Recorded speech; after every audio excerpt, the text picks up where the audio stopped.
jìnnà sí wọn bí sọmọ sílẹ̀ o ara ló ń ta wọn ṣe mọ́ o náà bá sunkún sójú bẹ̀rẹ̀ má ti fi gbé sọ kó fẹ́ yẹ ẹyẹ kó lọ ìgbé sọnù sígbó wọn dúró títí ọwọ́ wọn ò tó ìṣó máa ṣe ta ní kókó ṣòkòtò tí olókùn ó dá kìtìyàn ó dórí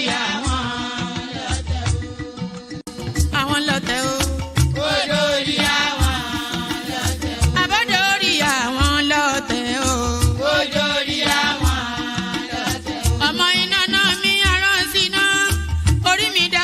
Ṣí mi lọ́nà o, mo tẹ́rí bá fàdà àgbà o, àgbà ẹ̀ foríjì ni, ojoojúmọ́ ni mo ń pọ́n wọn lé, mo ń ṣèyá sí àwọn àgbà o, mi ò fojú tí rìn wọn láyé, ọmọdé yẹn má fàgbà ṣe yẹ̀yẹ́, torí oníkọ́ tó yọ ọ̀la ni, ọmọdé ń bọ̀ wá dàgbà o, màmá ń bọ̀ wá dàgbà o. Máa ń bọ̀ wá dàgbà o. Ọmọdé ń bọ̀ wá dàgbà. Ọmọdé ń bọ̀ wá dàgbà o. Ọmọdé ń bọ̀ wá dàgbà. Bọ́lájú kòkòrò bá gbẹ́ran nígbó tó bá fúnra ẹ̀ pín ló dára jù o. Kọ̀wé mi á jẹ́ dàgbà o. Èyí mo rí màrò ẹ̀ka gbogbo náà ní ilé ayé. Sùúrù ní ṣẹ́gun ohun gbogbo.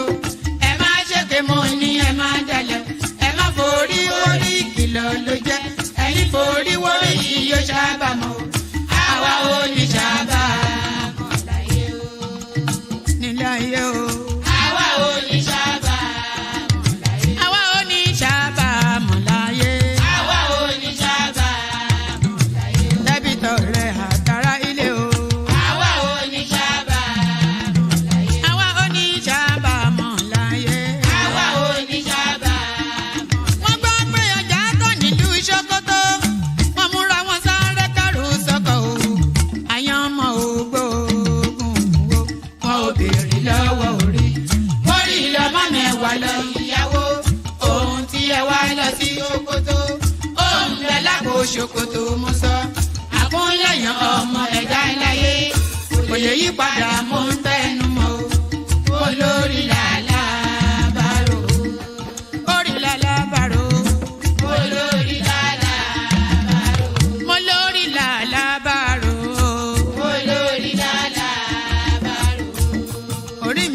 mi níjà o. olórí lálàbàrò. lálàbàrò. olórí lálàbàrò. oríjà jogun ìkànnì wọn rí má fi wá fáyé mu nílé ayé wa o. olúwa àgbẹ̀ wa níyà o. àmì nílé ayé wa. ó tilẹ̀ jẹ́ pé ọ̀tá kọ́ ni wá. ó tilẹ̀ jẹ́ pé ọ̀tá kọ́ lẹ́yìn.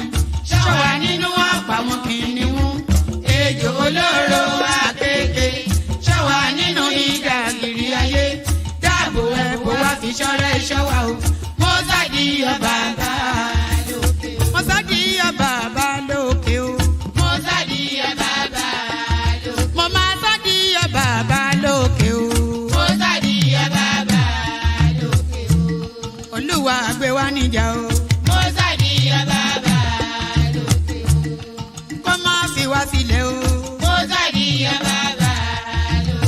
Olúwa má fi wá sílẹ̀ o. Mo sáàdì bàbá lókè o.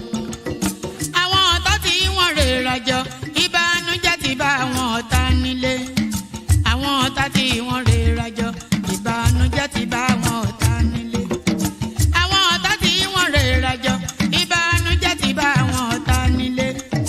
Àwọn ọ̀tá tí wọ́n rèrà jọ ìbànújẹ́ ti bá àwọn ọ̀tá nílé.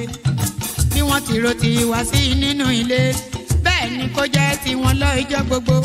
Àwọn ọ̀tá tí wọ́n rèrà jọ ìbànújẹ́ ti bá àwọn ọ̀tá nílé. Àwọn ọ̀tá tí wọ́n.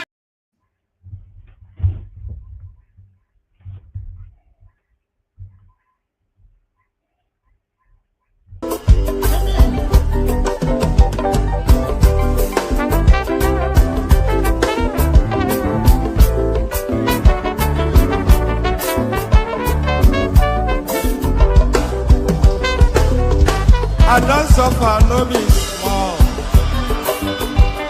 But say I get sense.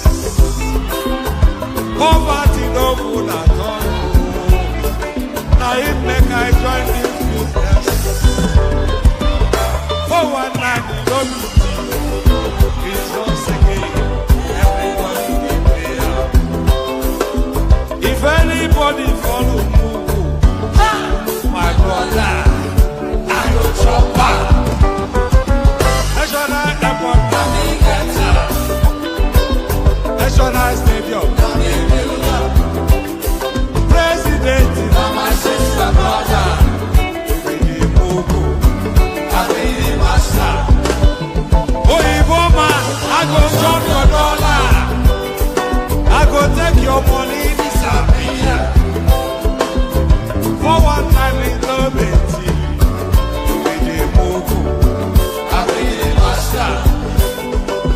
refinery, navigator, the contract, now you wife. But you must pay me some more money, make I bring her.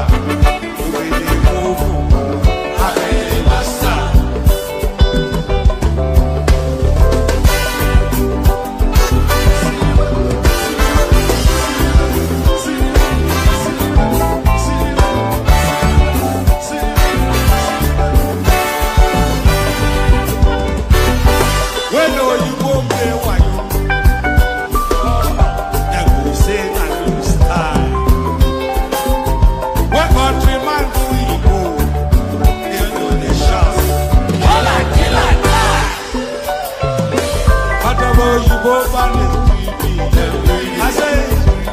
I don't see them fire.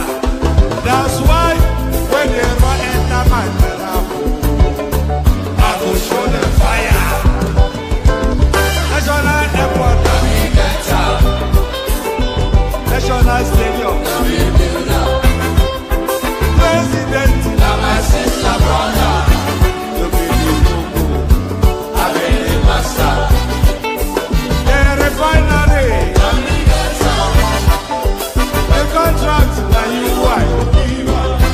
But you must pay me some more money, then I bring up. I be the master. Now me be the master, oh.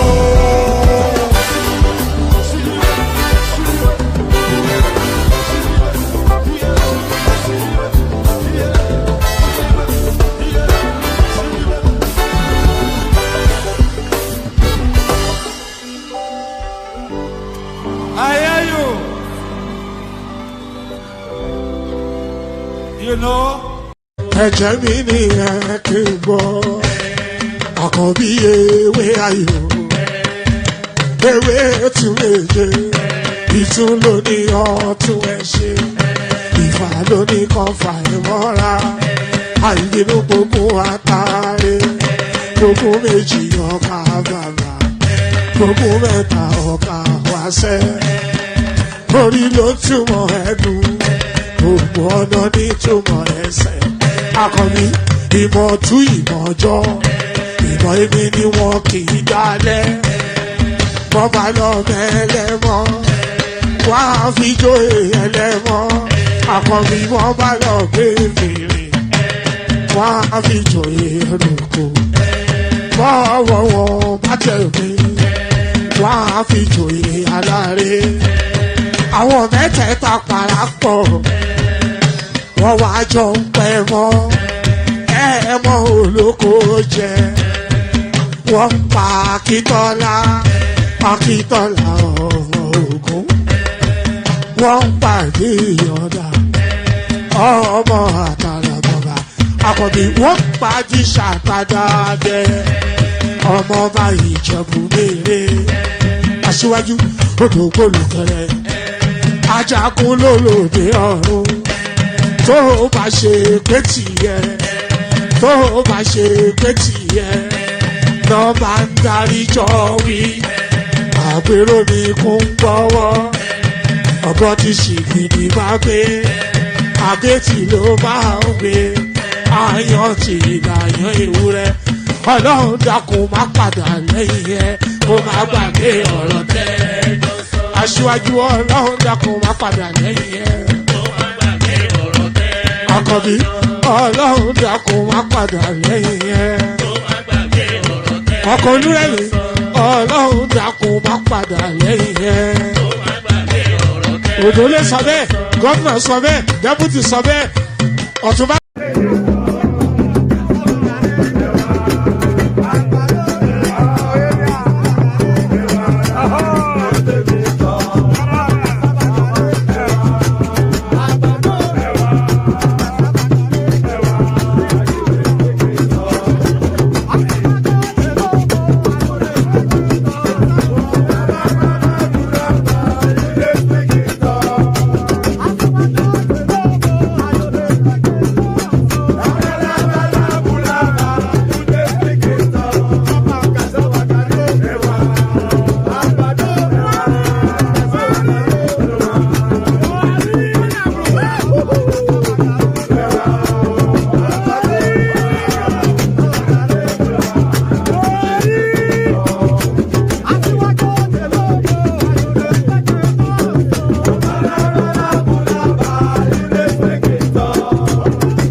And there it is right there. So there it is right there.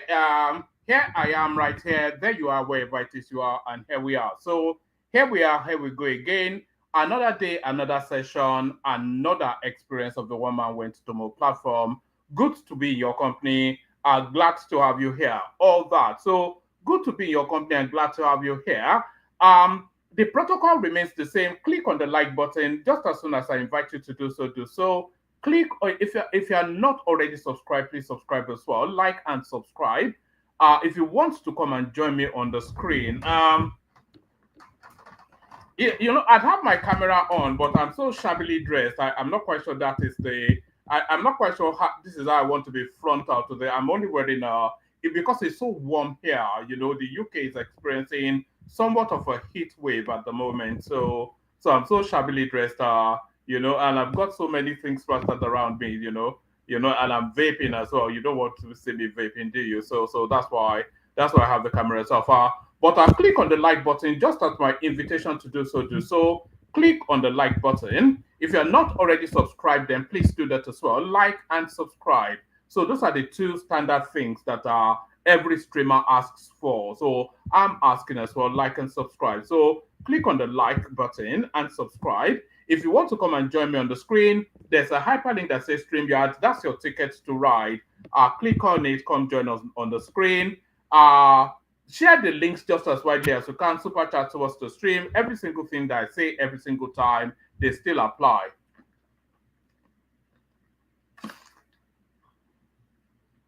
What do you mean I need to hit the gym? It's all muscles, man. It's six-pack. It's muscles all the way through. I'm a walking machine. All muscles, Choma, all muscles. So click on like, click on subscribe, click on the hyperlink that says StreamYard. Share the links just as widely as you can. Super chats to us to stream. All those things, do them. So all those things, do them. Shall we just get started? It's been another seismic day within the political space. So let's just get straight into it. There's not going to be much of a presentation. So if you do want it to carry on, then you have to jump on fairly quickly. It's more of a conversational session, this one, than me just reading out and all that stuff. But I'll do a little bit of reading out. I'll play you a few clips, but it's really about the conversation, this particular session. So,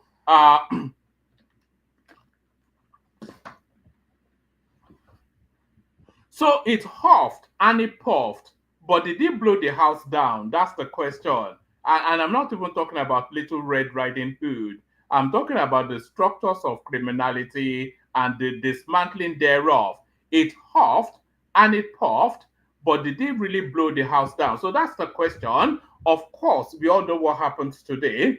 the coalition is finally taking whatever shape is likely to take and is coalescing under then the banner of the ADC, African Democratic whatever Congress, or whatever that means. It doesn't even make any sense. How will people make the distinction at the ballot, APC, ADC? So you can already see crossover voting just taking place just by mistake there. But no, the coalition narrative is now taking the shape that is likely to take for the future. But what shape has it taken? So we saw a big gathering, which looks like an Owambe party, but what was actually achieved?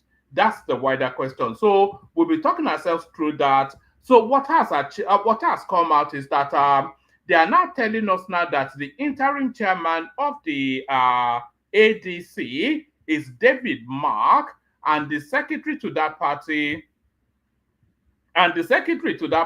is Aregbesola. So operation on seat Tinubu then to be guided through by Aregbesola and David Mark. But let's just remind ourselves who Aregbesola actually is. A major plank of support, the hero of whatever Aregbesola has done in Osun is actually Bola Tinubu. I cannot forget his contribution into making me a good public administrator. That's how to put it. Actually, Bola Tinubu takes all the glory apart from God. So Asiwaju Bola Ahmed Tinubu takes all the glory apart from God. That was once upon a time. Oh, also once upon a time, this was still Aregbesola. Asiwaju, may your shadow never grow less. Ẹ jẹ́ kó máa bú wa tiwa yàtọ̀ sí tiwọn o. Ẹ jẹ́ kó máa bú wa. Ẹ jẹ́ kó máa bú wa tiwa yàtọ̀ sí tiwọn. Wọ́n bá kọ́ pẹ̀tẹ́ẹ̀sì, kàn fi góòlù ṣe bàtà, kàn fi diamond ṣe bùbá o, àpótí. So that was Aregbesola, of course, again, telling us then that that Tinubu may your light never dim, or whatever it is that I just said there. So that was him once upon a time. But then, as we know, and as is of the cliche, of course, 24 hours is a long time in politics. So now, who are these people coalescing to form now this new juggernaut space that they want to use to unseat the sitting president and the sitting administration? So let's actually start it off from here. Let's start it off from here. List of top politicians that attended coalition party unveiling. So we're starting it off from here for a particular reason, because if you go to the list of names of the people actually converged in this coalition, these are all last chance politicians. Every single one of them, they are last chance politicians. They are people whose political career ends in 2027 if they are not able to unseat Tinubu. And we'll go through that list now. If Tinubu returns in 2027, you will never, ever, ever have to conjure with these names again. So, and this is the desperation that is at play. So David Mark and Aregbesola, they are the lead of that ADC in terms of the administration. David Mark to be the chairman, Aregbesola to be the secretary of the party. So if Tinubu is returned, because this is strike two for Aregbesola, by the way, he went quite aggressively against Tinubu in 2023. He's now very frontal against Tinubu now. So if Tinubu wins then 2027, Aregbesola would never be heard of again in Nigeria's political history. So that's a last chance politician right there. So I thought we had a whole list of names. Let's just go through.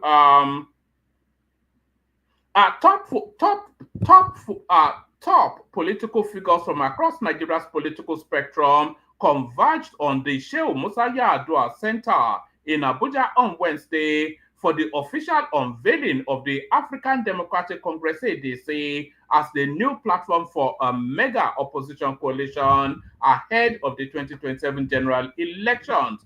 Correspondents report that the event marked a significant political realignment as opposition heavyweights prepare to unseat President Bola Ahmed Tinubu and the All Progressive Congress APC in the next poll in 2027. So if you look at the front row already, look at the people wanting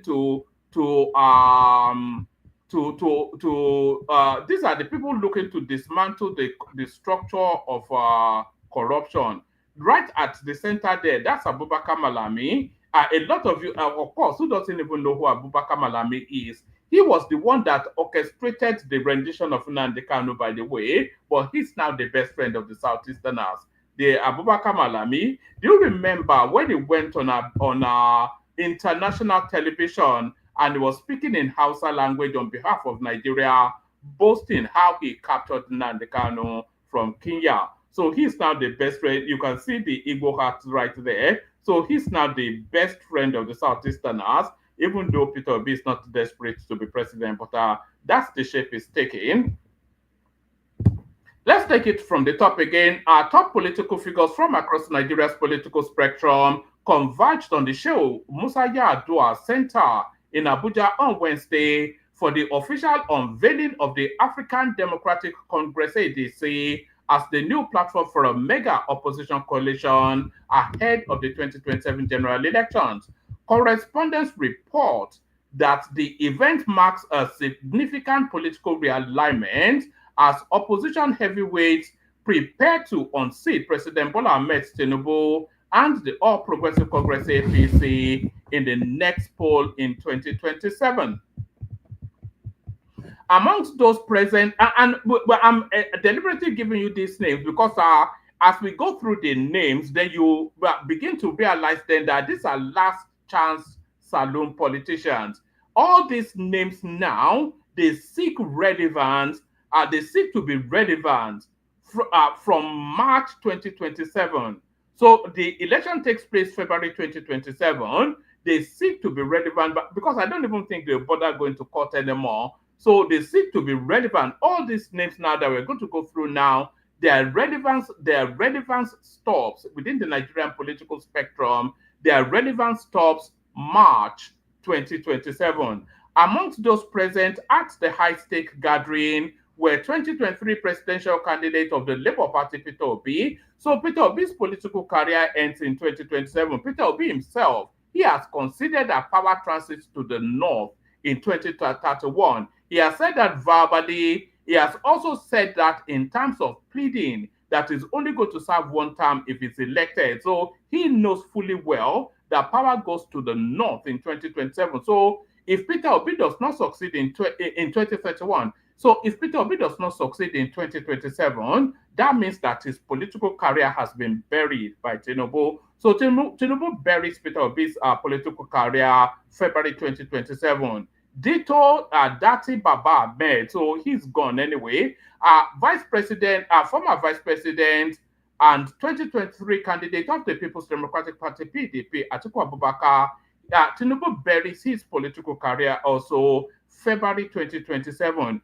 If and when Tinubu is re-elected February 2027, that will be the last we'll ever hear of Atiku Abubakar in Nigeria's political history. Former Attorney General of the Federation, Abubakar Malami, so he's going to play two games in 2027. He's going to vie for the Yobe state, or is it Gombe state, or whichever state in the north he comes from. He's going to vie for the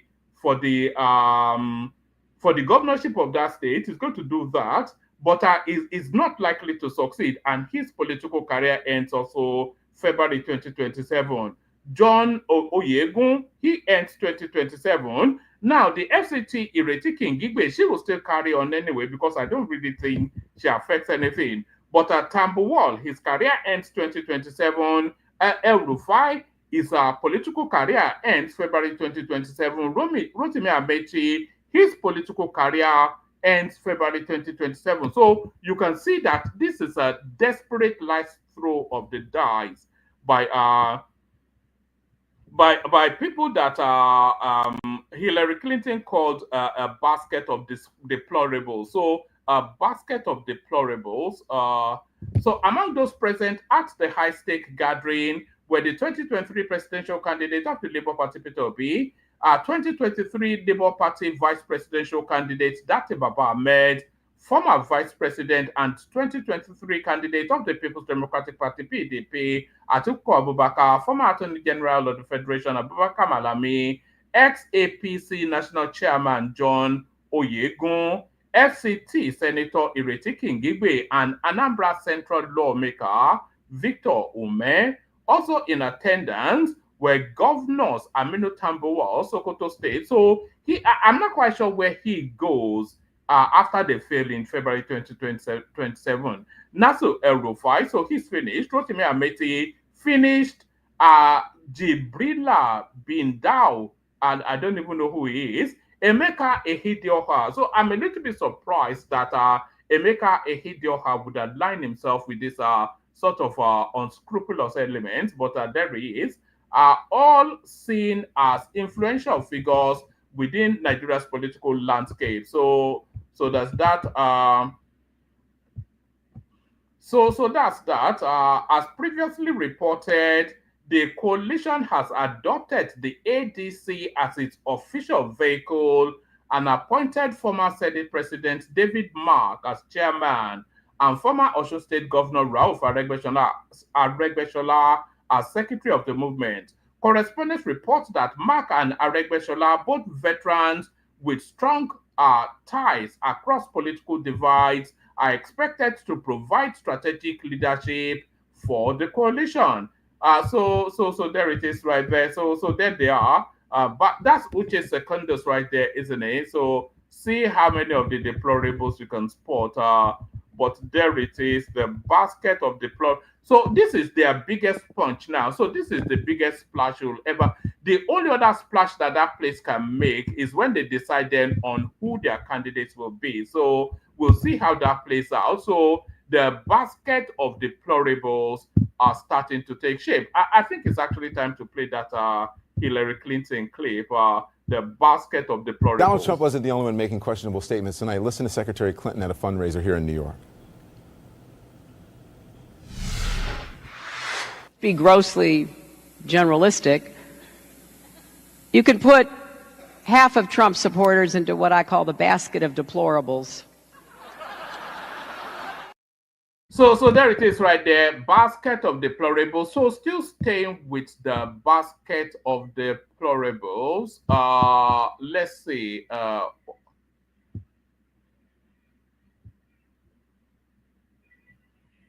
All right.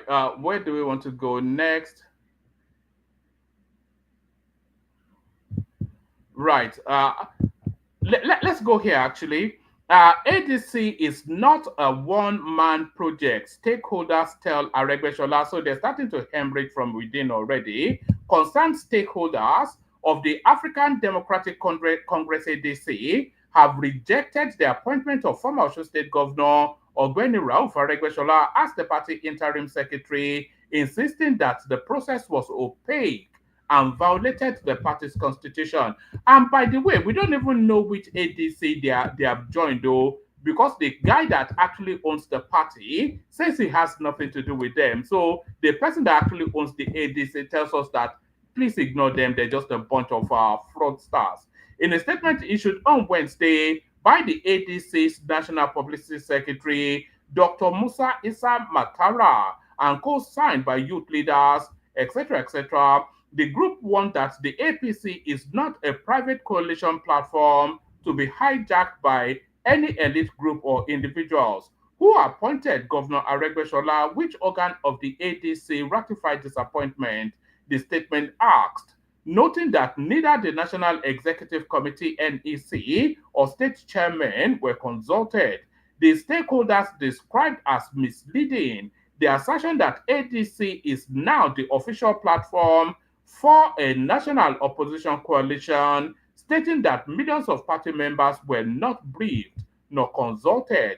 Matara reminded potential coalition partners that the ADC is still embroiled in court cases stemming from the 2023 elections, calling any merger talk irresponsible and potentially self-destructive.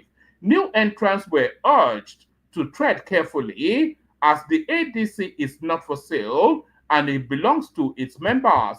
not political merchants or elite deal makers.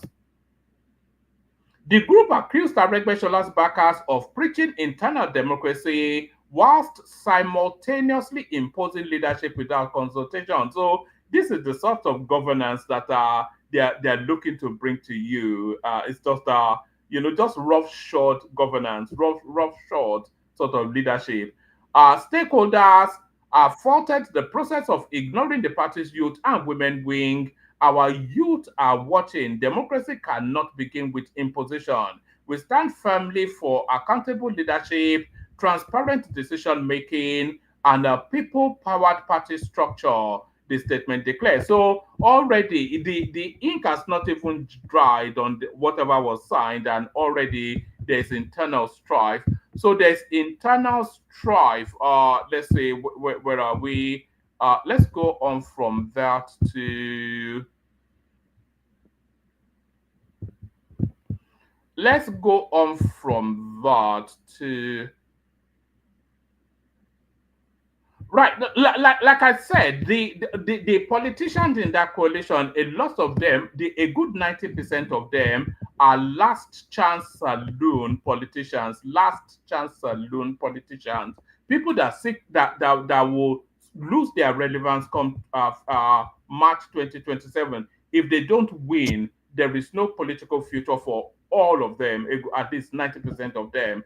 Our coalition members are only united by their hatred for Tinubu. Presidency reacts to unveiling of ADC. So there it says, and that's actually true. There's no cogent or coherence to any. Look at the ideological chasm between all of those spaces. Look at Peter Obi, look at El Rufai, look at Atiku Amaechi, look at Atiku Amaechi, look at Uche Secondos, what is the ideology that brings these people together? There's nothing else that brings them together other than what this headline is telling us. Coalition members are only united by their hatred for Tinubu. Presidency reacts to the unveiling of ADC. The presidency has submitted that the opposition coalition for 2027 cannot stand the test of time and will soon disintegrate. This view was expressed by the special advisor to the president on information and strategy, Bayo Onanuga, in his reaction to the unveiling of the African Democratic Congress ADC as the official political platform for the opposition coalition in his quest to unseat Tinubu in 2027. He argued that most members of the coalition are disgruntled members of the All Progressive Congress APC, whose only uniting factor is their hatred for President Tinubu. Onanuga stated that the coalition has no ideology and its members are individuals driven by a desire for power rather than a commitment to Nigeria's progress. He therefore cautioned citizens of the country against trusting the opposition or voting for them, as they would only set Nigeria back. Correspondents report that the presidential spokesperson predicted that the coalition would soon disintegrate due to irreconcilable differences. I don't think that coalition will disintegrate, because there's a natural order. Everybody going into that coalition knows what the natural order is. There's only one ticket that can come out of that coalition that would make any sense, and that would be an Atiku Obi ticket. And everybody in that coalition knows that their strongest foot is an Atiku Peter Obi ticket. Anything outside of that, then the whole exercise is just an exercise in futility. And I think every single member of that coalition knows within the inner recesses of their mind that's the only ticket that they can put forward. And Atiku Peter Obi ticket. Atiku being the head, of course, and Peter Obi being the tail. And that will be the ticket that they will put forward. He therefore cautioned citizens of the country against trusting the opposition or voting them, as they would only set Nigeria back. Correspondents report that the presidential spokesperson predicted that the coalition will soon disintegrate due to irreconcilable differences. Some members of the hijacked ADC, who were reported as members of the APC, left the APC years and months ago. Let the public not be deceived. by the opposition's narrative about their relevance or whether the APC will mourn their departure. Rotimi Amaechi so left the APC in 2022 after losing the presidential primary to President Bola Tinubu. Abubakar Malami, the former Attorney General, has never hidden his estrangement from the APC since Tinubu assumed leadership and he lost the governorship bid in Kebbi. Hadi Sirika, now with the ADC, is facing trial for contract splitting. This is Hadi Sirika. Look at the people fighting the structures of criminality. You remember Hadi Sirika? He was the Minister of Aviation under Buhari, the one that gave us Nigerian Airways, that went to Ethiopia and painted some Ethiopian airline. He painted their colors over and told us that this is what he has bought. These are the people coming to fight corruption. Hadi Sirika and Rotimi Amaechi. That's what's going to dismantle the structures of criminality. Hadi Sirika, now with the ADC, is facing trial for contract splitting and other allegations. The renegade Rauf Aregbesola committed anti-party activities in the last Osun election and was expelled as an unfit APC member. Kashim Imam and the octogenarian John Odike Oyegun are amongst the disgruntled politicians posturing as would-be saviors of Nigeria. Imam abandoned the APC after failing to secure the vice presidential ticket in 2022. Chief Oyegun, a former party chairman, also lost interest in the APC and has been a foundational member of this coalition since its inception. My advice to Nigerians: keep your eyes wide open. A political party with no clear agenda or ideology, whose members are united only by their hatred for President Tinubu, cannot be good for our country. It will only set us back for decades. These politicians are desperate those hungry for power, not for the benefit of Nigerians, but for themselves. They want power at all costs because they cannot endure another 4 years in the political wilderness or be banished to political winter and irrelevance. What is certain is that the group will soon unravel due to their irreconcilable personal ambitions. This is what Abayo Ononuga has to say. So like I said, those are last chance saloon politicians. So last chance saloon politicians, let's just document this one. Our former Minister of Transportation, Rotimi Amaechi, has resigned from the All Progressive Congress APC. Amaechi stated that Nigeria is in a state of total collapse and urgently needs a complete overhaul. Speaking on Wednesday in Abuja at the unveiling of the African Democratic Congress interim executive, Amaechi accused the APC and the Independent National Electoral Commission of working together to hijack upcoming elections. Nigeria is completely destroyed. People can't eat. People can't buy food. There is no money to buy food. Everything is gone. Oh God. Inflation is at an all-time peak. So there it is. So that's Rotimi Amaechi them bailing out. Like the guy said, it was already out of APC as far back as 2022, when Tinubu famously won that ticket to run as the party's candidate. So now Peter Obi turned up at this coalition thing, but as he jumped ship then from the Labour Party then to join the ADC, that's where the question is. 2027, Peter Obi submits single tenor proposal to opposition coalition. So I think that is his negotiating tool. But which party is he going to run on is the thing. Peter Obi, the presidential candidate of the Labour Party, has submitted his single tenor proposal to the opposition coalition for consideration. Dr. Yunusa Tanko, the national coordinator of the Obedient Movement Worldwide, disclosed this on Tuesday during the conferment of a chieftaincy title, Saki Maskan, war hero on Obi. Tanko believes the coalition would align with Obi's 4 years ambition, stressing that the former governor of Anambra State does not need more than 4 years to transform Nigeria. What was it that what was it that Lamido Sanusi said? Can somebody send me that Lamido Sanusi clip where they told us then that anybody that makes the sort of promises that Obi made is a fraud? I think I have it somewhere. Let's see. Do I have that Lamido Sanusi clip? I think it comes in here, doesn't it? Does it? Yes, I think I have it here. Anybody that makes the sort of promises, Obi telling us that he will transform Nigeria in 2 years. So let's see what Lamido Sanusi has to say about that.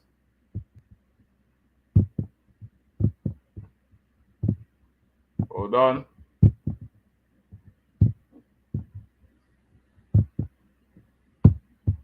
Is that playing? Can you hear anything? You must prepare the mind. So let me first of all, please request our politicians. You must prepare the minds of Nigerians for difficult decisions. Anybody who tells you that it is going to be easy, please don't vote for him. Because it's either he's lying to you or he does not know what job he's going to get. If I was there in 2 years' chance, that you would have seen considerable change in critical areas. So there it is right there. Lamido Sanusi versus Peter Obi. I wonder who has the believability. But there it is right there. Let's move on from that to where were we even in the sequence of it all? So yes, we're talking about Rotimi Amaechi bailing out of the APC. So he's gone to be, and then we've gone on to this. So we're talking about then Peter Obi making that promise of a single term. Peter Obi submits single tenure proposal to opposition coalition. So there it is. Dr. Yanus Atanko, the national coordinator of the Obedience Movement Worldwide, disclosed this on Tuesday during the conferment of a chieftaincy title, sacking Maskan war hero on Obi. Tanko believes the coalition will align with Obi's 4-year ambition, stressing that the former governor of Anambra does not need more than 4 years to transform the country. He stated, "We have presented it to the coalition. It is there for them to make a decision, but we are confident it can work. This is a pronouncement rooted in integrity, and Peter Obi embodies that. What Nigeria needs now are leaders with integrity." Obi has said clearly, even though the single term is not in the constitution, that he is committing himself to serve only one tenure. He believes 4 years is more than enough to accomplish his mission. That shows you how prepared and focused he is. Even establishing electricity alone will solve. Do you remember when Fashola, Raji Fashola, when they were in opposition, them battling Goodluck Jonathan, told us that they will fix electricity within 6 months of coming into power. I think they've been in power for in excess of 10 years now, and it's still epileptic, the electricity situation in Nigeria. Even stabilizing electricity alone will solve a multitude of problems. He is promising that under his leadership, Nigeria will become an exporting country again. So that's that right there. So that's that right there.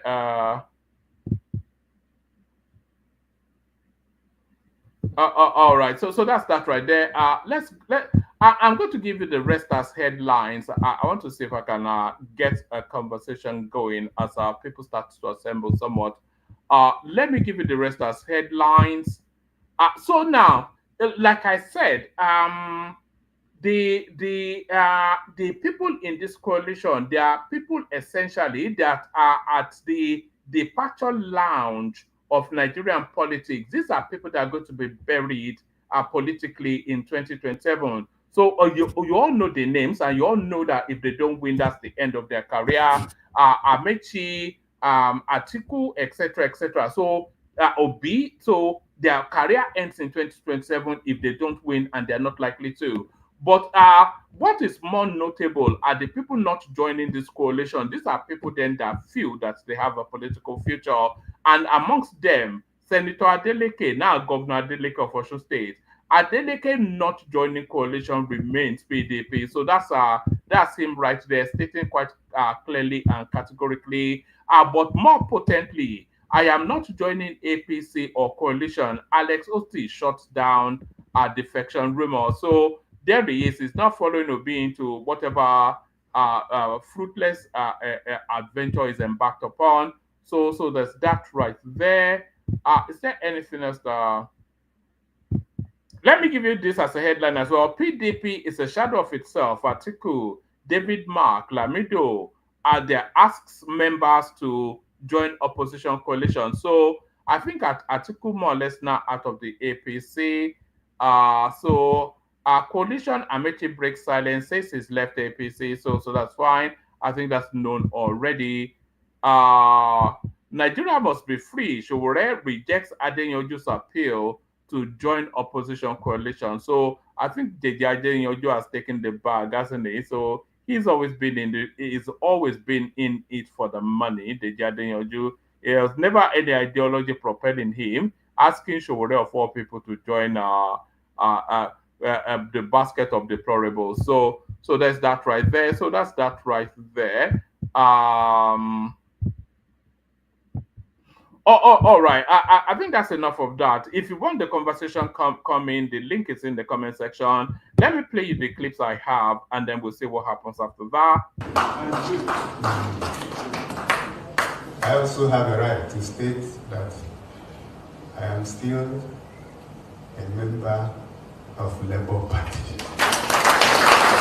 And I'm not looking for where to become to.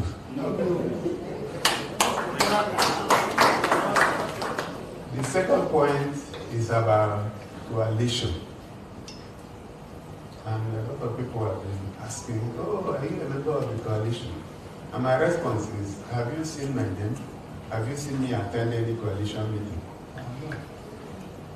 So we're just busy doing the work that other people have given us.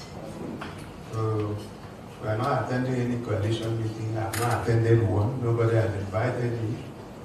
So I know some members of the council have also asked just for information. And my response is that I've not attended any. Nobody has invited me. And I'm happy where I am.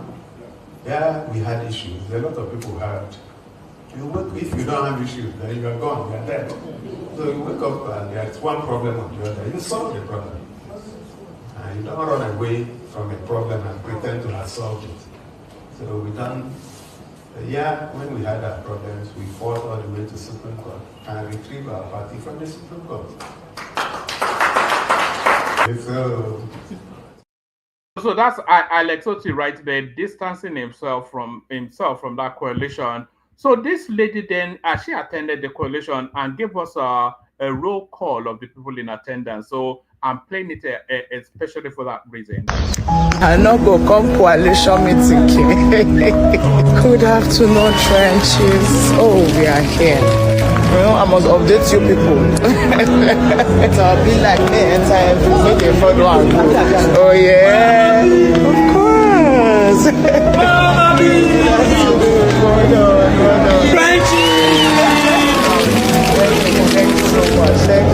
I said I must come, I must see.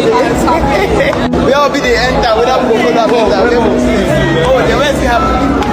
Let's just choke. Yeah, let me capture. And we'll update you now. What's update you now? Yeah. It's filled to the brim.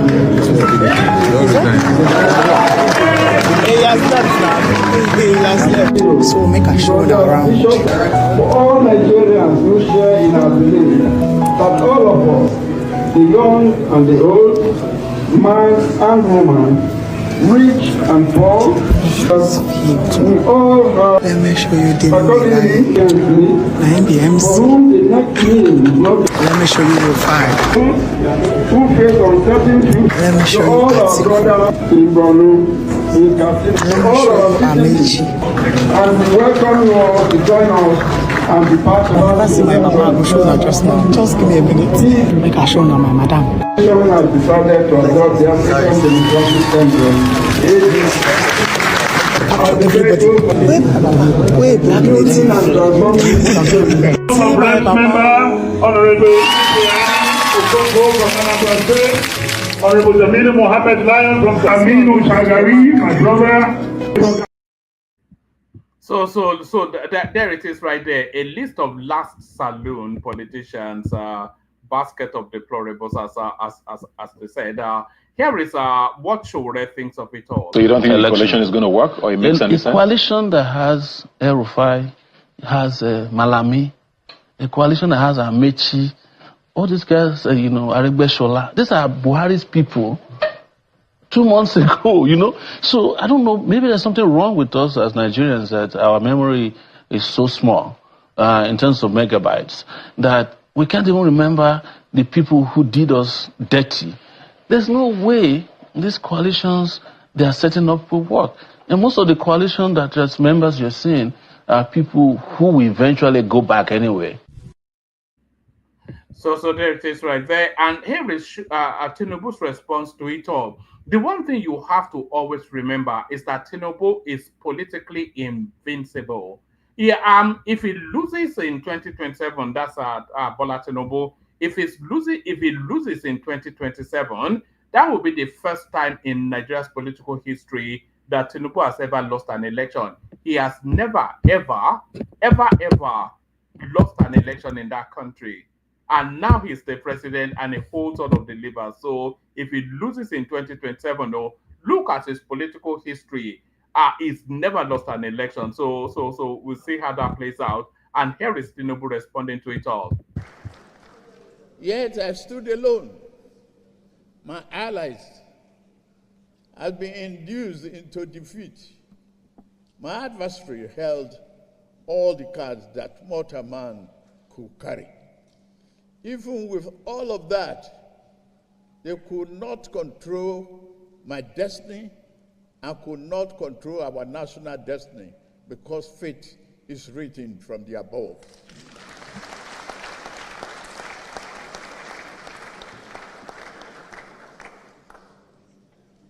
A greater power did not want Nigeria to become one-party state back then. Nigeria will not become such a state now.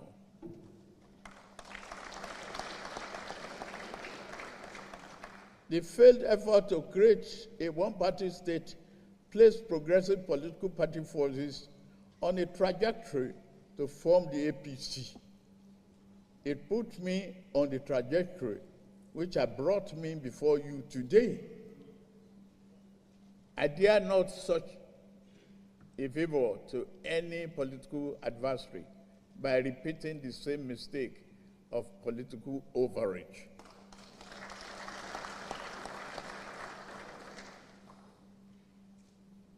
A one-party state is not in the oven, nor should it ever be. That said, so that's Tinubu right there, telling us just how unstoppable he is. Here is the chairman of the ADC, telling us then that he doesn't even know what exactly these people are talking about. Dear ADC family and fellow Nigerians, it's with the greatest amusement that I watched the former Vice President Atiku Abubakar-led group announce their takeover of the national leadership of the African Democratic Congress. As is expected, I have been inundated with a lot of calls and messages seeking my reaction to the unfolding dramedy. The facts of the matter are as follows. The Atiku-led group are in some form of alliance with the former leadership of the party led by Ralph Nwosu. The tenure of the Nwosu-led executive lapsed on August 21st, 2022, and his continued parade of himself as the chairman of the party was and is the subject of various litigations in different courts across the country. From the foregoing, I want to then pose the following questions. Can you build something on nothing? Can you shave a man's hair in his absence? Can you enter a man's house through the back door and declare yourself the landlord? These yesterday's men who represent a bad chapter in Nigeria's past have bought bad markets from a man who represents a bad chapter in ADC's past.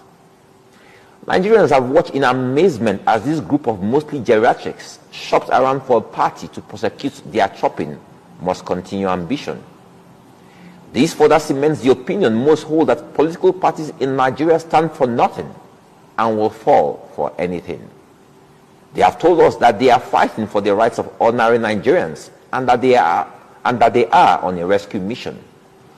But what is confusing to the Nigerians they want to rescue is that these men, made up of a former vice president, former governors, ministers, and political office holders, are the same people who have presided over the affairs of this nation for the past 4 decades. We have absolutely nothing to show for their decades of leadership other than being seen as a nation divided by tribe and religion and thriving in mediocrity.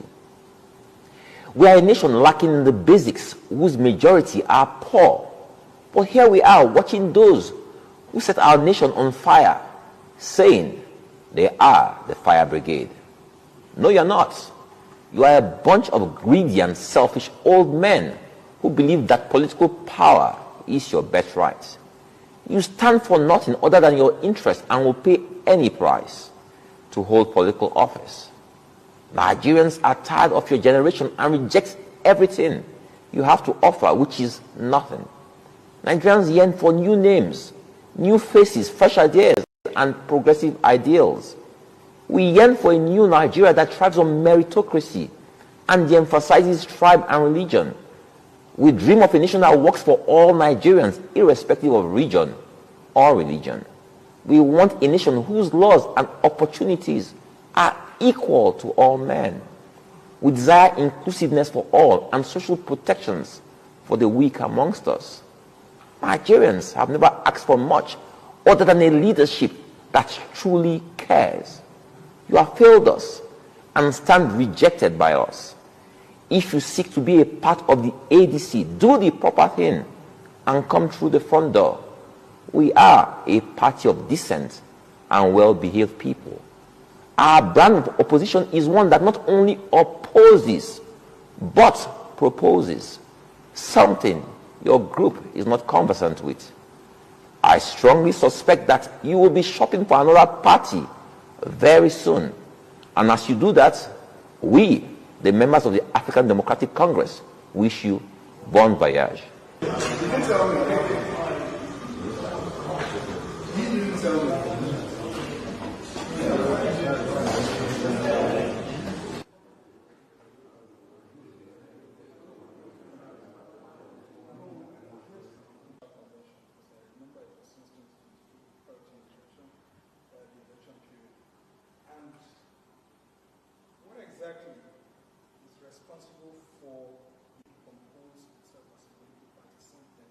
Very soon to leave the party and look for a new party.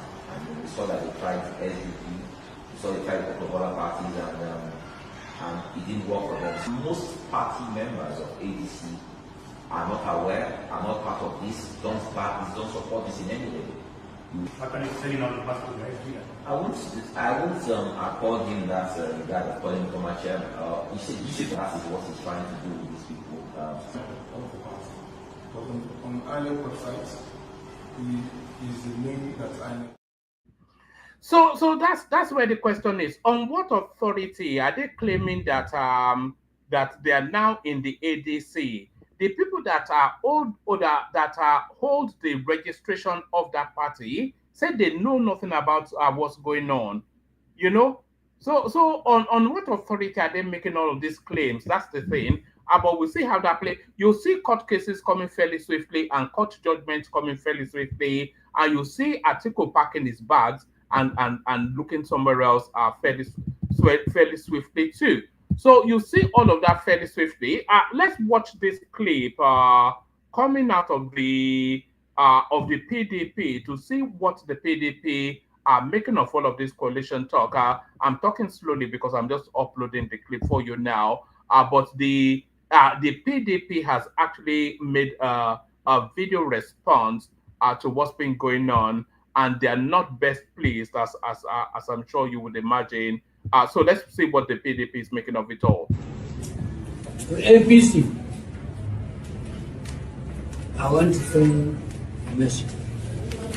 And you will continue to harass, perhaps,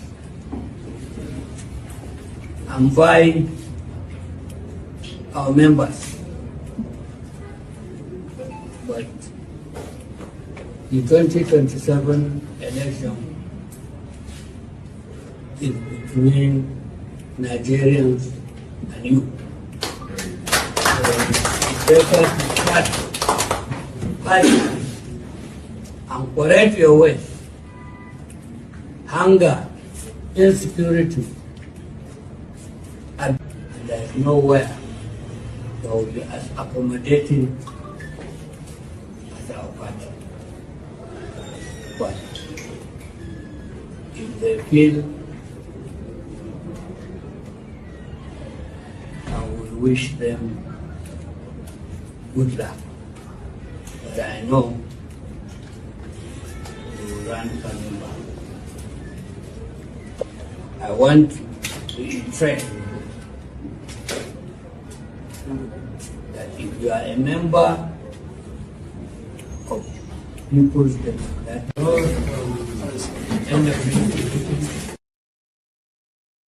So that's the PDP's response. I wish them good luck, but I know they will come running back. So there it is, the basket of deplorables.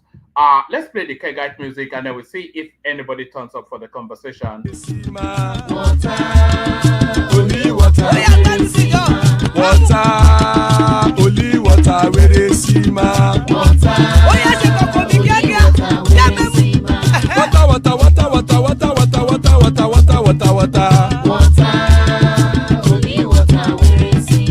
Hapa o naido. Hapa o naido. Hapa you don't come o.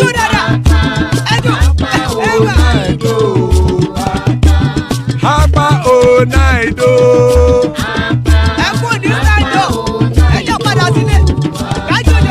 Oro kẹ̀kẹ́ ẹlẹ́mù yé o.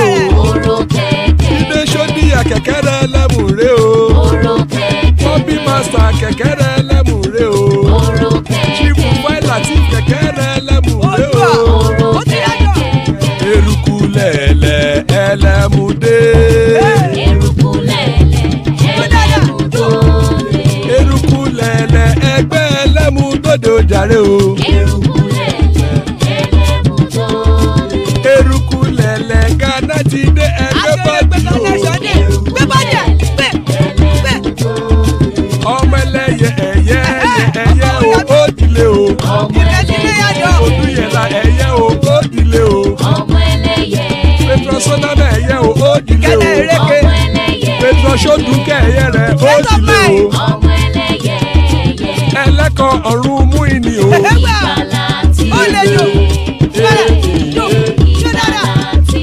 Àkùkọ ọ̀run mẹ́kọ.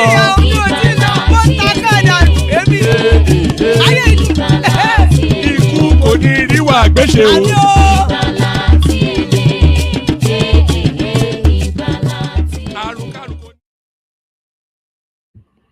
And there it is right there. Ikuko Niru Agbesheme, that have nothing to do with us. Joining us, Solly, good to have you. Solly, Aro Gidegba in the house. Good to see you, Aro. Larry, to help us make sense of it all. There's Larry right there. And here to tell you, I told you so. There's Zita. So, what's that? What are you doing, guy?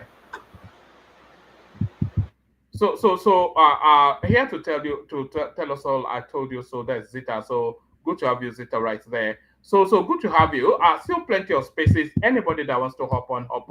Link in the comment section. A big conversational piece now as the politics of 2027 starts to take shape. We kick it off with Solly. Solly, you're up first.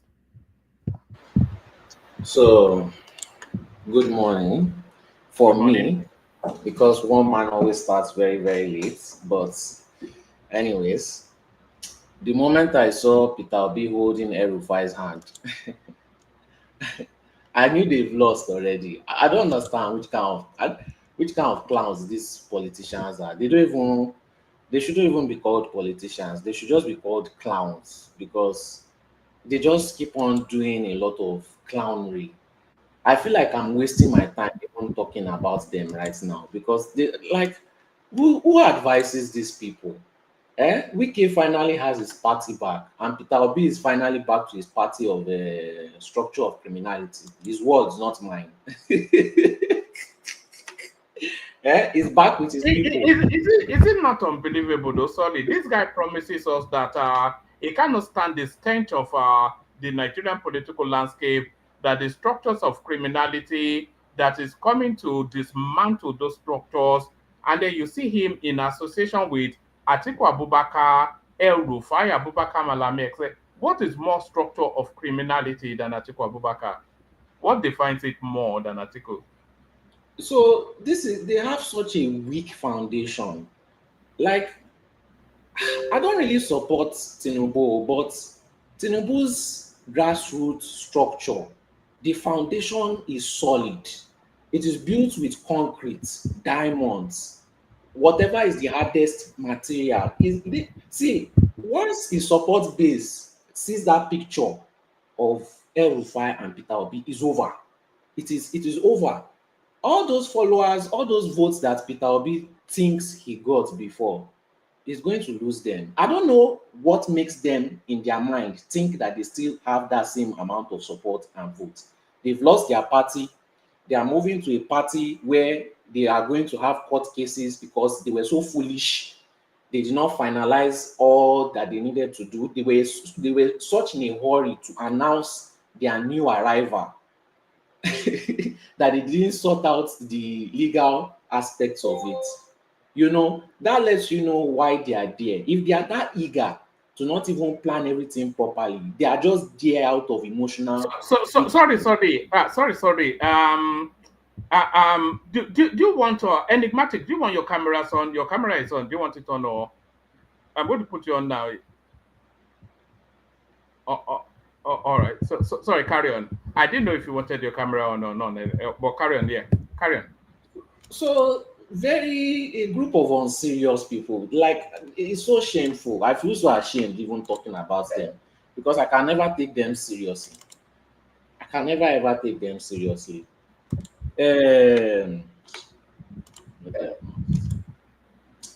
Now, I'm asking Obi supporters, what did Obi promise you? Did he promise you seaport? Did he say he's going to free Nnamdi Kanu? Like, what are the promises that you are sure that Obi told you that you are going to get? Because it's not even about talking about what he's going to do again. They just want to take out APC. Okay, and then what's next? Obi will stay for 1 year and give it back to the structure of criminality. Remember we had this under Goodluck Jonathan, that they said anything other than Goodluck Jonathan. And Buhari came in, he didn't give us any plan, and they went and installed it, and you saw what we went through. So I think we're back there again. We're back there again, no. We're back there. So just that these people, that the coalition is a bunch of foolish people. But Nigerians used to say, "Oh, we're smart. But when it enters politics, that's when you see how foolish they really are. I don't understand how a sensible, calculative person can really support Obi unless you are doing it for tribal reasons. And let's say you are doing it for tribal reasons, don't put your tribe to shame. Be calculative. Support if you know that they are going to win. Not that you believe they will win. No, you are sure, you have the facts, you have everything. Do you understand what party structure is? Party structure goes down to the last man on the road, on the streets, where he showed that if APC gives him 500 naira and ADC gives him 5,000 naira, when you have strong party structure, they would rather take the 500 naira from APC. That is how you have a structural base. You are jumping from PDP to Labour Party to ADC. You will surely lose supporters. There's no way. Every time you move, you will lose supporters. Every time you move, you will lose your structure. Which of the APC people that are collecting money is going to collect ADC money? Why? Why would they do that? If they can already tell that you are going to lose. The only person that believes that they are going to win is even Obi. I don't think Obi believes that he's going to win himself. If he believes he's going to win, he will not submit a proposal of one term presidency. Why does he want to be there for one term? What is he going to do? And he's going to give it back to the criminals. So what's the point? And another thing is definitely, I'm 99.9% sure that Tinubu has a spy in that party. They are a bunch of clowns. I won't even be surprised if it's El-Rufai. So if Nigerians decide that they will still vote for this kind of people, that means it's a lie, Joe. They are not ready. They are not ready for a new Nigeria. They are not ready for a change Nigeria. Forget Nigerians for now. You know, just all sentiments you have with that country, just forget it. Nigerians are still ready to vote for criminals. They don't want change yet. I wonder what they are. Am I coming back from you? I wonder what the argument will be in during the campaign, because there is no moral high ground anymore occupied by anybody. So Obi tells us that he's coming to dismantle all these structures of criminality, etc., but he cannot make that argument riding alongside people like Rotimi Amaechi, etc. So how is he going to craft his narrative in 2027? What are they going to campaign on? Is it still price of rice and whatnot? Sorry. Hello? You there? Yes. Can you hear me? Yes, carry on. Oh, okay. He knows the kind of followers that he has. He knows that his followers are not looking for a good Nigeria. They just want to look, they are looking for opportunity. They just are looking for where to eat. They are not winning. I can bet money on it that they are not winning. They are just wasting people's time. They are wasting people's lives. They are playing with people's lives just because of their greed, just because of their personal interest. That's just it. It's just a waste of time. Also, this narrative that Obi is putting forward that he's only going to serve one tenure. Can you imagine the Southeasterners allowing, if he becomes president and then wants to hand it over after a year? Can you imagine the Southeasterners allowing that? One man, you know the worst part? They have nothing to gain. They have nothing to gain from it. Zero, nothing. So the question is, why are they supporting it? Obviously, we know why. And if that is the reason, man, we're all going to suffer just because of that, because everybody wants their own Emilokon, you know. So it pisses me off when they try to talk about integrity. It pisses me off when they try to act like saints. Like, we're not stupid. Maybe that can work for you and your people, but these guys, do you know that Obi is making the same mistake he made last time? He has not even gone to campaign in the North, though.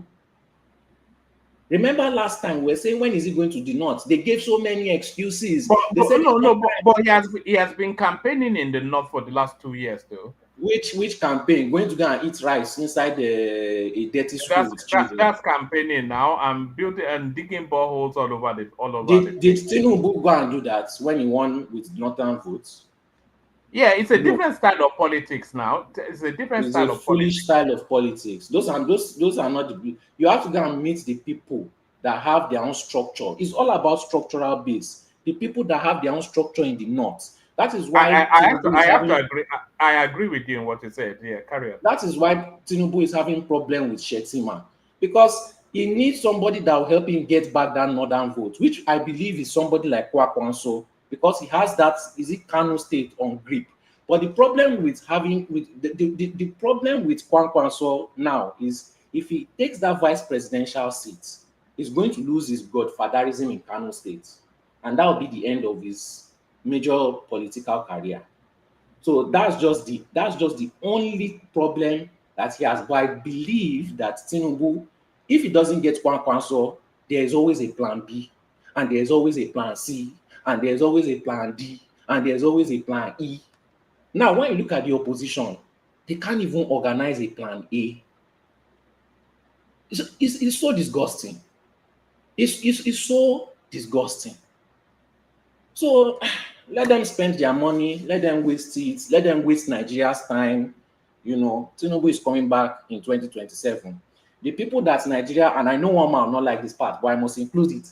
The people that Nigerians should support, they hate him because he says the truth. When you tell Nigerians the truth, you see them getting angry, you see them getting annoyed, you see the hatred in their face. They don't want to vote for him because Nigerians respect power. All the things Nigerians respect is why they are suffering right now, and they refuse to change. I don't expect anything to change. Once Tinubu is done, is it not Ribadu that is coming next? After that, maybe Nigerians will have sense. So 2027, 2031, let's be looking for a new Nigeria in 2035. Thank you.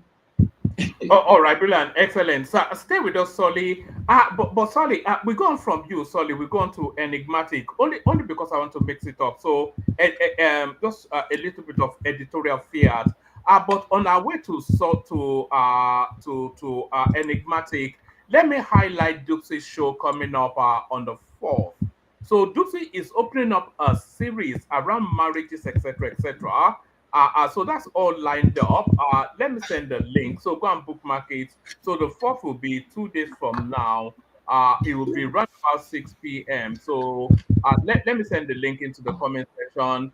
So Duxie is asking the question then, that is the African traditionalist approach, is this still relevant to modern day marriage? So she'll be opening up that space. That's the session right there. Click on it, go bookmark it. So go do that. So hold steady, Solid. We go on from you, Solid, to enigmatic. We do 5-7 minutes monologue now to get through the room fairly quickly. Enigmatic, you're up next.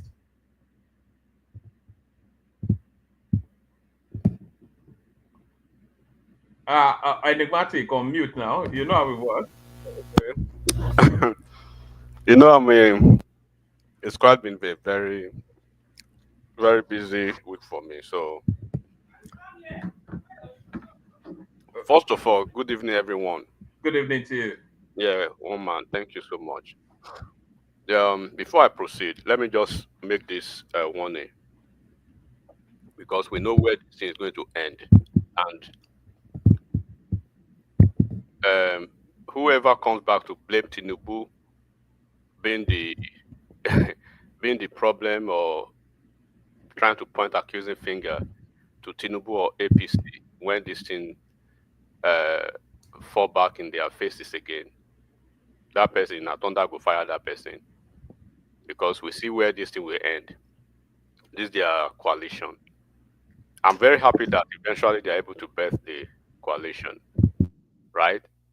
For one reason, at least it will clear the doubt of people who do not understand politics, and some of them, they've been here for the past 2-3 years. We've been trying to teach them politics, but they still do not. They are still so hell-bent, inherently ignorant in their level of ignoramus. They don't understand.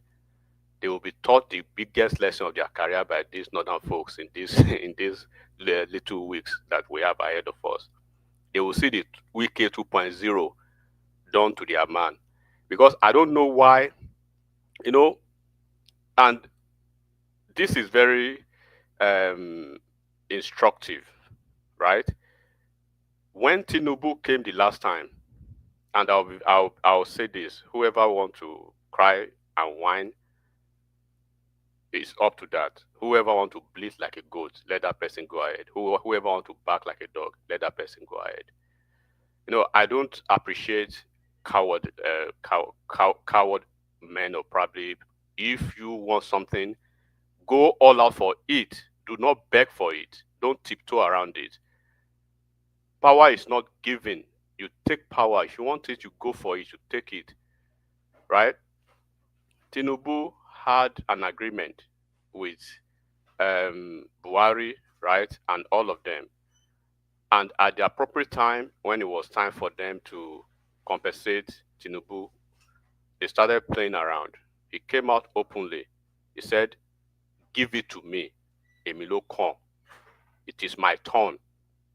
Right? And by extension, he said it is the turn of the Yoruba of the Southwest.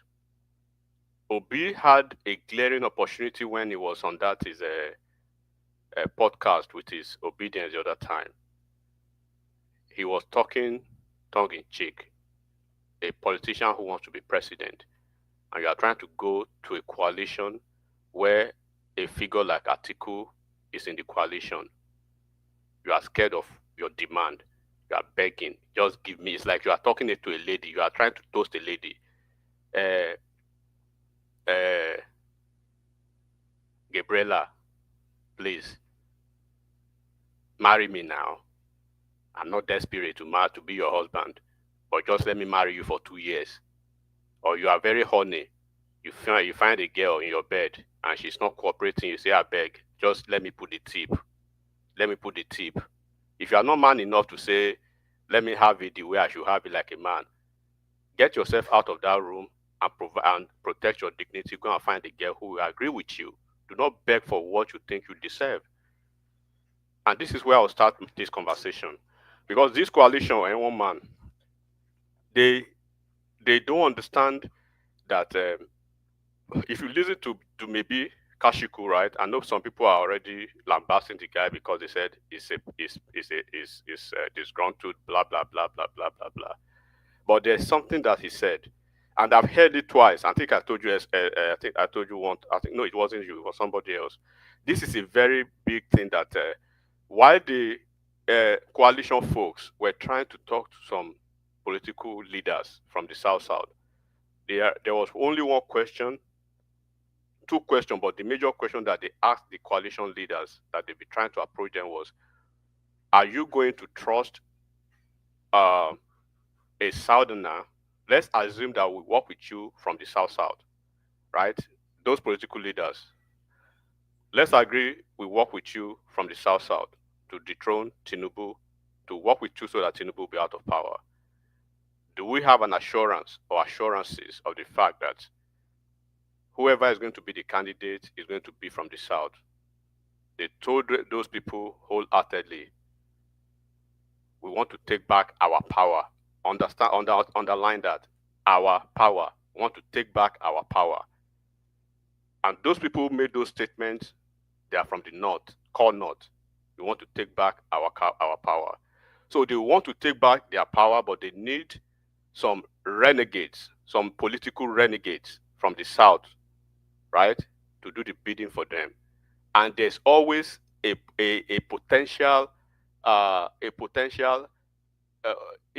some potential individuals. I don't want to call them some potential region who are always ready to play that role. The problem is so simple, one man. And there was a reason why I started with Tinubu, because people lambasted Tinubu that time. But he damned the consequences as a man, right? Everybody, we all know that Southeast, they want presidency. Obi is there already. He did pretty well in the last election. And they could not circle around any other political figure in the Southeast except Peter Obi. So what is stopping them to say, look, they need to stop pretending? They are too cowardly to say it out loud to all Nigerians. They want Igbo president. There's no shame in that. Tinubu said it. I want to be president. He told the governor of Ogun State, Ele, you, I made you governor. I made you governor. I carried all of you in my back for years. It is my turn now. And it was extending the message to Aso Rock, to Buhari, so Buhari will be listening wherever he was. You cried the first time. You went the first time, second time, third time. you olule lemeta, and you came to the TV, you cried. And I told you, my guy, don't cry. We are going to do this thing together.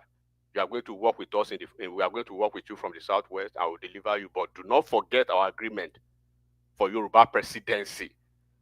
But instead of these individuals to start on that conviction, they keep hiding behind false civility. They keep hiding behind coded languages. They keep hiding behind vague nationalistic platitudes. While they quietly keep pushing this Peter Obi as their tribal messiah. You don't need to push him as a tribal messiah. Push him as the guy that you want as Nigeria president. Hold his hand and go to the opposition. Go to this coalition. Hold with your full chest. If I am not going to be the presumptive candidate of this coalition, I'm not going to be a part of it. Then you see, they are not going to kill you. You are a man. You are 65 or whatever age you are. You want to be president. Don't talk with your tongue under your cheek. Talk like a man. If this coalition right here is not going to be state managed for me to emerge as the candidate, no deal. Because as it is now, the entire coalition is being state managed to favor only one person and only one person, Atiku Abubakar. It's a fact. You are seeing Lamido, you are seeing Tambuwa, you are seeing Malami, you are seeing Erufai, you are seeing Dino.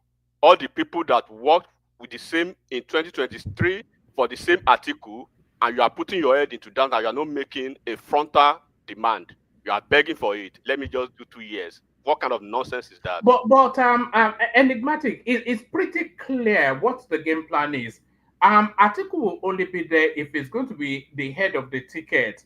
And if Peter Obi is fraternizing with him, he knows that Atiku is not there for the betterment of Nigeria. It's not there to promote Peter Obi's interest. It's not there for anything other than for him to have another go at the presidency, his final throw of the die. So if Atiku is there, you know he wants that ticket. Everybody's clear on that. And Peter Obi knows that as well. So if Peter Obi is fraternizing with that space, then we can only really conclude that he understands that the ticket is going to be himself and Atiku. And Atiku, of course, will be the head because even constitutionally, he cannot be the tail.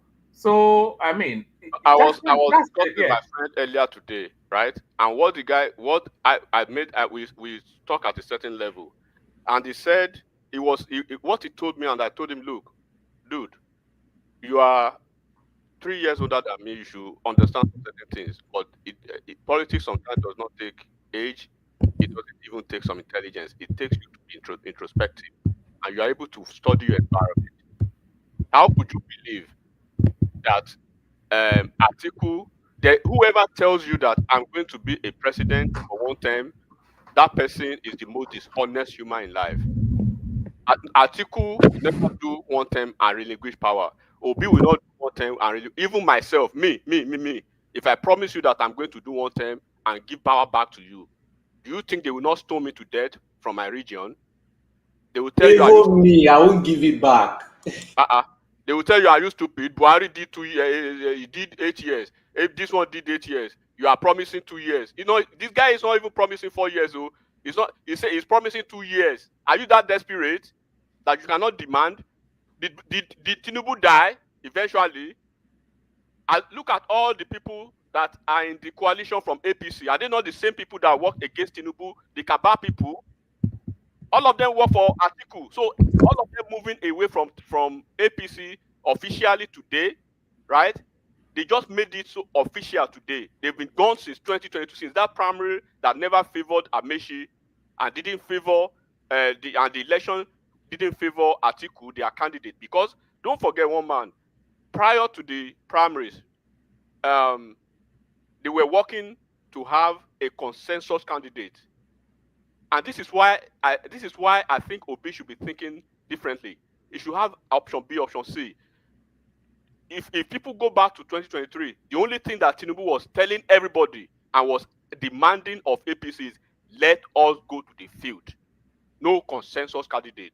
Because he knows if he agrees to that consensus candidate, he's done. They are going to spring up either Ahmed Lawan or one of their candidates. Tinubu will be edged out. He was telling them, let us go to the field. And if they defeat me in the primaries, I go back home. Obedient don't want to demand, let us go to the field, because they know Obi does not have the testicular fortitude to stand for primaries. He never stands for primaries. He has always have an arrangement where he will go to an SPV and they will give him a ticket. He ran away the last time. He chickened out. They know this time around. How could you have a coalition and you are trying to say you don't want to go to primaries and you are seeing Atiku? Atiku left officially PDP today. What does that tell you? Don't forget, this is the third time Atiku will be moving out of PDP. People who want to be crying about Wike being wicked or being silly to the same Atiku. Wike, when they all stayed back in this PDP, Atiku left in 2007. He came back. He came back to take the party ticket. He left in 2014. He has gone again now in 2025. And then when he faced again and he wants to come back to PDP and want to take the ticket, and you think that this same Wike and all of them that have stayed back, did they come to Atiku's life? Do they come to politics to service Atiku and his ambition? Is Atiku in coalition to make Peter Obi happy or to service Obi's ambition? They are saying Atiku should step down or probably should walk, should be the godfather to Obi and support Obi. Does Atiku tell you he wants to be godfather to any presidential candidate? Does he tell you he doesn't want to be president? What is Atiku living for now in this life? Atiku has achieved everything in life. The only thing that he has not achieved is being a president. And as long as Atiku is alive, everybody knows that Atiku will always run for the presidency. And they shook your head. You don't demand. You they beg. You are begging. Even if you are going to hold the southern ticket, is it how you are going to be begging? You they beg. I don't know all these people. I don't know the way that they think, because you carry the hope of a whole region now. You are going to mortgage. You are going to over promise their expectation. They are going to have expectation. At the end of the day, you will be trapped in this coalition. Because I think what they are trying to do now is don't worry. He will fight. You will fight. Don't worry. What they failed to do, what they failed to do to trap him in PDP in 2022 when he escaped and went to a Labour Party. Now they are trying to suck him in, get him trapped. He won't be able to contest on another political party, and they will have to make a deal with him. So at the end of the day, did he actually did he defect to ADC, or you just what was Peter Obi's appearance? What are we making of it at that gathering? As it is now, one man. Let's take it A, B, C. As it is, Obi does not have a political. Obi does not. The one thing we can say is not likely to be contesting as the Labour Party candidate 2027. So it means now if he's trying to use ADC for his ambition, what I'm telling all of them now to manage their expectation, because we are telling them again before they start crying that it is Tinubu that is remotely controlling people in ADC. What is going to happen is that in this ADC is an SPV already being state managed and being managed for Atiku. So everybody else in that arrangement, you are working for Atiku. So it behooves Obi now to go back to Alex Oti and sit with him and let them fashion out a strategy to either appease or placate Abure and all the warring factions in Labour Party, so he can run on Labour Party's ticket, or he remains with Atiku and probably take a VP position. Well, enigmatic is he submitted a 4-year manifesto to ADC today. Were you born yesterday? Even if you were born yesterday, are you not a day old now? To talk about you are submitting. Hey, have you ever heard that kind of nonsense? You are submitting 4 years. 110. They are all foolish now. They are all deceiving. They are all deceiving themselves now. But you are submitting 4 years something to Atiku. Look, let me tell you one thing, right? why I'm saying this is because we know ourselves on this platform. We know that it is because we have different political leanings. That's why some people think, oh, he hates me, or no. When we are seeing politics, and when we say it early enough, is to warn you guys so that you don't come back and be crying. They've rigged me again. Oh, it is Tinubu. Oh, it is APC. Oh. No, we are telling you now, because when you see all these folks, it is not a coalition to them. They are haters in disguise. They have this Tinubu obsession. Don't forget, most of them, they've never hidden the fact. I don't know what is behind the scene that they have with Tinubu or whatever. But like I explained the other day, one man, in every political parties, right, you have different tendencies. But all those tendencies, enigmatic. 3 more minutes, and then we'll move it around a bit. Carry yes, and all those tendencies, they usually find ways to consolidate ideas, right, and to work together. When you look at APC, you have the CPC tendencies, which when they were oppressing this Tinubu in the 8 years of Buhari, don't forget one man. When Buhari was sworn in on the day of his inauguration in office, do you still remember that thing he said? I belong to how did he say it? I belong to everybody. I belong to nobody. That was a shot. That was a salvo to Tinubu that very moment. Tinubu was never allowed back to Aso Rock. All this Malami, all of them, until they needed him again for his re-election, because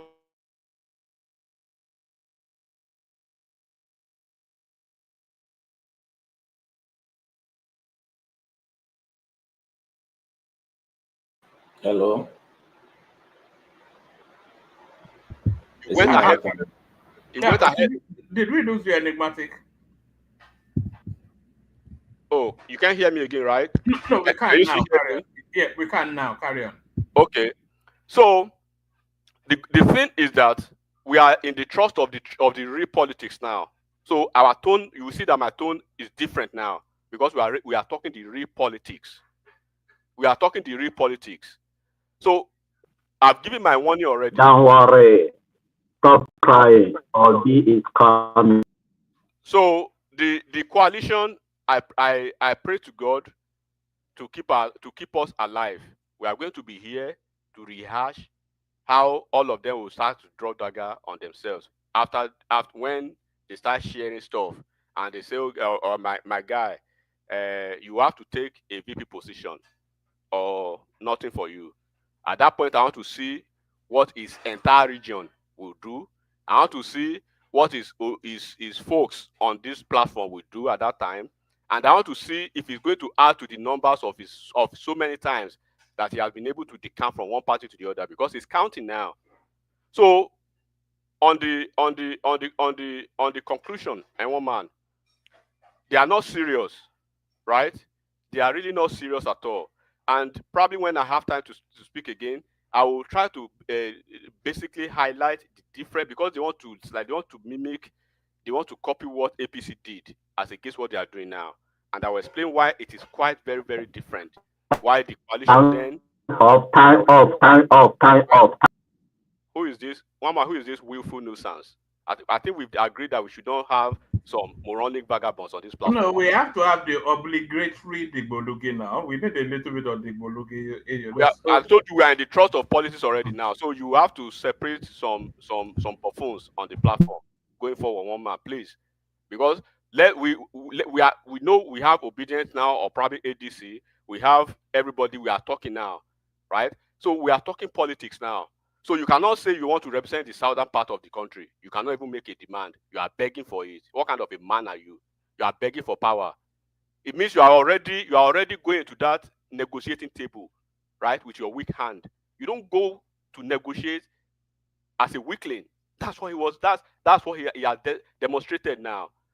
You have admission. You are looking at everything. You are seeing all those northerners, all those people that did wicked what they did him the last minute. You are still. Some people will learn they will like a VDM. They're gonna learn the hard way. but it's going to They be will not learn. If they learn, if they are kind of people that used to learn, will they go and be stealing another person's idea and be trying to do it with bunch of foolish? They don't even have their own idea. Just going up and down from party to party, stealing. They're not even creative. Nothing brand new about them. I can bet that Obi will have less votes in the Southeast than he did last time. I don't even care what he has. The good thing I want to say is that Tinubu is a very, very lucky man, right? In the history of Nigeria's politics, he seems to be very, very lucky because sometimes he doesn't even need to do too much. The opposition are doing the job for him already. So PDP is in disarray, Labour Party is in disarray. They concocted the new coalition that they have together. At the end of the day, by the time they want to choose who is going to be the presumptive candidate and who is going to be what, then they will.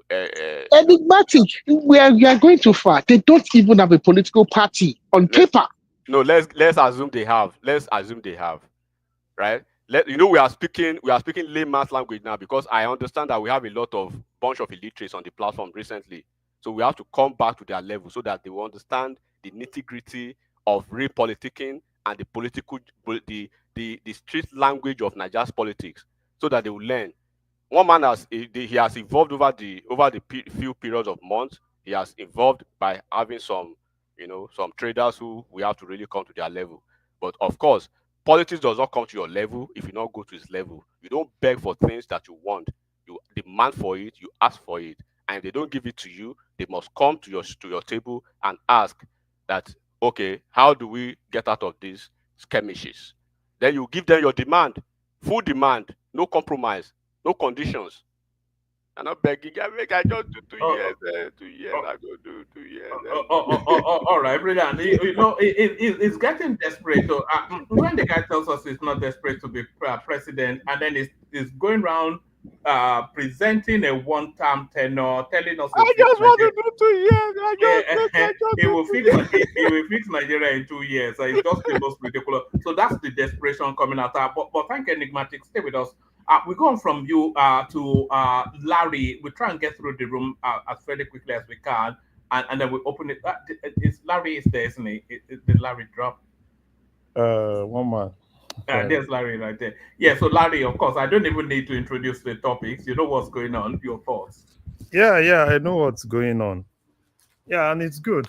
It's good. But one thing I want to say is this, and I'm saying this basically for people that are actually hearing us on this platform, and I'm very sure the security people will also be hearing us from this platform. Things to expect after this: there will be more of bombings, there will be more of insecurity, there will be more of all those things. So people should expect more of those things because it's part of the strategy, right? We've seen a little bit, it went down. So there will be more of those things now.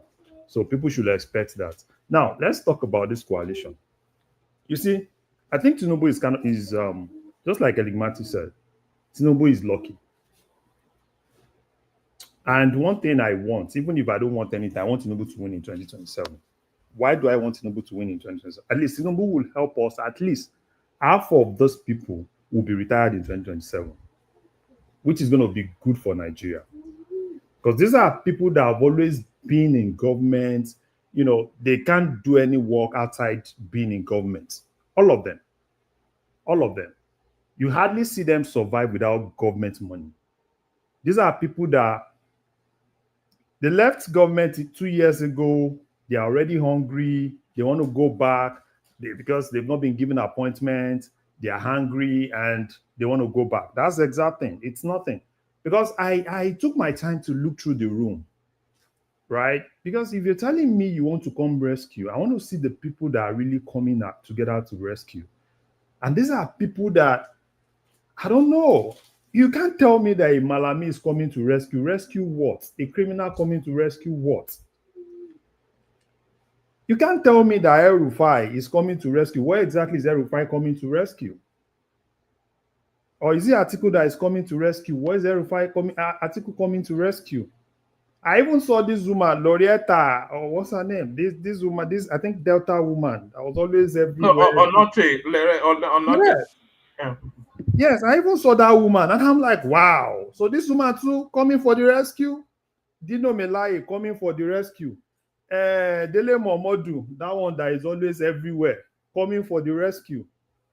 And I asked myself, what exactly are those people? These are people, if you look at the problem of Nigeria today, these same people are people that have been in government for years. They've looted Nigerians' money. They've done all sorts of things. They've bastardized that country. And they are putting themselves together to do what? Because they can't stay out of government. What the people you are seeing, these are people that they've taken from taken from subsidy money, they've taken from forest racketeering, they've taken from every sector of that country. They are billionaires, they've got a lot of dirty money they've kept, they want to bring it out. It's a whole lot of things. And these are exact people, so when people tell me somebody is coming, and I ask myself one thing, who is that person? You can another person I pity so much is Obi. It's so obvious that Obi was just hanging. If you look at the room, if you're a psychologist and you look at that room, you should be able to know that who is the main person, who exactly is that thing built around in that room, who is exactly tagging along, who is exactly just by the side, right, begging for a space. And everything in that room, you could see, everything was centered around Atiku. El-Rufai was the main man in the room. Obi was just tagging along. Amaechi was just begging to be part of it. And that's exactly what happened in that room. And why I pity Obi is the fact that Obi is going into this deal, this coalition, is actually going into this coalition as a weak negotiator. Very weak. I've seen some people say, "Oh, if they don't give Obi a presidential ticket, they should." Sorry, Larry. Obi was in that room, like you said, and he got a very forlorn figure, like you said. But like you said also, Atiku was the main man. He was the central focus of that whole thing. Yeah. If Obi joins that coalition, the moment he announces, that is the moment that tells you then that he has conceded to Atiku. He cannot join that coalition expecting other than to be Atiku's deputy. Because that's good. Because if number one thing you want to see in this kind of a thing, right? You want to study the room. You want to see the main person in the room, the person that everybody is actually rallying around. Then you will be able to say where exactly is the key figure in the room, right? In 2015, during APC zone merger, you could see who is actually the key person in the room. The key person in the room as at that time was actually Buhari. Atiku was just tagging along to see if it actually favors him. And at the end of the day, you could see the main guy, right, who was trying to make the things happen, which was Tinubu. So if you look at the whole coalition that you're actually seeing now, right, I can tell you, it's all, all of them are just there. Everybody that are orphans. It's just association of orphans, right? Probably somebody that have been left out, somebody that was not given appointments, someone that have actually, been in government, is out of government, looking for a space.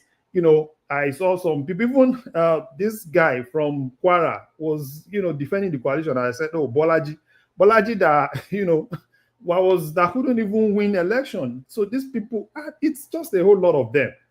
And for me, right, it now depends on Nigerians. Right? It depends on Nigerians. Because I even like what Obi is actually doing. Because at the end of the day, the Southeast, I'm happy for the Southeast for one thing. Because by 2027, if Tinubu wins, Obi is going to retire. And there are brighter people. He's going to open the gate for brighter people in the Southeast. People like this Abia governor, Soludo, and the likes of them. So at that point, they will be able to come out. You see them shining, right, to represent the Southeast. So for me, it's good that these things are happening. It's good that they've started the politicking, and it's good because people should expect Tinubu to also come back with his own. He's a politician, and I don't like when people cry. Oh, blah, blah, oh, this is politics. It's game. It's the game of chess. What you just said. After 2027, I think Obi should just disappear. If he lost his region in the manner that he claims he lost his region, he should just disappear and let that region rebrand its politics around Alex Otti and Soludo. So, because this is the last throw of ethnic politics, so they can't. after Obi, of course, I'm not sure that that region will ever play ethnic politics again, because this has to be the last throw of this sort of politics that Obi is playing. Yeah, because for me, right, I think it's actually good for the Southeast, because there are very bright people in the Southeast. People like Oti, very bright man.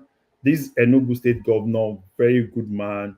Soludo, very good. They have future, right? So I think it's actually good. By that time, right, at least some of them will be probably in their second term, and some of them will, at that time they will be ripe to go to move forward, which I think is actually good, because the whole thing I'm seeing in that room, because first thing I did when I saw the whole room, I was like, okay, fine, let me see how, the environment, let's try and see what's actually happening within the room. Let's see what's actually happening within the room. And you can basically see what was happening within the room, right? It was just same Atiku caucus in PDP. They came in, they took charge of everything. The same Dino Melaye that was always doing their MC was still doing their MC. You could quickly see Dele Momodu there, and it's still the same people, right? And Obi just went there. The people he took there, they were sitting somewhere very far. They were not really part of it. Aisha, Yusufu, and the likes of them, they were just sitting, just looking. And I asked myself, right, Obi is not really playing the game well, because he's just there at the end of it. And I want him to, like Ligmati said, if he's smart, he needs to have a second plan. Because the way it is, if he really believes he still wants to be on the ticket as a president, probably he should have a second plan. And that second plan, I don't see how it's going to work. Because the way it is now, Oti is going to stay put in Labour Party. Oti, you don't be surprised that Oti will work for Tinubu, right? Oti is going to stay in Labour Party, maintain Labour Party. Obi is going to be there. These guys will keep deceiving him. Don't worry, don't let us talk about it. Because everybody that came today, they came to channels. I was listening to them. All the Atiku boys were everywhere. What happened today after that coalition, all the Atiku boys, Atiku sent all his boys around, from Dele Muhammadu to Ibe, to Bolaji Abdullahi. They were everywhere. And one single question they were asking them was about Obi. And all of them were like, oh, don't let us talk about that now. It's not about that. We are not talking about ethnicity. We are basically talking about coalition. And you could see what is exactly happening, right? So that's why right? Probably Obi is just there to go and see the temperature of the room to know if he's wanted like that. Probably that's what he's gone there to do today. Because if he's going there, we've told them our proposal. I'm like, which proposal? You that you are supposed to lead by the front. Take your marshals behind you. Let them know that you are coming with a strong, formidable team. And at that point, you'll be able to cut your bargain. That was how do you think he should have turned up there at all? I think it diminished him somewhat. It diminished his brand for him to have turned up there somewhat. No, in turning up, right? Obi is weak. Obi is he's a weak person, and they know it. It's normal psychology. They know he's weak, right? Because him turning there, because look at what Atiku did. Atiku went there with his marshals, which tells you that Atiku has gone there to hijack the whole space, right? Brought the media, brought everybody, put them in strategic positions. And Obi was just there tagging along, sat there. The other obese people were within the crowd, right? Not Aisha, Yusuf. I just saw them. They were just sitting and, and I asked myself, what exactly is Obi doing here? Right? What exactly is Obi doing here? You're not going there to strike a deal. You are just basically there to beg. At the end of the day, you're going to beg for a VP position. That's the exact thing.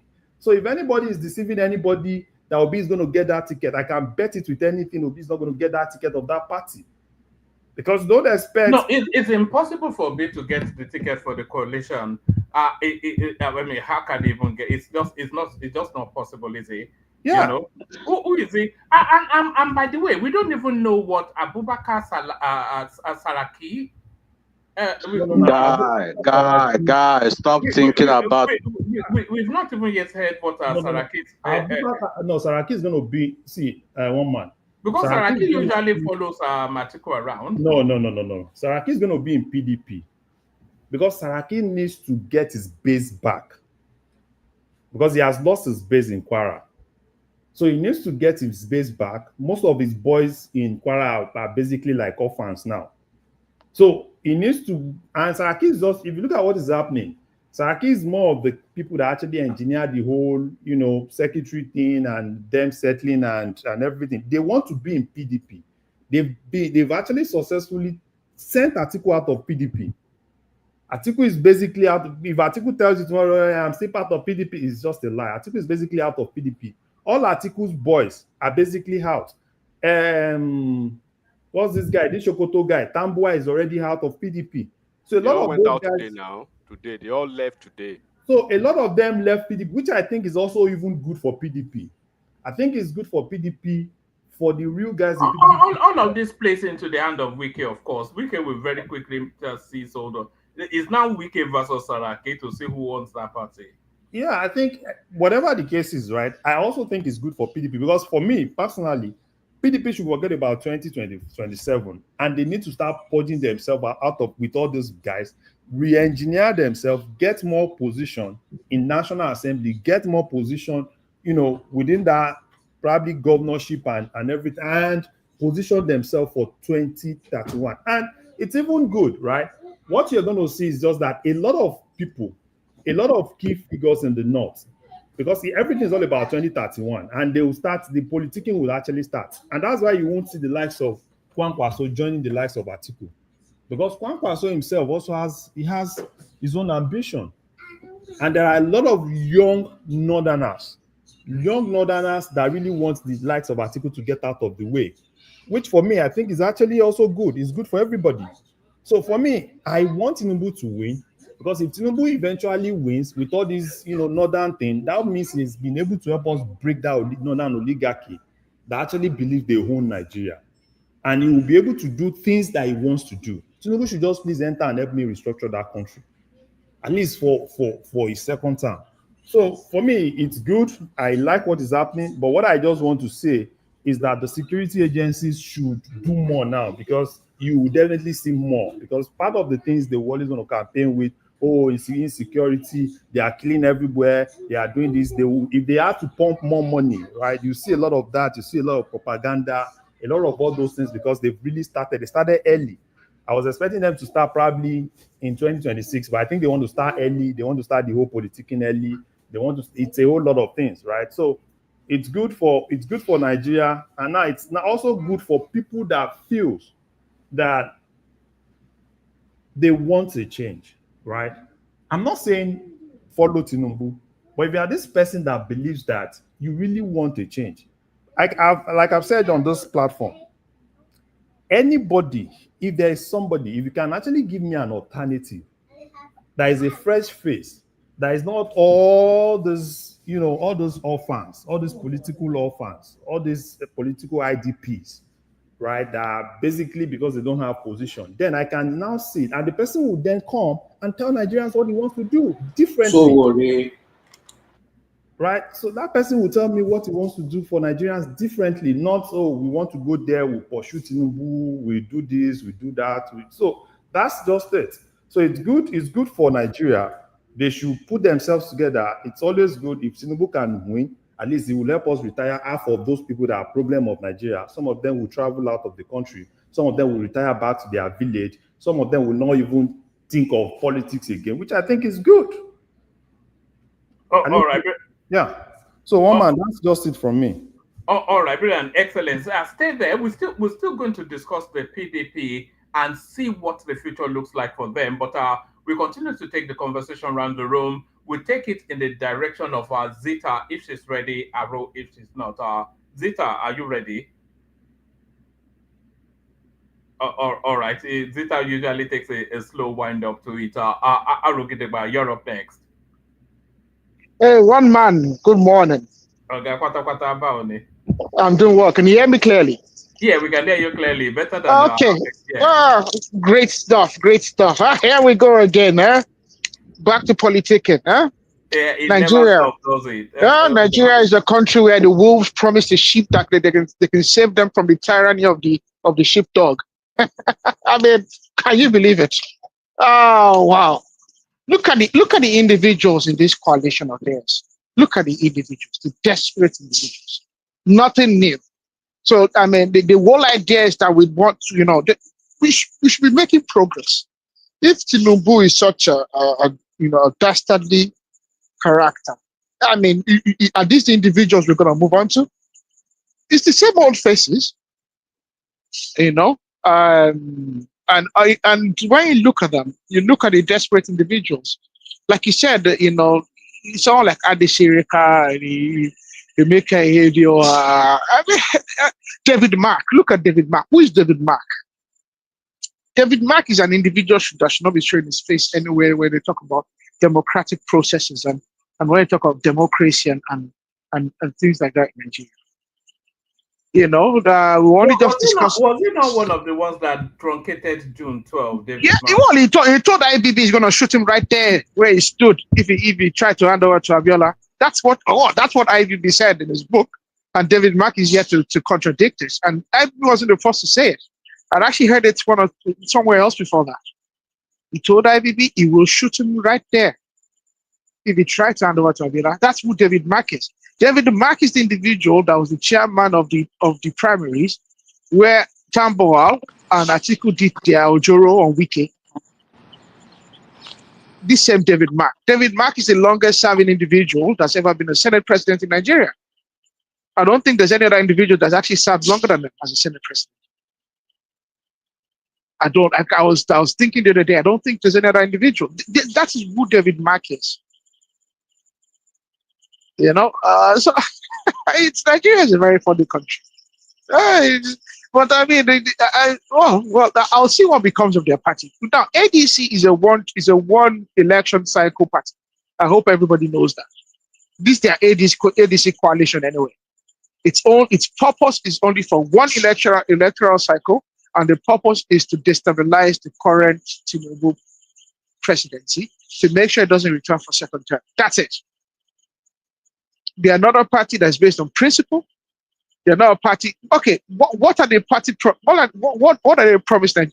Because as a Nigerian at this point, sorry, what I'm thinking about is this. Okay, I have some things I believe in terms of policies, and I would only support any government or any political party or any candidate that actually is promising and I believe has the capacity to deliver on those particular things. Okay? Reform. We're talking about federal reform. Okay? We're talking about true federalism, as they say. We're talking about, we've seen a lot of things have been done. The local government autonomy. We've seen a hand to subsidy, forced subsidy. We've seen a hand to round tripping and effects. So these are the things I believe in. Okay, and I'm logical. No one can promise me that they can resolve the electricity problem in Nigeria in 2 years. It's impossible. Because aside the fact that you have to, you do the transmission lines, you have the situation that privatization of the electricity, the discos and the gencos, there's some that gives you a problem.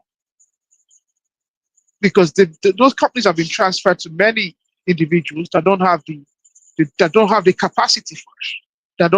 They don't have the capacity to invest as required. So are we talking about a federal government that's going to have to buy out the gencos and the discos and redo the privatization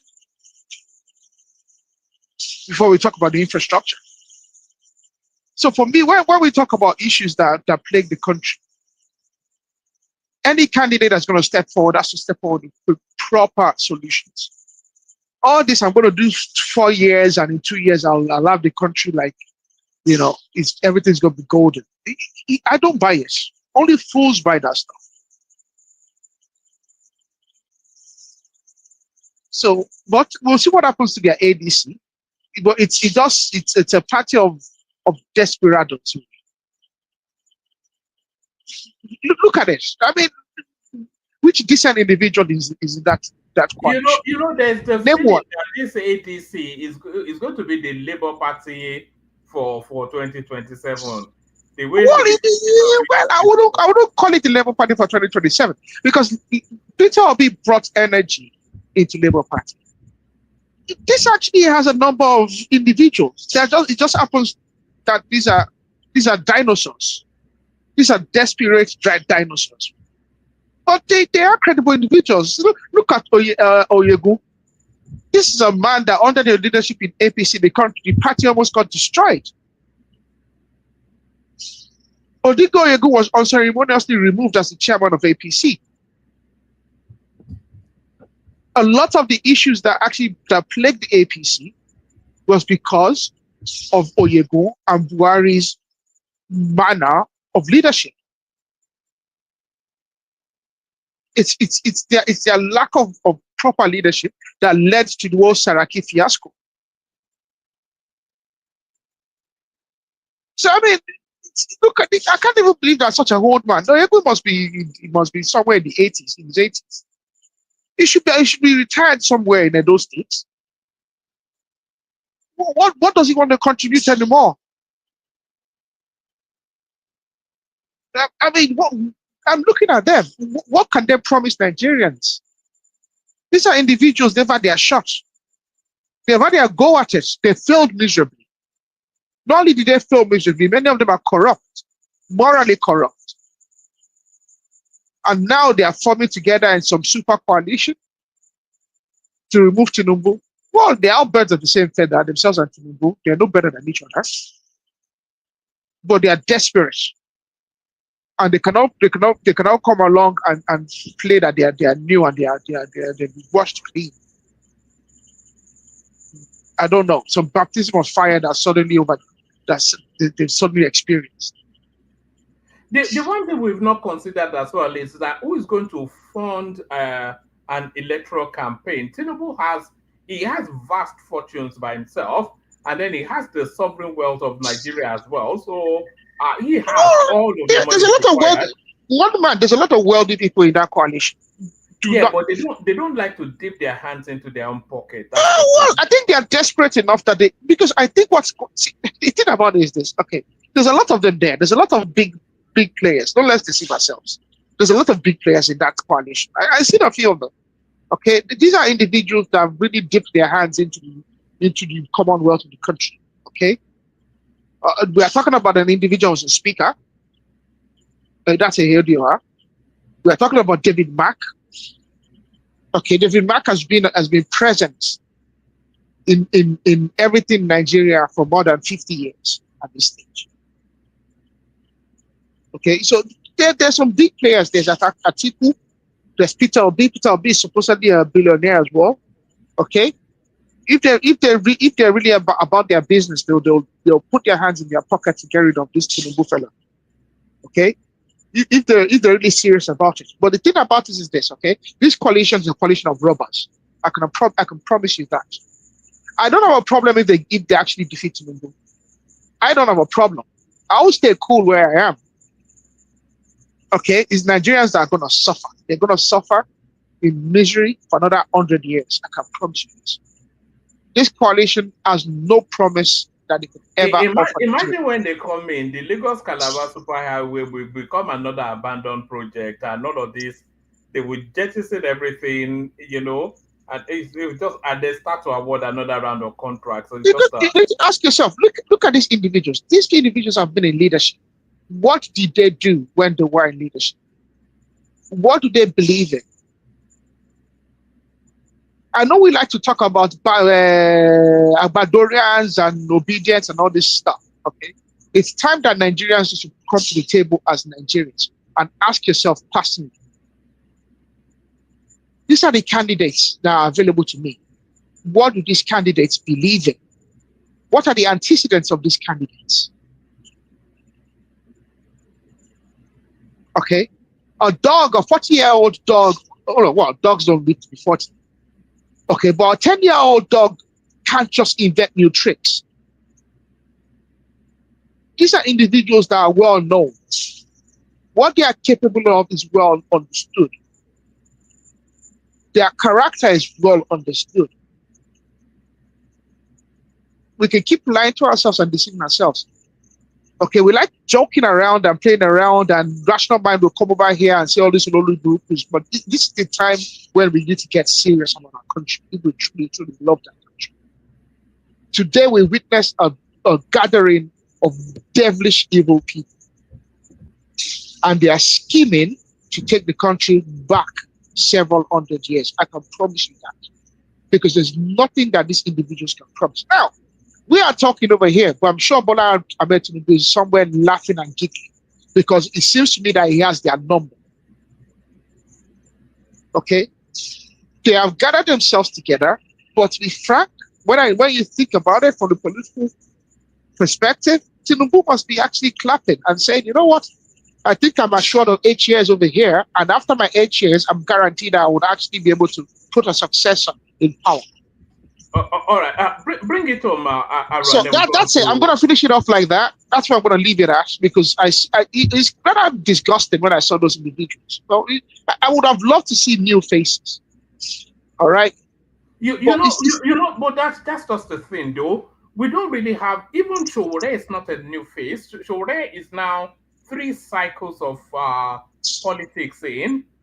Where are the talents? We don't seem to. We are just recycling. For the last 40 years, we've been recycling the same names, just the same names. Obasanjo, Buhari, Tinubu, Atiku. You know, it's just the same names for nearly 5 decades. It's unbelievable. It's very disappointing. Really. I know, like, you know, we like to do this with Ibadorians, obedient stuff, but to be frank, I'm just getting more disgusted stuff. Even Tinubu, all of them, they're all the whole same old people. Are we moving forward? We're talking about another electoral cycle, and it's the same old people, it's the same old tired individuals. What can they offer? What would any of them offer? What would they offer, really? Okay, so the promise is they're going to undo all the things that Tinubu is doing. Okay, so as a Nigerian, would you be happy for subsidy to be returned? Would you be happy to have 5 exchange windows of FX? Is that where we're going back to, borrowing to subsidize to FX? I mean, really, do we really want to go back because we don't want to suffer? That's the problem of Nigerians. We do not want to, but we talk about China, Malaysia, all these countries. Do we think they had a rosy time? Even the Americans had a Great Depression. Do they think it was funny? The British, remember the Brits went through it after the World War as well. The Germans went through it. All these great economies we're thinking about, do we think they just had a rosy time? No. People pay the price, and sometimes when you're paying the price, it's going to be difficult, and it's going to be years of difficulty. The leaders themselves need to buckle up as well, because they are being wasteful, and that's why the problem. That's my only problem. The leaders need to actually buckle up and stop wasting money. They need to be frugal as well, but the citizens as well need to understand that it's going to be painful for several years for us to have a proper future. One man, I'm going to leave it at that. Oh, all right, brilliant, excellent. So that's the excellent Arrow Gidigba. So we're going from Arrow, we go to Patoski, just to have maybe a counterweight sort of a narrative, because I'm not sure that Patoski might be aligned fully with what's been said so far. So Pato, Otojometa, how far? Patrick. All right, I'm not sure if we have Patrick fully yet. So as we are with Patrick, let's go on to Mr. D. Mr. D, Wagwan. Hello, woman. Okay, pata, abody. I'm good though. Well done. I can see that all of you guys, everybody's angry or upset or even shocked, if I would say. You understand? You know, that I mean, the coalition, they have to do it now. Tinubu cannot have it all by himself. APC government cannot have it all by himself. You know, and Obi has to join them. We have to listen, hear what they're saying, and if they're not happy, yeah, we'll come out of it. But you can't say you don't want to join them. You understand? So people saying, Obi is weak. Obi is weak. He's not strong. He should go there and say he's Southeast. If he does that now, people be like, oh, it's ethnic bigotry. Da, da, da, da, da. He has to go there. Obi is humble. He's not weak. And you understand that Nigerian politics, one person cannot play it. One tribe cannot play it. You have to be able to work with others. And that's what he's doing. And he still has his backup, which is the obedience. You understand? So my own advice for the present government is from now till the end of 2027, you have to do the right thing. You have to change Nigeria. You understand? You can't go be like your bragadoing, like, yes, now me, nothing can happen. We can control it. Nigerians will come against you. You understand? The lives of Nigerians, people are suffering. Do you understand? It hasn't changed the Nigerian people's life. Yes, he's done some policies. Yes, we agree. But the main things, he hasn't done it, which is supposed to be like the first things that he has done. So he still has a chance. Mr. D, can you please expand on those main things? Because The we main talk about things this is main thing. Talk about it. insecurity. Yeah, What there are we you go. talking Thank you. about? Do you understand? Stop being like this. He hasn't So sorted I'm not insecurity. being like that. the I problem want you to make it clear. The problem is not corruption. The problem is insecurity. So as long as you remove the insecurity and corruption is still there, the insecurity will never come back. See, corruption is still there. He hasn't done anything. He's spending the government. He's telling Nigerians to keep quiet, to manage this thing, Great Depression. This, that. But him is living life But Obi like said this that thing. Him and his people. it is a group of corrupt individuals. It is a party of Wait, corruption. leave that But he's one. We're aligning talking with about them. what is So going on humble. now. Do you understand? Like, stop it. Don't be But like everybody there we're is saying corrupt. right now. This is your guy that you're saying, and he came up to be like, okay, I'm going to this, I'm going to that. What has he done? The average life of Nigerians is hard. He hasn't done anything about it. Do you understand? So he still has a chance. So don't get me Let's wrong. give another criminal another chance. Hello? Let's give another criminal another chance. I beg, excuse me, you go and sleep. Can any normal person get there? In fact, let's be real. We have to choose our best criminals right now. Who is we? Who do you think Chore will get there? You know, go smell there. With people like you who always support crime, of course you will not get there. Okay, leave that one. Just keep quiet, you. So, like I'm saying, right now, is the issues. If we can do it, if he can do the things that Nigeria wants, he still has a chance to turn. But if he thinks that he's going to hassle people from even voting, he's destroying democracy. Do you understand? All the things that people say is destroying democracy. Look at the case of Rivers. You come there, you destroy it because of one weekend or because of your personal 2027. You're destroying the kind of things that you know that when people get there, those people will use that thing against all the southwest states in Nigeria. Would you be happy? Instead of you to be strengthening it, you're destroying it. Do you understand? Look at the judiciary. He's muscling them. This is what's getting people angry and everybody coming together. Police, army, he's not even doing anything. Do you get me? So it's all these things people are looking. And if he likes and he calls it a bluff and he thinks that, oh, maybe people are stupid, presidential election will come first before state. Whether he likes it, if he doesn't do the right things that Nigerians want or the right policies, and he thinks that it's people traveling about, buying yachts, buying any of all this kind of thing, or thinking it's money politics that will save him, it would not. Remember, all this coalition they're doing, obedience are not involved. By the time obedience join, he don't finish his game over. And if he thinks that the way he's muscling everything, that he thinks that he's got Delta, he's got Bayelsa, he's got Port Harcourt, he go watch, he go see what's going to happen. That's what I'm saying. I'm coming. Hello. So that's why I think he still has a chance. So let him do it, so that if he does the right thing for Nigeria from now to then people can see. If he not do the same policies and he goes about this politic, because the politic master. So, like, he doesn't want to even govern. His own is, the people are coming and you're going against them. And you're trying to muscle up democracy that you claim you supported. There's going to be issues. This is what I think. Do you understand? So I can't say much. My own is just to advise them. By the end of the day, he's going to be cornered if he doesn't do the right Can thing. I ask you a question? What question do you want to ask me? Okay, what is the grassroots structure for this ADC party?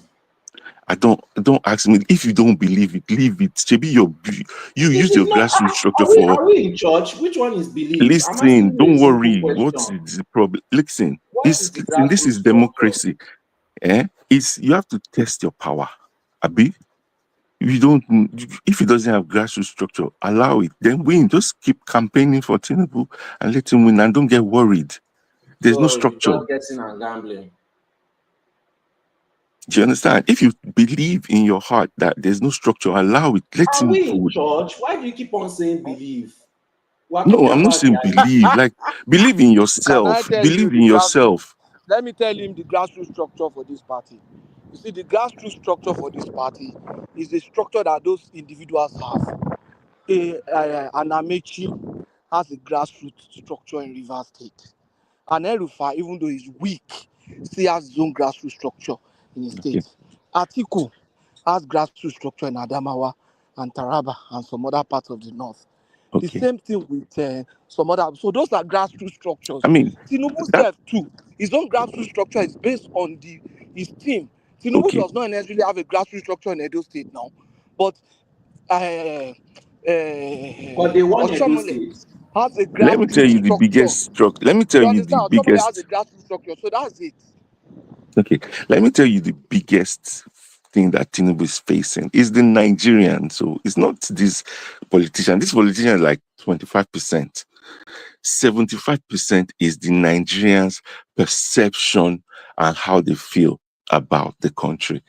That's 75. If that is what you think, then you don't understand what. So So you accept you're telling me that Nigeria is good, is okay. Solely, is that what you're saying? Everybody's Nigeria is happy. When you come out of this call, you get home. You don't understand what grassroots structure is. If you think it is based on your opinion of whether Nigeria is working or not, or how people view it, then you don't understand what grassroots structure is. Listen, do you think, yes, I earn 70,000 naira in Nigeria and I'm buying petrol for 1,000 and I have 3 children, and you think I'll go to the poll and vote Tinubu, even if you pay me with grassroots structure? With grassroots, let me tell you how deep grassroots structure is. If APC offer them 5,000 naira and APC offer them 500 naira, they will take that 500 naira and vote for APC. Good. Let them do it. Watch what will happen. We're not saying this is how you think that is going to be. But me, I believe a lot of people in Nigeria would not want, even if you give them money, they take money and they still vote out Tinubu. They've done it for Jonathan, and they took his money and they still vote him out. Mr. D, one question I ask you is this. Mr. D, Mr. D, who is the individual? Sorry, give me 1 second. I want to ask Mr. D something, because he's speaking as though he has some conviction. So I want to put it to you. Who in this your coalition can you say has a capacity to bring Nigeria for? Because I don't like this promised land. Give me. Let me tell you something. I'm not going to talk about this promised land. This because I know how countries are built. Okay. Nigeria is not going to turn around for the next 20 years. So tell me someone that over 4 years can move us. Obi will move us forward. Will move us forward in Nigeria. 100%. Okay, so Obi will move. So what is Tinubu doing? What is Tinubu doing right now that Obi might do differently? Also, Mr. D, sorry to just be cutting in. You see, we are not looking at who will move Nigeria forward or who will not move Nigeria forward. Just believe, that's it. So we are looking at how are things likely to work out. Let me tell you, people are not going to vote based on competence. Patoski, and one man. No, but very question. I want to ask the two of you so that it will actually. I'm here. Yes. Let Patoski have that interjection. Yeah, I even want to even post something to the two of them before I leave now. To the two of them. Okay. Yeah, and Mr. G as well. the thing is, the way G has been speaking, he's speaking authoritatively, as if it is he has an authoritative knowledge that Obi is going to be the presumptive candidate of the coalition. That's the way he's speaking. Yeah. Like, let me tell you. Right? So do you understand my Finish the question? question so that I can interject. Sorry, let me just run my interjection so that you can conclude. So Mr. but the two Mr. Patrick and G, are you guys now telling me authoritatively, because I want to document it? I have said something earlier. Is it very sure now that Obi is going to be the candidate from the coalition? That's not what I'm saying. What I'm saying is because the way D is speaking. Let me speak. Let me stop my I'm own. not sure you have said that. Okay. I'm not sure. Okay. Sorry, D. Let me just let me give you so that you can answer those. Okay. Yeah. Okay. I'll give you some information. Now you see, we are not trying to say this person will solve Nigeria problem or this person will not. We are saying how are Nigerians likely to vote and react and respond. The point is that Nigerians are not going to vote based on performance. They vote based on for emotion. who, Mr. Patrick? Vote for who? Is it for Atiku? They vote for whoever. The They vote for who. Let me tell you, I get it now. Let me finish. I get it. Nigerians are going to vote based on emotion, and if it is good, the emotion will help the incumbents. But if situation of the economy is bad, even when the incumbent is doing the right thing, because they are voting based on emotion, it might work against the incumbent, and that was almost happened in 2023. That Buhari policy of Naira almost worked against Tinubu, even though it was the best candidate. But you know, Mr. Patrick, you are speaking like in general terms. You are not talking to a certain because no, Mr. that T is coalition, talking to D is speaking directly to a candidate of So D is talking to the candidature of Obi is not like Obi is not going to come out of that You coalition. see that Enigmatic is your master, and he knows the game of politics. Yeah, you're the obviously like you're the big man here. You're the big man, and don't get me wrong, I respect you. Like I listen to you. Listen, now you're not like you. I respect you. I always listen to you. Do you understand? Fortunately, I don't know today. Normally, I'm at the back of this. When you guys have talked, then we'll come above.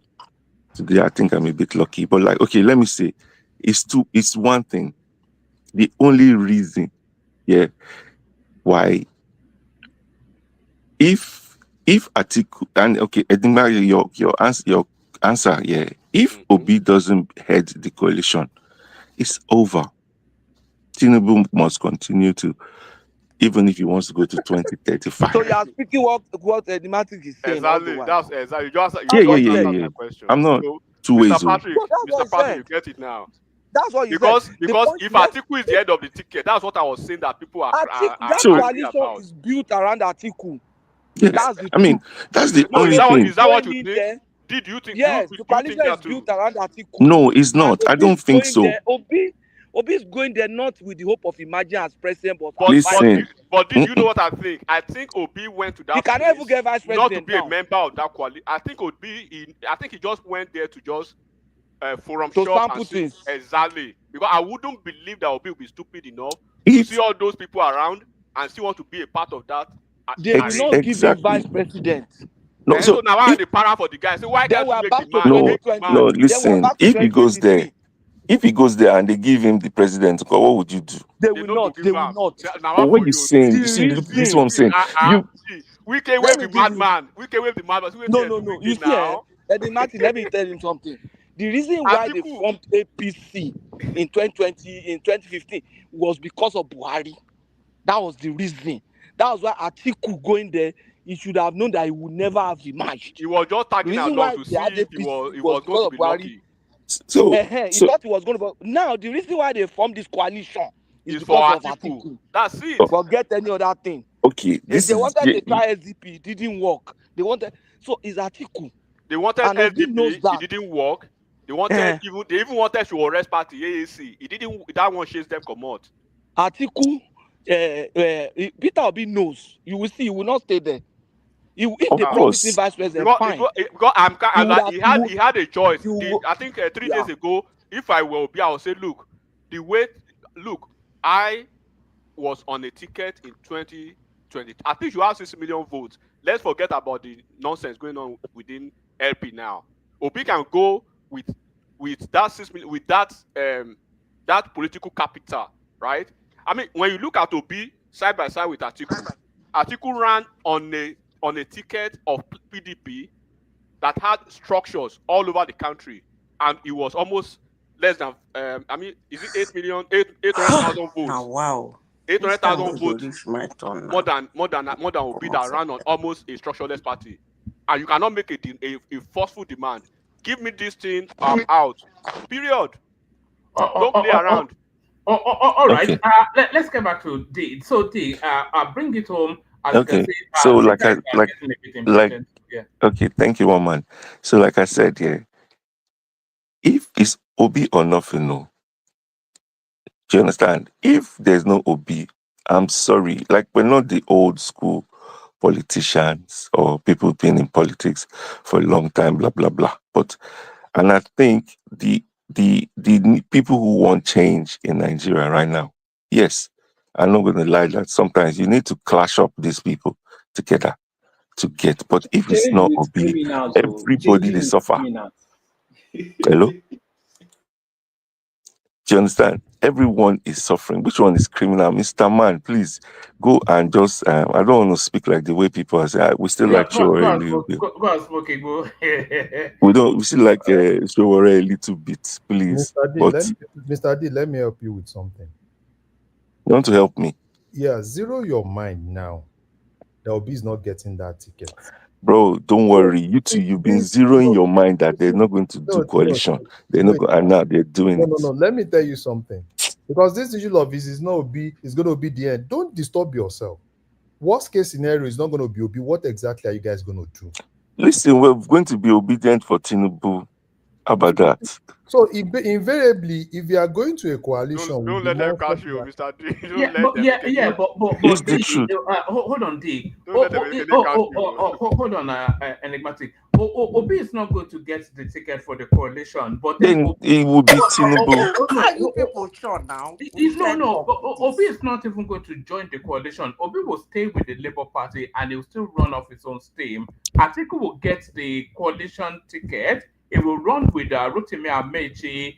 PDP would either present Bukola Saraki Obi Rufai ticket for the coalition. Madam Sister, please don't tell them more. Leave Wait, them. hold Make on, them guys. I have a question. So, how come nobody's talking about whatchamacallit, Showore?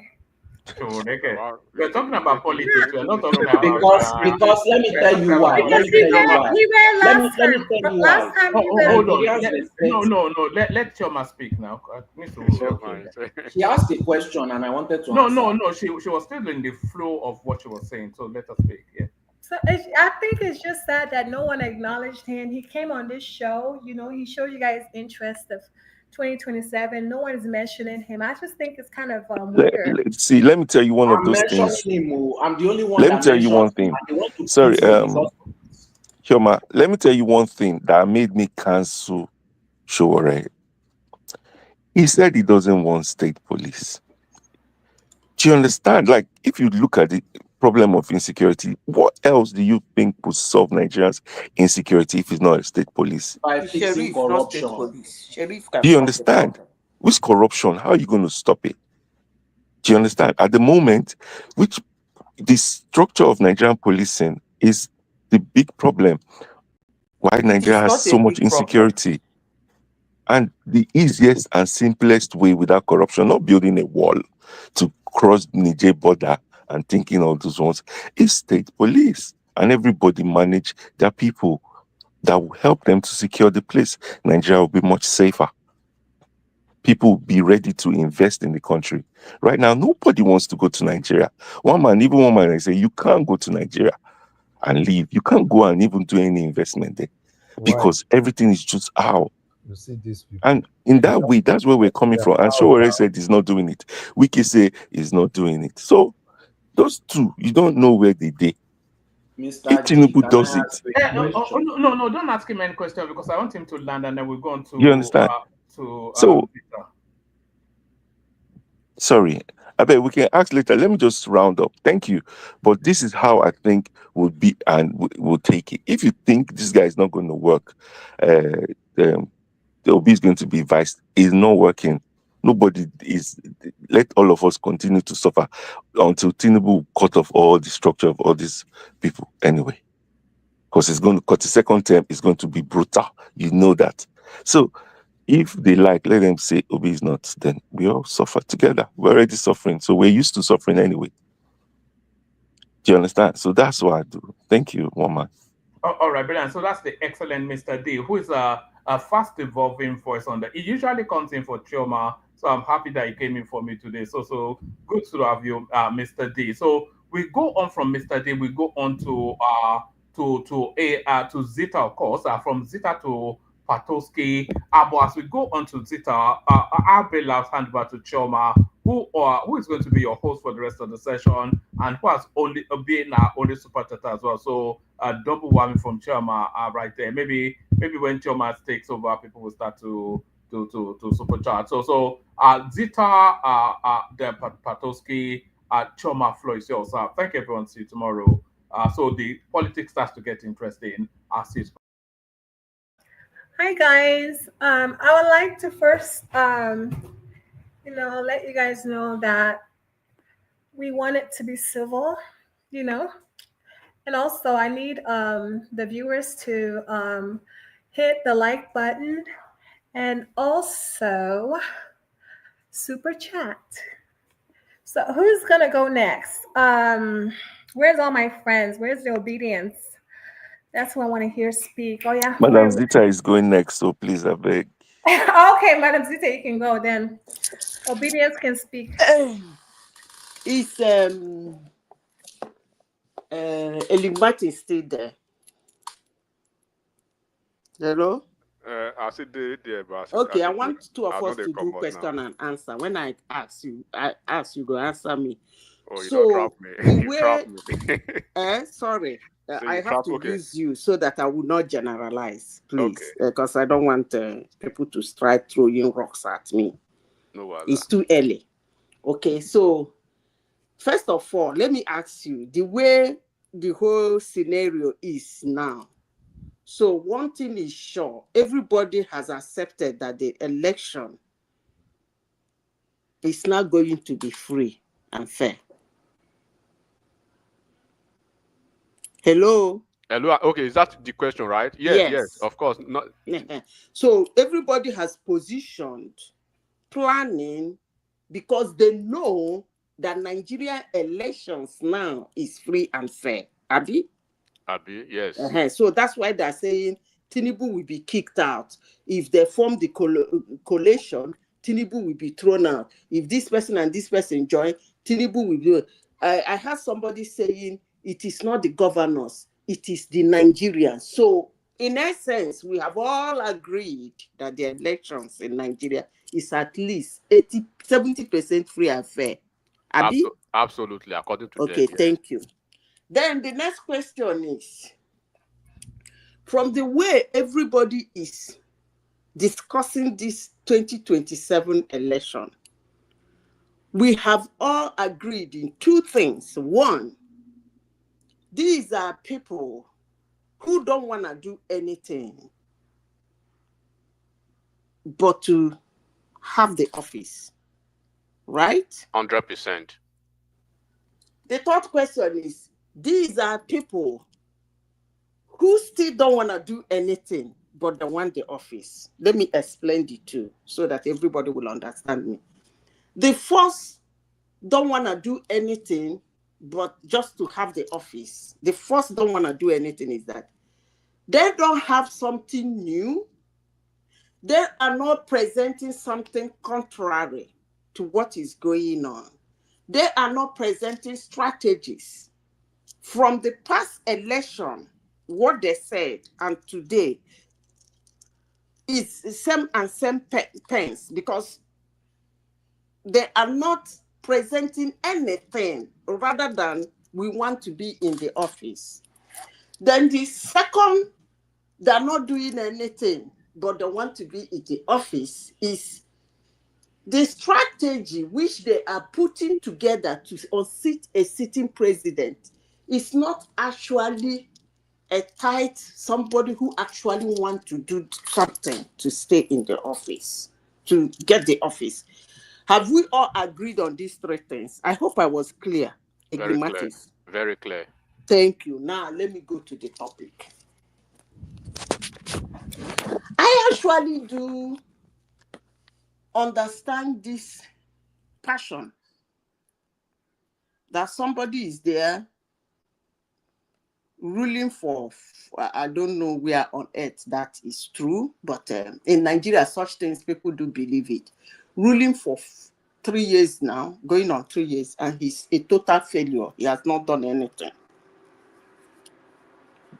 And then you want somebody else to be there, believing that that person will do something. Now, in the first place, Eglimatis, if I may ask you, what the heck is wrong with these people? Can't they just come together, bring themselves together, think together, form a party, form their own party, since they have followers? According to some people I've heard this morning, they have grassroots supporters. They have the money. Like I even heard that, what's this guy's name? This crook that made Nigeria, make the money was so much for him that Ras is money in his house. What's that? The former Senate president. Oh, David Mark. Thank you. I know he's among them. So what the heck, Egnimatis, is wrong with these guys? Can't they just come together, form a party, put a strategy? Must they be? Does it mean they can't do something? But you fail to understand, Madam Zita, that Can't they form a party? Why they are must not they builders. be rushing onto an existing party? They are not builders. How many of them had built any party? They always run away from their problems to perch into an... Look at all of them, from Atiku down to... And when you go back to their states, what have they been able to build politically in terms of structure? When I say structure, I mean party. I don't understand this idea of going to lash onto something somebody else has formed. It's either the thing is not going to suit the person or the thing is not going to suit you. So since you people have gathered together, what stops you from forming your own party that will suit you people and suit your mission and vision? What the heck is wrong with these people? Do you know why I'm emphasizing on these things? It's because tomorrow now, No, the government is making it difficult for them to form a party. Madam Zita, they said that the government is making it difficult for them to form a party. What do you mean by that? When they have to INEC is not registering party, Madam Zita, now. No. That's not right. That's their own argument. I don't want to go that low. No, Mr. Patrick, listen to Dele Momodu. Mama Z, Justice, listen to Dele Momodu's interview today. Dele Momodu actually came out to confess that their strategy is to have a pseudo political party, that they had OPO or whatever, OPO, ADA, to more or less like a small screen, right? To confuse the APC, as if APC is their problem, to confuse the APC while they are working with ADC for the past 18 months. So they had enough time to build political party. And the luckiest among them so far, has been Peter Obi. He was handed a Labour Party that he had nothing else just to galvanize that Labour Party, and they can use it now for that their coalition. They messed it up. Okay. Do you know why I'm emphasizing on all these things? I don't know how much time I have, but why I'm emphasizing is that there are some group of humans that by the accident of birth, they happen to be Nigerians. I call them errats. By the time this election is done in 2027, they will litter the whole internet, writing gibberish about Nigeria and their institutions. I call them people who by accident of birth happen to be Nigerians. The whole scenario is clear for everybody to see. Now, we are all speaking on it. Everybody is galvanizing. Why? Because they believe that the election is going to be 70% free and fair, and 70% is a pass mark. So everybody is galvanizing. Secondly, these are people who don't want to do anything except to walk into a frog. They don't want to do anything.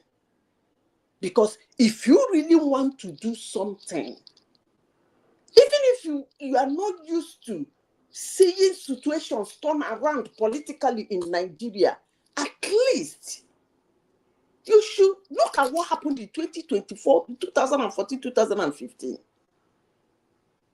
Some group of people from different parties came together, formed a party. They didn't steal ADC. They didn't steal Labour Party. They didn't steal ACN. They didn't steal CPC. They didn't steal NMPC.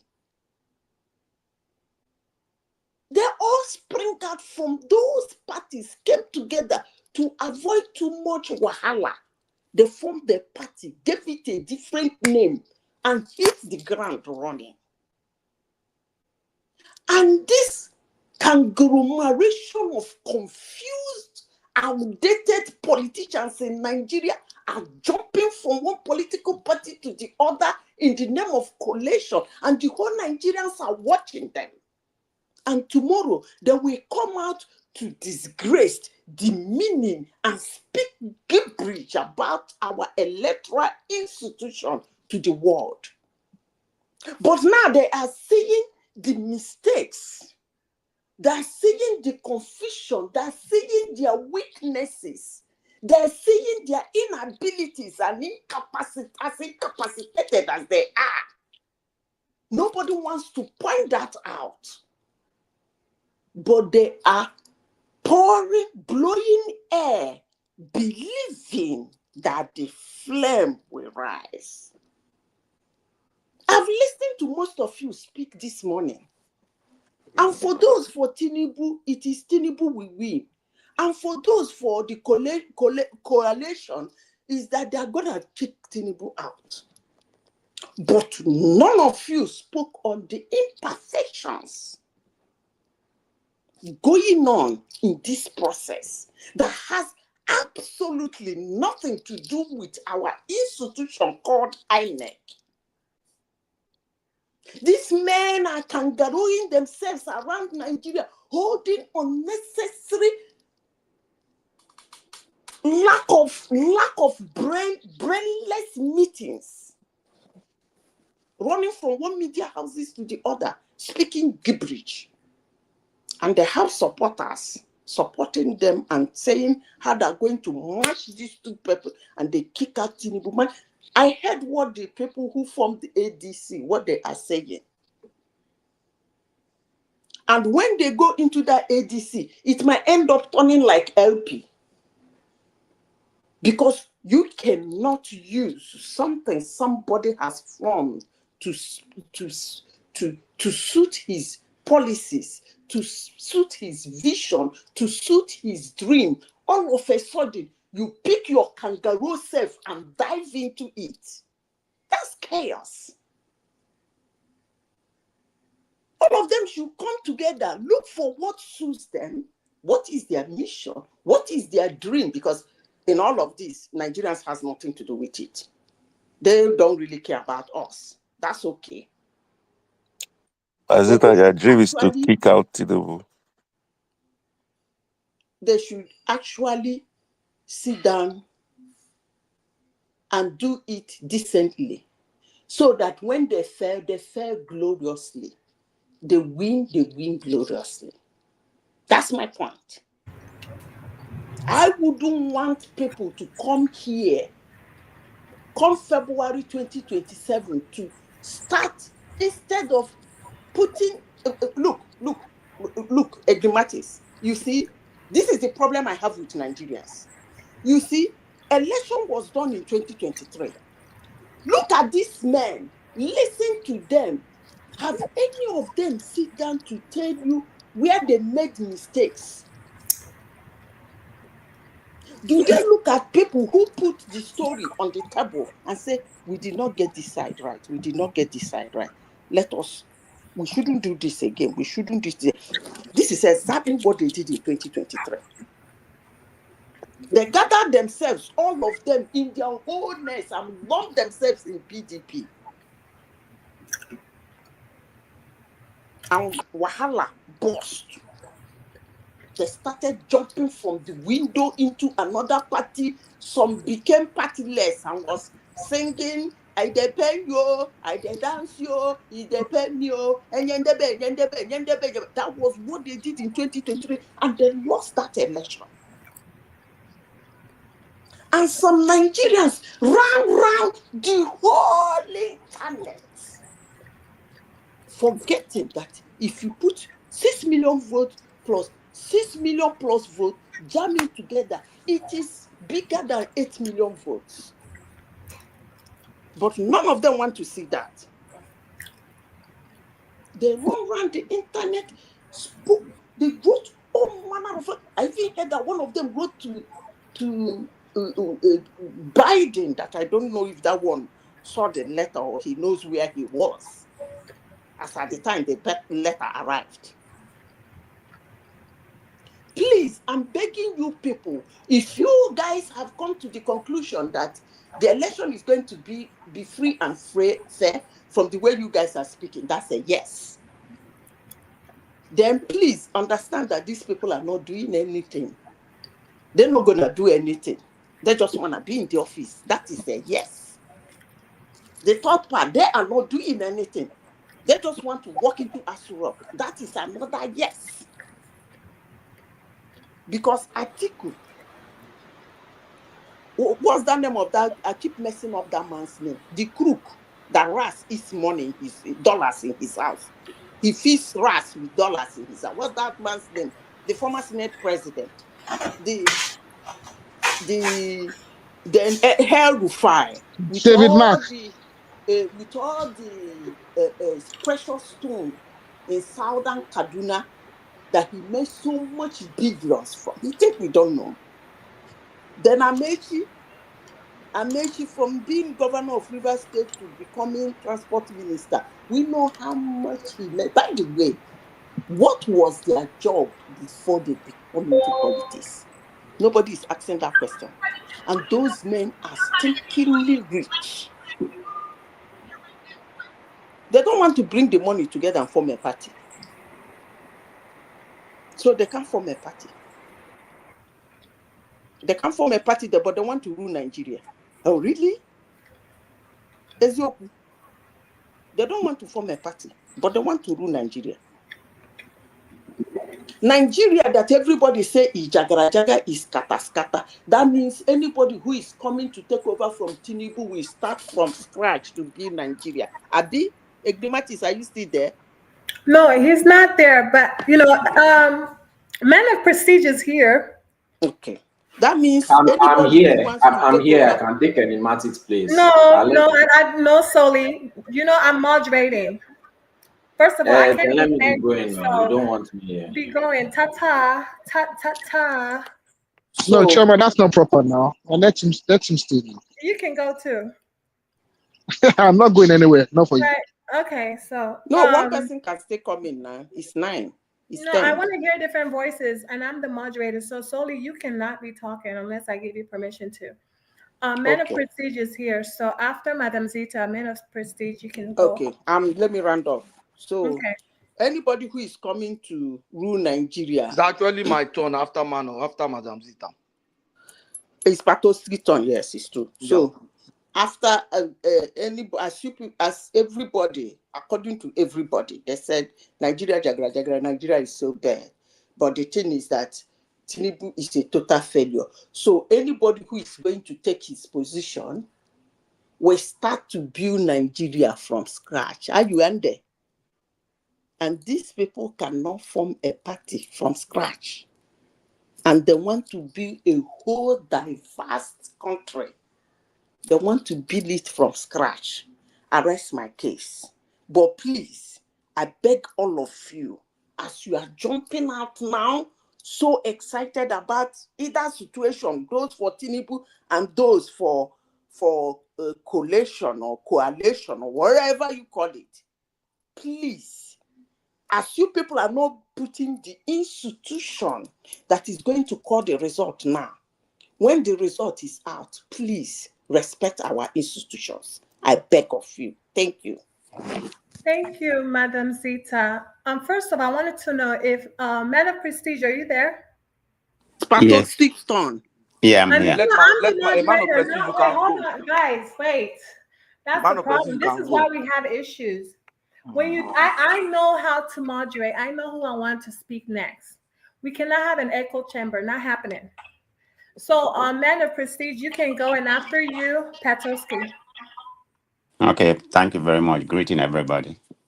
So the problem we're having right now is about this party is being formed. You know, everybody's panicking. The so-called APC is panicking. That's where, you know, if they're not panicking, some of you, you know, Agbadorians here that, you know, which I call basket of, you know, despicable, you all wouldn't be panicking. This is exactly where you have gotten yourself. Your president is somewhere, you know, in St. Lucia, you know. I don't know what the purpose of going to St. Lucia. I don't know what kind of investment you can go in He's on you can get from holiday. St. He's on Lucia. holiday. Yes, on holiday, you know, I mean, wasting our resources. But I don't know the purpose. And some of you come here, I'm talking about they come from a party from a grassroots. How can they form a party from a grassroots when the criminal in office have pretty much hijacked all apparatus in that country? The police, the court, I mean everything, the INEC. They are the one frustrating people from not forming a party from from That means original. you have already lost now. If you think he has that kind of power, then you've lost.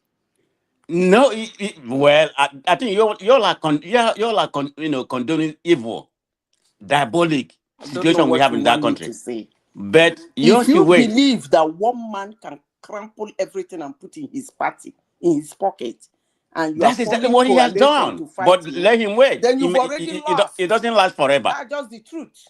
It doesn't last forever. What goes up must come down. That's what you have realized. Whether in 2 years' time or maybe in 6 years' time, it must come down. And you're gonna reap what you sow. All of you here supporting evil. I mean, Nigeria. Where do you want me to start? Nigeria has deteriorated to. I mean, all aspects. Where can I start? Is it indebtedness? We are right there. Look at Nigeria debtness where we are right now. What Tinubu inherited, and your people coming here to claim that he has paid some debt. It's so annoying in that country. What this so-called APC had brought to that country, and I have people here have the audacity, have the impetus to say they are the good body. What is good? What have we gotten out of this particular APC? And to make it sure, look at what happened. They don't even want people to have a meeting. They will send their police, even booking a hotel. I was watching some, space today, or yesterday. They don't want, they don't want this party to have a place to book some hotel. They say people from the higher, ask them not to have, I mean, people already pay. They already pay for the conference for the hotel. Now the Tinubu people send their people, say, or they send their hatchman, wicked. Say, no, you're not gonna have this, you're not gonna have this conference. What are you afraid of? If you want a free and fair election or whatever, let people, if you feel that you have the power, make things right. If you have been to Atiku's house in Adamawa, you will know that he doesn't. No. This is not about Atiku. This is not about Atiku. Atiku is part of the coalition. Let it be fair. Give them the power to to contest. This is what we are saying. Madam Sita, I think you are missing the point. They don't want any new party. This is what they have, and that's what they have to go with. I'm not saying whether they're going to win or not going to win, but Tinubu has done, terrible, I mean, has truncated all aspect of that country. This is where we are right now. I'm just kind of, sometimes it gets so annoying, you all are condemning something wrong. I mean, what can I say? What good has this government done? Nothing, zero. So, but hopefully, Did they can you from just say this. that with a straight face, man of I'm saying it. I will repeat it. I'm saying it with emphatic. You Zero. have Are you sure? Zero. I mean, I don't. what has Come he on, man. done? All is a camouflage. What has he done? Is it okay? Tell me what he has done. Is it Coastal Calabar? Is it this tax bill? Until actually implement, then we know what the tax bill is going to be about. I mean, like I said, I'm a proponent of the tax bill, but when it comes to Nigeria, is the implementation. I don't know how the digital is going to, they're going to be able to process it. It's going to be corruption, really He with has corruption. created jobs, so man of prestige. What There's job? a lot of jobs now in Go, Nigeria. Like my brother, don't even listen to that propaganda. What job? Nigerian employment is 4 point something. Is that what it is? When Nigerian employment, if you really put six it in point it, something percent that's what they claim. unemployment. That's what his Bureau of Statistics said. Nigerian employment is probably about 50 to 40 something percent. Who has a job in It's Nigeria? 100%. It's close. It's close. You can call it what it is, but Nigerian It's employment is probably 100% one of the highest. because It's in right a there with South country, Africa. that you don't register for anything you do, I actually do wonder how they get the statistics of employment and unemployment. But do you believe what they say that is 4%? That's what was published about 2 or 3 months ago. I said I don't know how they come up with such statistics. Because they are full of lies. No, because in Nigeria is one kind of country. But I thank God for what he's doing today, what is happening today. What is happening that you thank God about? Let me tell you now, as at the time I left Nigeria, it wasn't this good. I opened a bank account today. Right. What's going on? What's going on? Making a noise. I don't know. Where is it from? It's not from me. I don't know. It's not from me either. I know it's not from you. Okay, is it from me? It's not from me. It's not from you, Ma. I've already got it figured out. Sorry. Okay. So I saw something that shocked me. They have an app that will actually take the passport virtually from me. In as much as I have to fix, they sent me a lot of forms, paperwork, which I hate so much. I hate paperwork. So I don't like paperwork at all. For some reasons, maybe that's why I went into tech. I don't like paperwork. They sent me a lot of forms to fill for them and scan and send back to them. Then when I did that form, it took me a long time because I was not in. Anyway, I finished the form and sent to them. Then they now gave me a link for me to open as if I walked into the bank to open an account. It was a very interesting thing. Okay, okay. I mean, every country is on a technological, ground right now. What is so unique about that? Anything now? Don't worry. What is so unique about you making it like something they have achieved? This is the problem I have with you. Make it sound like they have achieved what a small country like Benin or even Burkina Faso has not achieved. Actually, the problem I have with you people. That's why problem. Every country is very digital right now. That's why when you accomplish something very pedestrian. That's when you accomplish something very pedestrian. That's an all achievement. of you come here and sing hallelujah. Like the please come something wrong with you. You guys should not demean our institution again. What institution? Do you have an institution? I am pointing out the lapses that can make someone lose an election. Nobody is seeing those lapses. When they lose, you people will lash on to our institution. Yes, to you, it is not an achievement. No, I it's not agree an with you. achievement. It's No very pedestrian. problem. No problem. But Madam for AI, me, you're like, please. Okay, it's not my turn. You can continue go with your ahead. turn if you don't want me to talk. You want to interject me? It's my turn, but it's so annoying that you stay here, all of you in Biafra, where things work, where there is same country.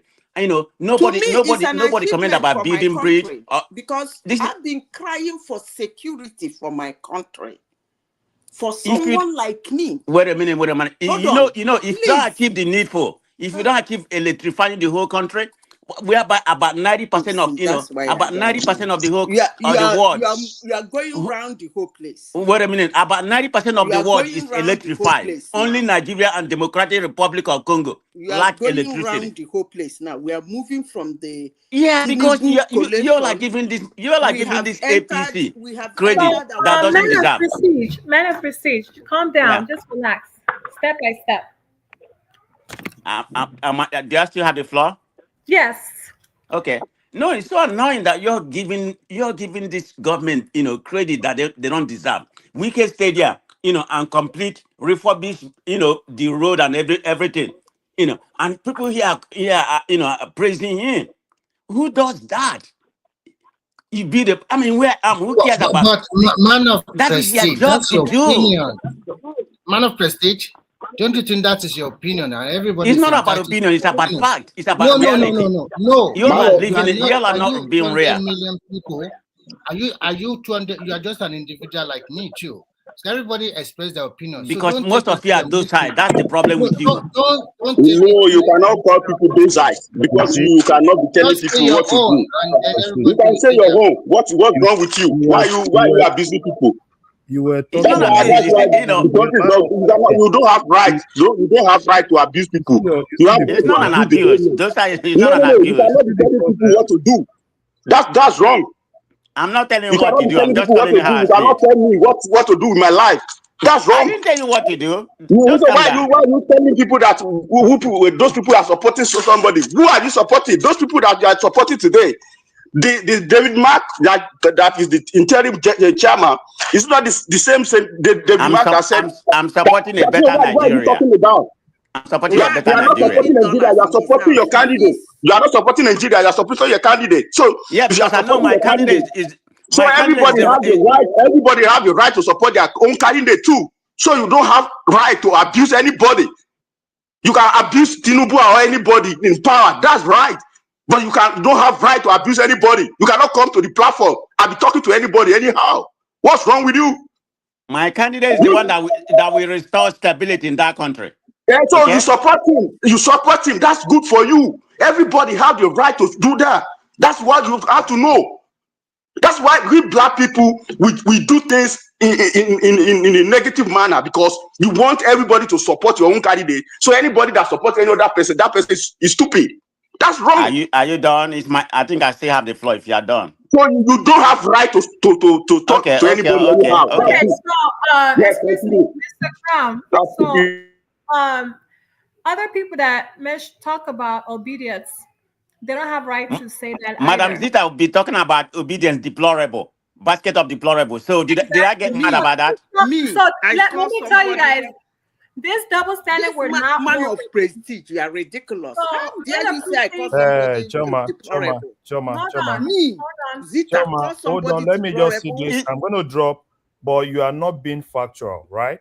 Man of prestige cannot tell us on this platform that we are docile. Because what you're saying is, wait, Choma, that's the problem I have. Choma, see, I don't talk, right? But I don't like people that are kind of like hypocritical with how they behave. What you've just done is just being hypocritical. That's right? fine. Man of prestige can talk about support any candidate, but when you come on the platform and when we don't talk, you believe that we on the platform are docile. That is wrong, right? No. So when you want to talk, respect me, I respect you. It's reciprocal, right? We are on this platform because we respect ourselves. I don't think he insulted anyone. So whatever you want to say, right? You have the right to say you can abuse Tinubu. First of all, enigmatic. Hold on. Enigmatic have said worse, and you guys didn't say anything. I don't care what enigmatic says, right? I'm not in this platform. I'm not in this platform because of enigmatic. I'm here in this platform as myself. So I respect everybody on this platform. You need to also respect me. That is what I'm asking for. I hand this respect. So it's not what you just give to me. I hand it. That is just it. So if in addition, Chairman, you are the moderator on this platform. Remy, I'm gonna remove you. I didn't ask you to speak. Remove me. Are you crazy? Good night. I'm removing you now. So, man of proceed. Why would you do that? Can I wrap up, please, so another person can talk? Wrap up. I don't need anyone. So let me go ahead and finish. I'm not gonna apologize to what I said, and I said it. I'm sticking with my statement. I mean that's the way I perceive. Do not apologize, because I've been here listening to a whole bunch of crap. No. I said I'm not gonna apologize. I'm unapologetic about my statement. Because you all have called us all kind of name. So it's a reciprocal. Don't get mad. It's all politics. Period. Madam Zita, you have called us basket of deplorable. So I have never used that word before. You're the one that introduced it here in my life. You see, there is one thing about that phrase you just used. Anybody that uses that phrase is a total failure. Wait a minute. I have never used that phrase. Yes, for those who run around the internet demeaning Nigerians, I call them Iraqs. That's what I call them. And you people call yourself obedient. Okay, that's a derogatory statement. Hold on. Let me finish, because you accused me of something. I don't need your apologies. You people call me all manner of things. I don't care. But let me say this. You can ask one man. I'm one of the people in this platform that never call you people obedient. Because that name is actually ridiculous and demeaning. And he has asked me severally in this platform why I don't call you people obedience. I said, why would I call somebody a zombie? I wouldn't. So for you to say I call you people deplorable, that is one English phrase that comes out of the mouth of failures. So I am not a failure, and I will never use such phrase. Madam Zita, who do you call headless mobs? If you don't mind me. Yes. Okay, you do. Okay. I take it back. Yes, headless mob. Listen. That's the word you use. Listen to me. Those people who run around the internet, Hello. Nigeria, I call them headless mob, and I call them Iraqs. Yes, you people don't know me. I triple Madam, to the top. Where it? If I have called you people deplorable, Madam, wait. Listen to me. If I have called you people deplorable, the last thing I will do is to deny it. Why would I? What are you gonna do to me? Slap me, beat me, or what? Okay, let me finish, Madam Zita. I take it back when I refer that to you. Hold on. Up so that Petoskey will speak. Let me wrap up. So, Madam Zita, with due respect, I will take that.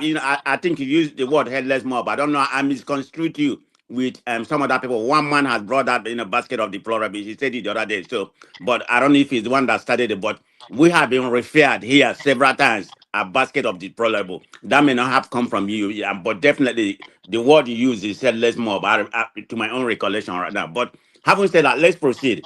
You all can call us any name, but I have the right to return that, so I have no issue. I don't know why people are so sensitive about things. I mean, we are all grown-up people here. Just sensitive whenever somebody uses name, you'll be crying. It doesn't mean you can call me any kind of name. It doesn't take anything away from me. I mean, I will take it, as a grown man. But anyway, let me wrap up. So I don't see what this government has done. I mean, I'm not saying they started everything. Everything has gotten worse. Okay. I mean, if you want to be rich, criminal, you go into politics. This is what this government has done, to the extent that, if you want to be robbed, you go to police station. I mean, where would I want to start? So I'm sticking with my principle, all the way to the end. And, he's going to restore stability to this country if given the opportunity. And he has promised, in his first 2 years, he's going to sanitize the country. And sorry, man of prestige, a quick question. Are you saying the coalition giving opportunity to be their presidential candidate? Is that what you're saying? They're going to. They have no choice. Okay, Obi is the only right person. But if they won't get any coalition. How would you? If they did not give it to him, I hope everyone will not fall. heaven is gonna fall, then they give Tinubu will reign. Tinubu Wait, will reign back. that's bad. No, but man of Prestige, If that's they not don't give proper. it to Obu, then Tinubu will win the election. Why should you support Tinubu? Because if you are an obedient, you should be an obedient to the end, irrespective. I'm saying if they don't give it to PO, that's my point. If they don't give it to PO, I've never campaigned for Tinubu. Mr. Man of President, I've never campaigned for Tinubu. Okay. That's your prerogative. I don't care. Wait. Let me finish. Now, if for instance, let's just say I campaign for Tinubu for whatever reason, so madness overcomes me and I go around campaigning for.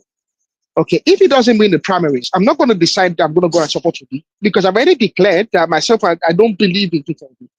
So if you believe in Peter Obi, so much, why would you then go and campaign for him? Because he's at the opposite end of what you believe. Let me tell you the reason why I made that comment.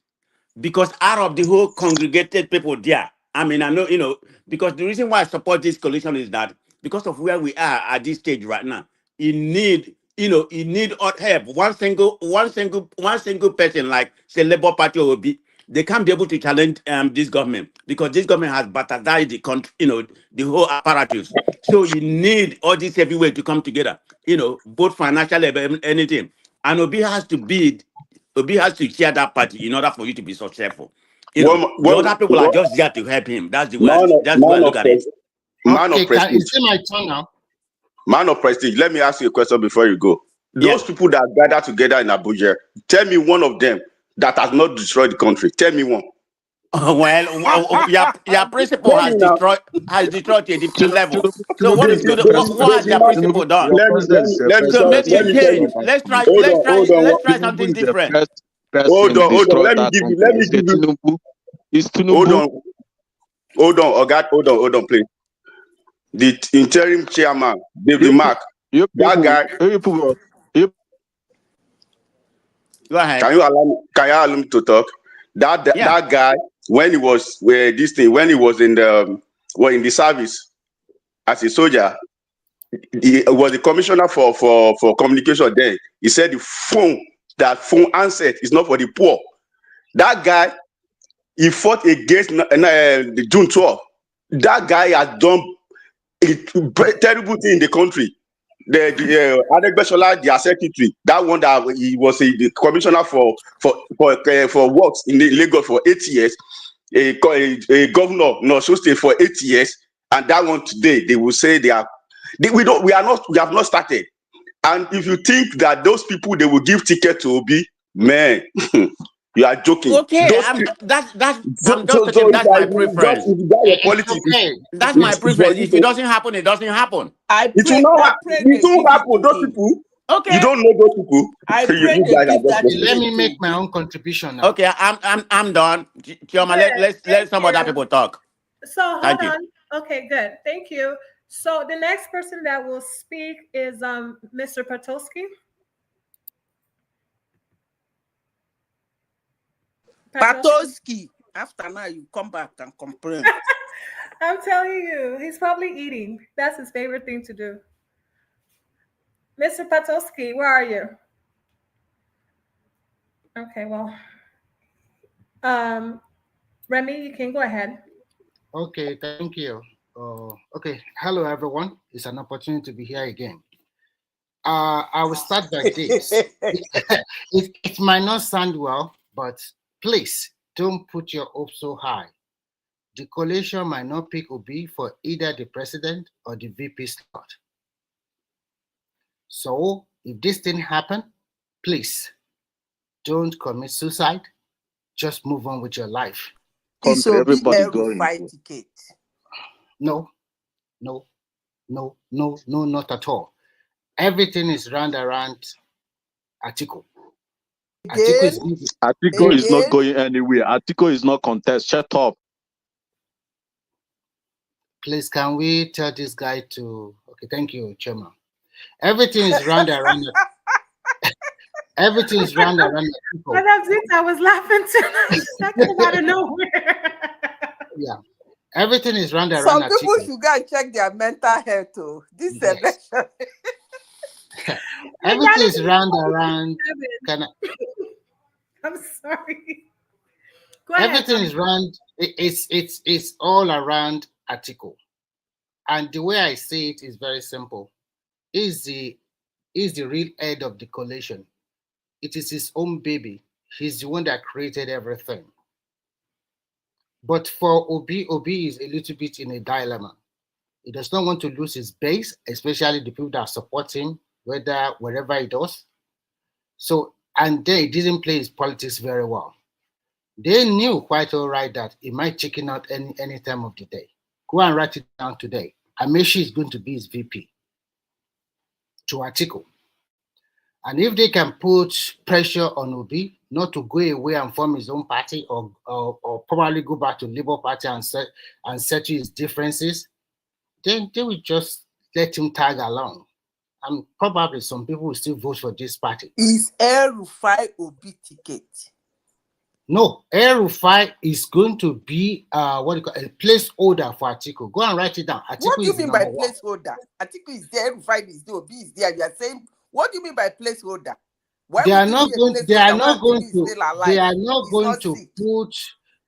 going to put El-Rufai as the head because they are sure that El-Rufai cannot command such vote that Atiku will get, no matter what happens. El-Rufai is a vice president. Obi is the presidential candidate.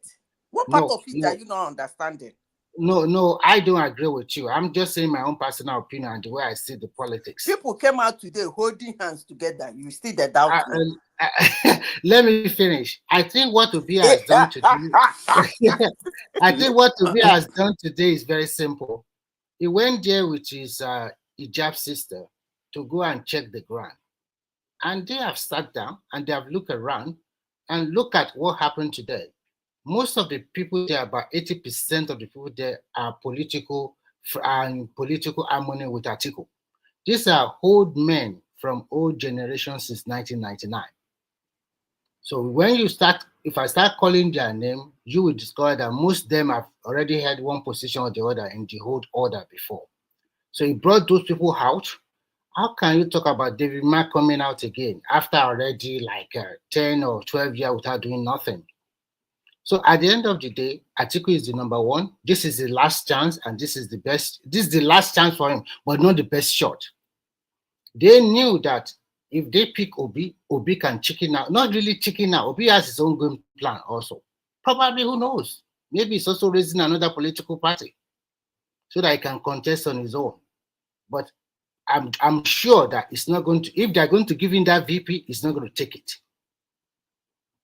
Because if he takes he's not going to be a VP. What part of it are you not? He's not going to be. He's not going to take it, and he's not going to be a VP to anyone. He's not Remy, can I interject a minute? He's the presidential candidate. Why?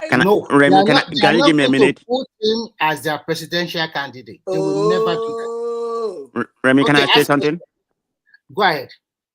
Madam Zita. As far as like I said here, when I came here, I was very commanding in my word that I'm Obi should be the, that's how I feel. But what Remy is saying is, I've had it from somebody who's a very political institute in Nigeria, yesterday. This is a good narrative, yeah. What he's saying is right. But I don't want to believe that, No, he is right, believe me. That's what I'm Remy saying. is right. It is a satire. I'm just mocking the whole situation, honestly, sincerely speaking. Listen to me. As I said before, and I have been saying it here, those people make their political calculations. Sometimes they might fail. If Obi kept quiet after the 2023 election, didn't do all these things he did, maybe, probably, maybe they would have galvanized around him.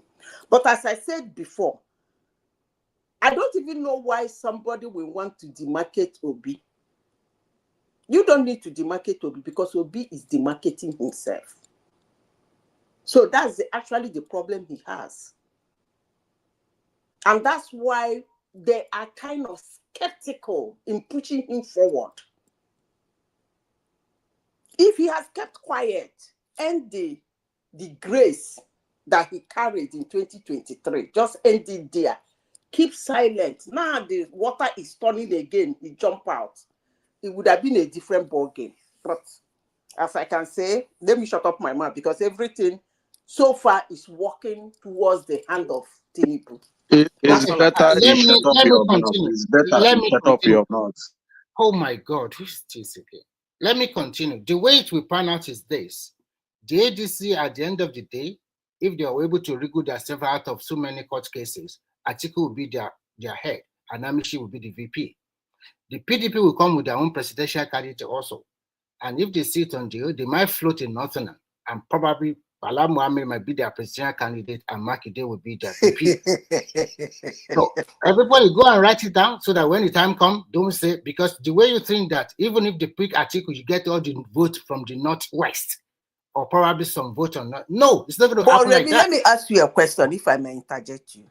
Right. So this story you are telling us now about, you've told us one part of the story about the coalition, and you are telling me another story about what's gonna go on in PDP. Yes. Let me ask you a simple question. These two stories you've just told now, the people involved with this story, do they really look like people who can pick Nigeria from the ground and make it what it wants to be? Oh, not at all. Not at all. Because there's nothing special. There is nothing special they are going to offer, to be frank. But at the end of the day, you know what? When you think you are smart, the major mistake Obi did, I will tell you, he did not build on his successes from 2023. If he has built on that successes today, build that movement very well, communicate into a political party. Because if you are an opportunist, you have one chance to make it. And if you don't get it at that particular moment, everybody already know the kind of person you are. You can't come back again and be telling story or no story. It took the opportunity was there for him in 2023. But unfortunately, he didn't build up to the Northwest and Northeast. Maybe, I don't know, because of naivety and all those other kind of things. But after that election, if you had built on that success, today it would have been a very good challenger to Tinubu. But unfortunately, he kept on ranting. And when you talk too much, all those things you talked before will start coming out. All the ideology you say you were before will start coming out, and people can contrast and compare, and people can see the reality. So don't let us deceive ourselves. When we talk about the North, you can talk about Northwest. The major problem we are seeing today is just the fight for 2031. Because the Northeast is not going to vote the same way Northwest and Northeast will vote. They are properly different totally from Northwest and Northeast. Because when you look at the last election, 3 or 4 out of those states from the North Central, they voted APC. And APC is still strong there. And don't be deceived whether it's going to change Shentima or not. Shentima is still going to be on the ticket, but he will not contest in 2031. That is what they will give him. And he already knows that. So if he's still there as the Northeast, they will still get their vote there, because some of the governors that they are probably running up, maybe some of them have senatorial ambition, maybe some of them want to be minister or whatever. So a lot of people in the APC, you will see them coming out big, strong now, because you started it now. You will see them coming out, telling people, their own local people, while you are very powerful, vigorous and online, they were very strong in the grassroots, mobilizing people, talking to people that can really go and vote over there. Not me and you that we are online, maybe fighting among ourselves, abusing ourselves. But the real voters, what? Look at the coalition. When you look at what happened in the room that day, I know that your hijab sister is observing. They know they are nobody. They are not the same thing. And if you really want to look at it from the morality angle, if you call some people, what do you call them, criminal enterprise or something like that, and then after 2 or 3 years, they are not mingling with them. If you want to, I'm not looking at it from the political side, I'm just looking at it from a morality angle. This is a man that preached blah, blah, blah, blah to you. The same person that you call them, they are corrupt. Now you are not obnobbing with them. You are not playing with them. If I am the one that voted for you in last election, I will sit down and think about it. Should I trust this kind of man again? To this kind of man, can I believe in what he's saying? No, I will never trust this kind of person. So to me, I think it's easy. Come next election, don't be so overjoyed because PDP will also cut your vote. PDP will present their own presidential candidate, and they are still strong, whether you like it or not. They still have some governor in the northern part of the country, and they still have in the eastern part of the country. So things, actually, the best election that you can hope for a change in Nigeria most time, it is when the election is between maybe this person has spent second term. The reason why Jonathan considered second time, because Jonathan knew from the moral angle, he was not supposed to contest that 2015 election. And unfortunately for him, a lot of things were stuck against him. That is just the plain truth. The plain truth, sorry. So he knows the truth. So in Nigeria, when you look at Nigerian history very well, with what happened in 2019, when Buhari contested for the second election, Nigeria was not super good. There were COVID, a lot of trouble in that country. Well, who did Nigerians voted for?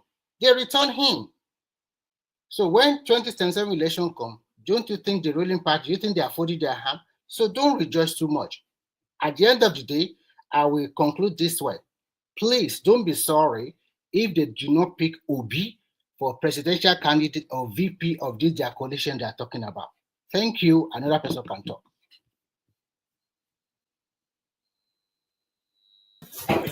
Wonderful. That was a wonderful submission, Mr. Remy. You did great. Yes, sir. Yes, you have. You can talk as long as you want. Okay, thank you very much, Thank you for your patience.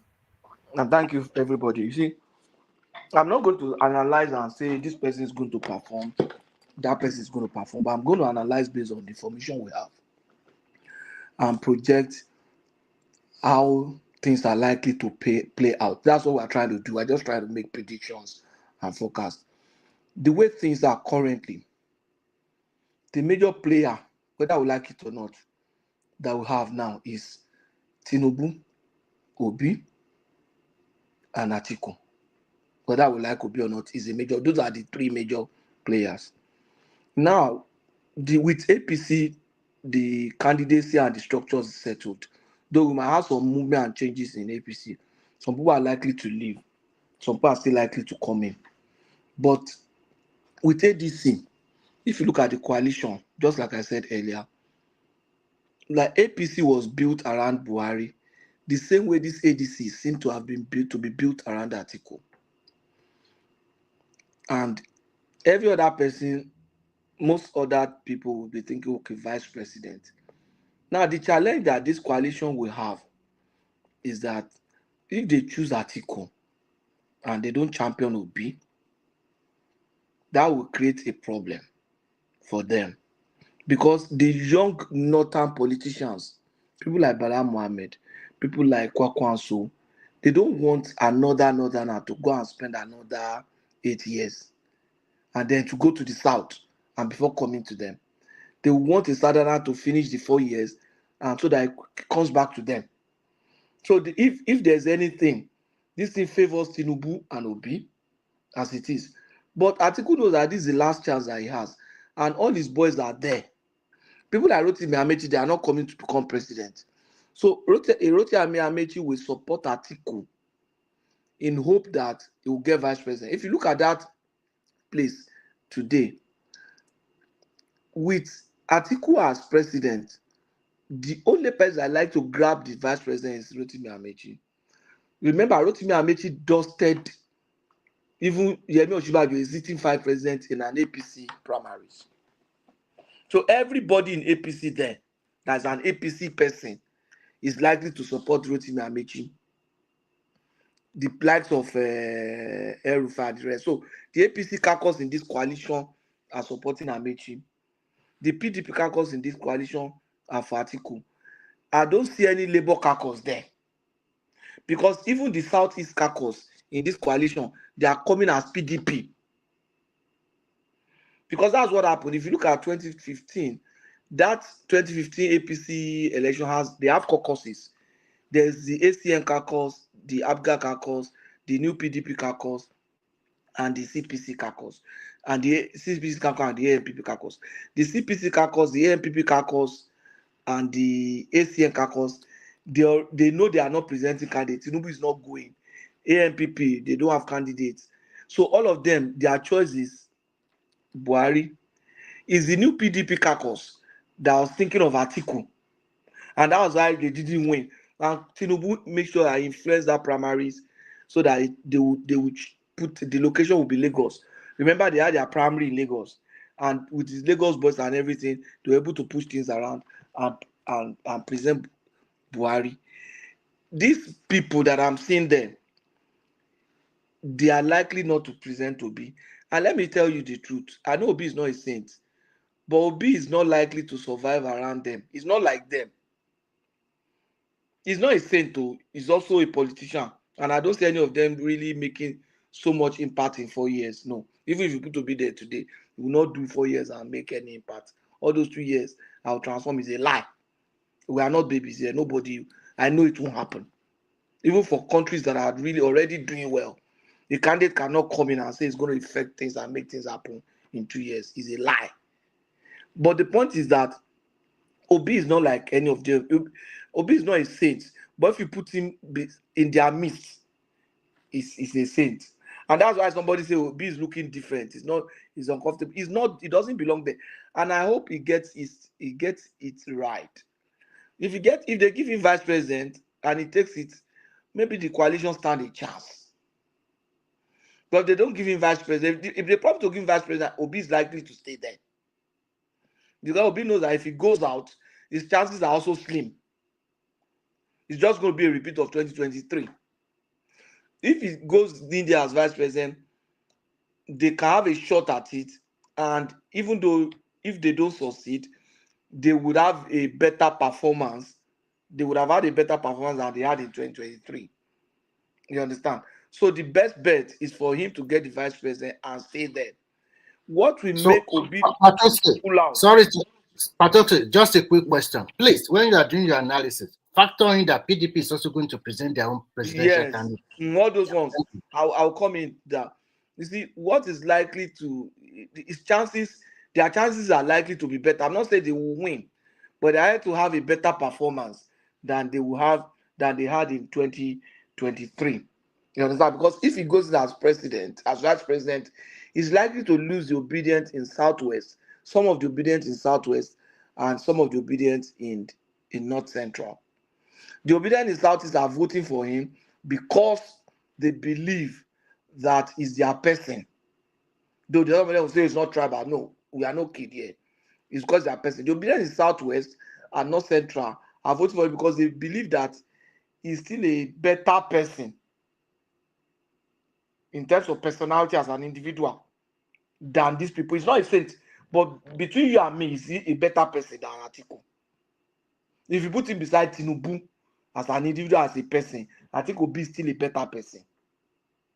Though if you expose him to the kind of Lagos money, I don't agree with that. Continue. I'm not in a position to judge individual because I'm a human being. You understand? I have my frailty.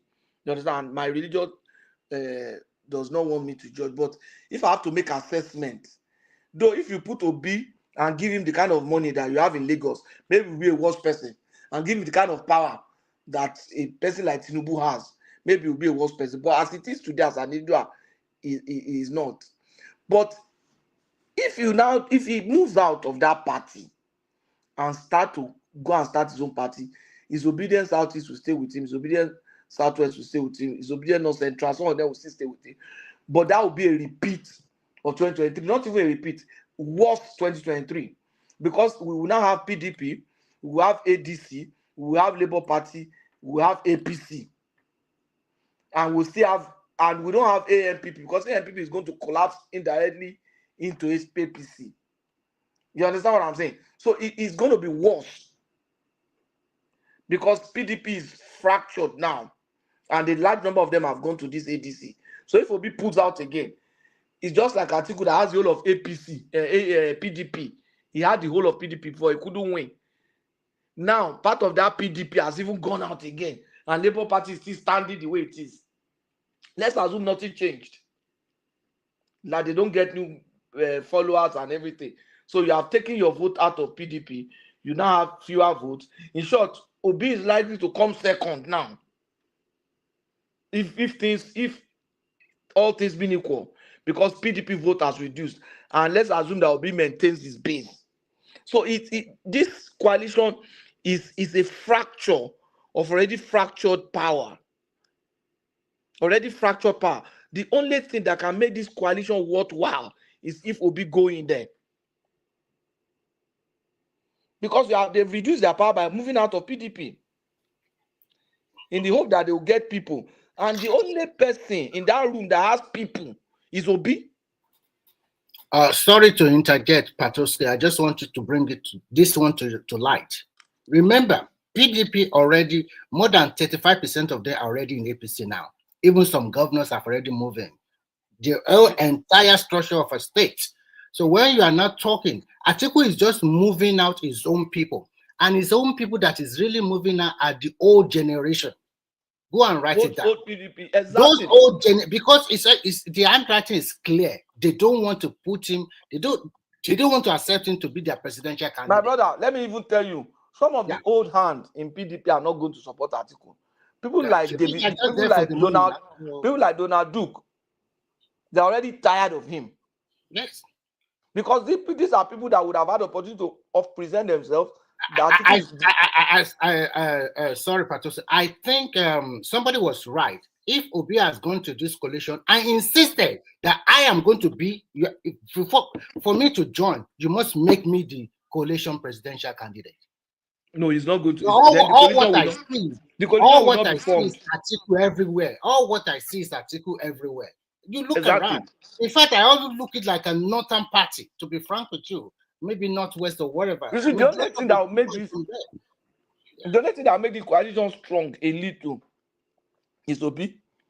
Because as it is now, with Atiku moving out, this coalition is weaker than Labour Party. Obi has more followers than them. That's if he sit down to do his calculation very well. Assuming Atiku had all his followers in 2023. Now some of them have moved. Remember, part of his followers were the Delta people. His vice president was Okowa. Okowa has left him. Part of them, you have some other PDP governor now. Osun has left him. So his base in 2023 has reduced. The same thing with Obi too. No, but Obi has not lost. Obi has not lost. He has lost so many, and I will tell you how he lost. No. Let me tell you why it is like that. Okay. The vote that is coming from Southeast is a sentimental vote. It's a protest vote. It's a vote of anger. And I understand that with them. Can I say something to counter you? 2023 is not going to be the same with 2027. Because in 2027, the governors that are ruling in the Southeast today, they know quite all right that he does not have a chance. And the vote he has in 2030 is not going to get that block vote anymore. Let me tell you, those governors. Go and write it down. It's not going to get it. I will write it down, but let me tell you. Yeah. If Obi maintain his tempo, those governors will need Obi to retain their seat. If Obi is smart.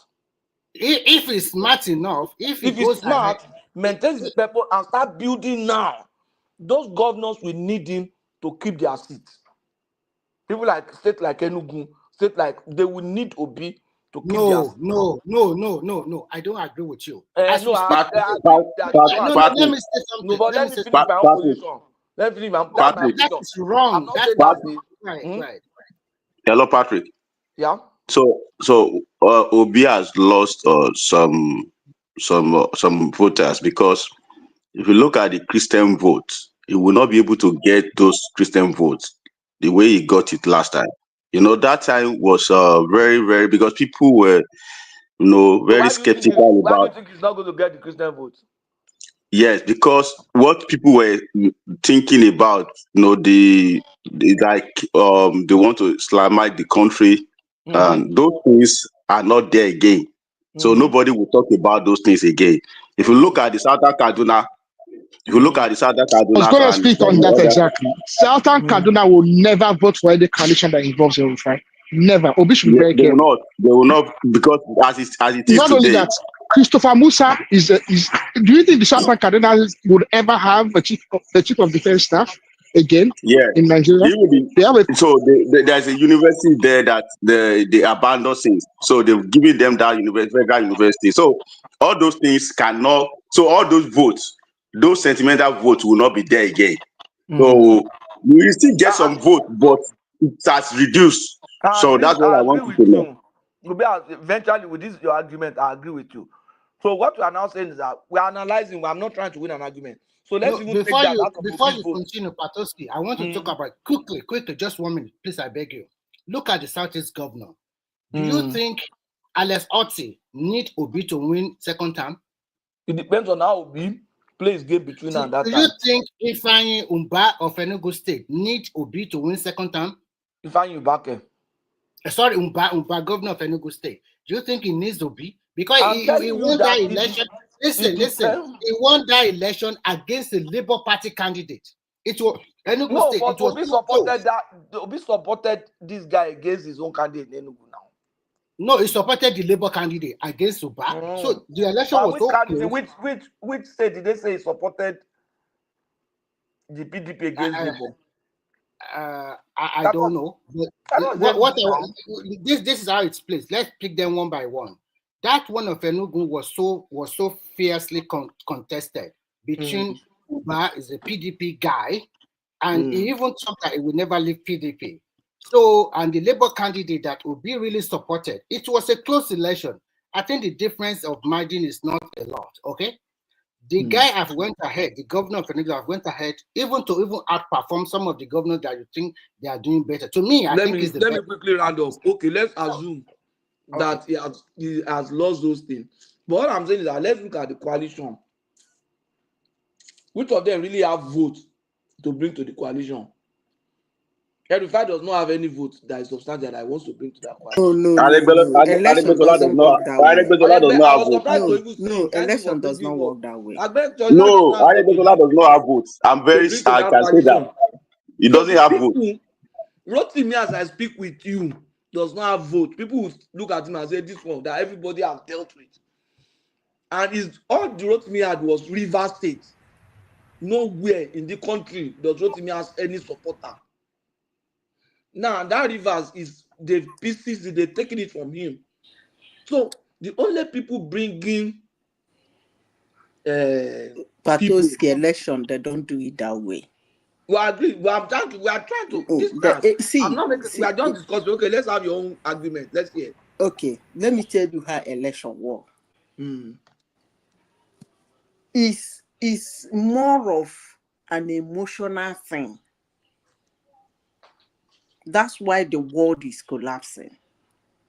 Election is more of emotional thing. No, I've not gotten to election. No. I'm still talking of ticket now. No, you are talking about people, individuals who can get the ticket and who will not get the ticket. You are saying that Rabu Shola has vote. This person have vote. Election is not done that way. Okay. It's out of emotion. Let me tell you. This coalition might swing the vote to another direction. Yeah. It might actually work against them. Because elections are emotions. Some people who see one or two things Tinubu has done and that gathering against him might get angry. That's how election works. And in River State, you are talking about that Amaechi has vote. I say he has lost it. Okay. River State people might even get angry with him for jumping from PDP to APC, told them APC is bad. He now came back again. He's going to ADC. They will say that one, they can even use it to campaign against him. But the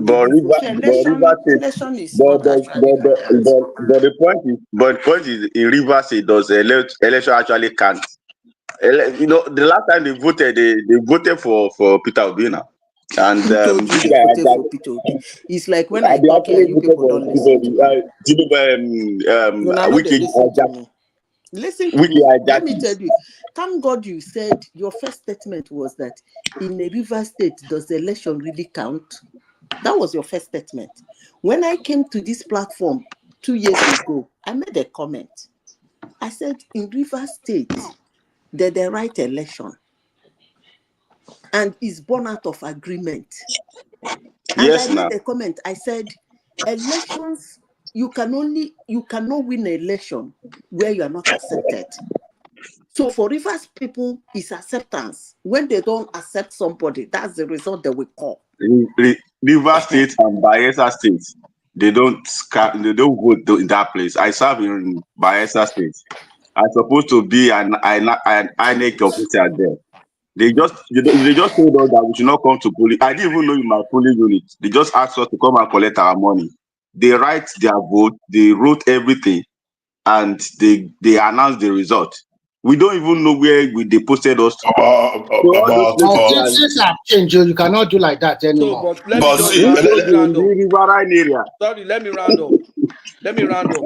You see, what I'm saying is this, if let's assume everything is equal, which is not possible in politics, it means that the only people that should emerge from that coalition should be Atiku and Obi. If the two of them emerge, they might be able to pull some weight. If the two of them emerge and everybody rallies around them, they might be able to pull some weight. But whether that weight will push them to victory depends on so many things. One, if Tinubu improves his performance in key areas like security, food inflation, forget about all the road and all those things. So if he improves in security and food inflation,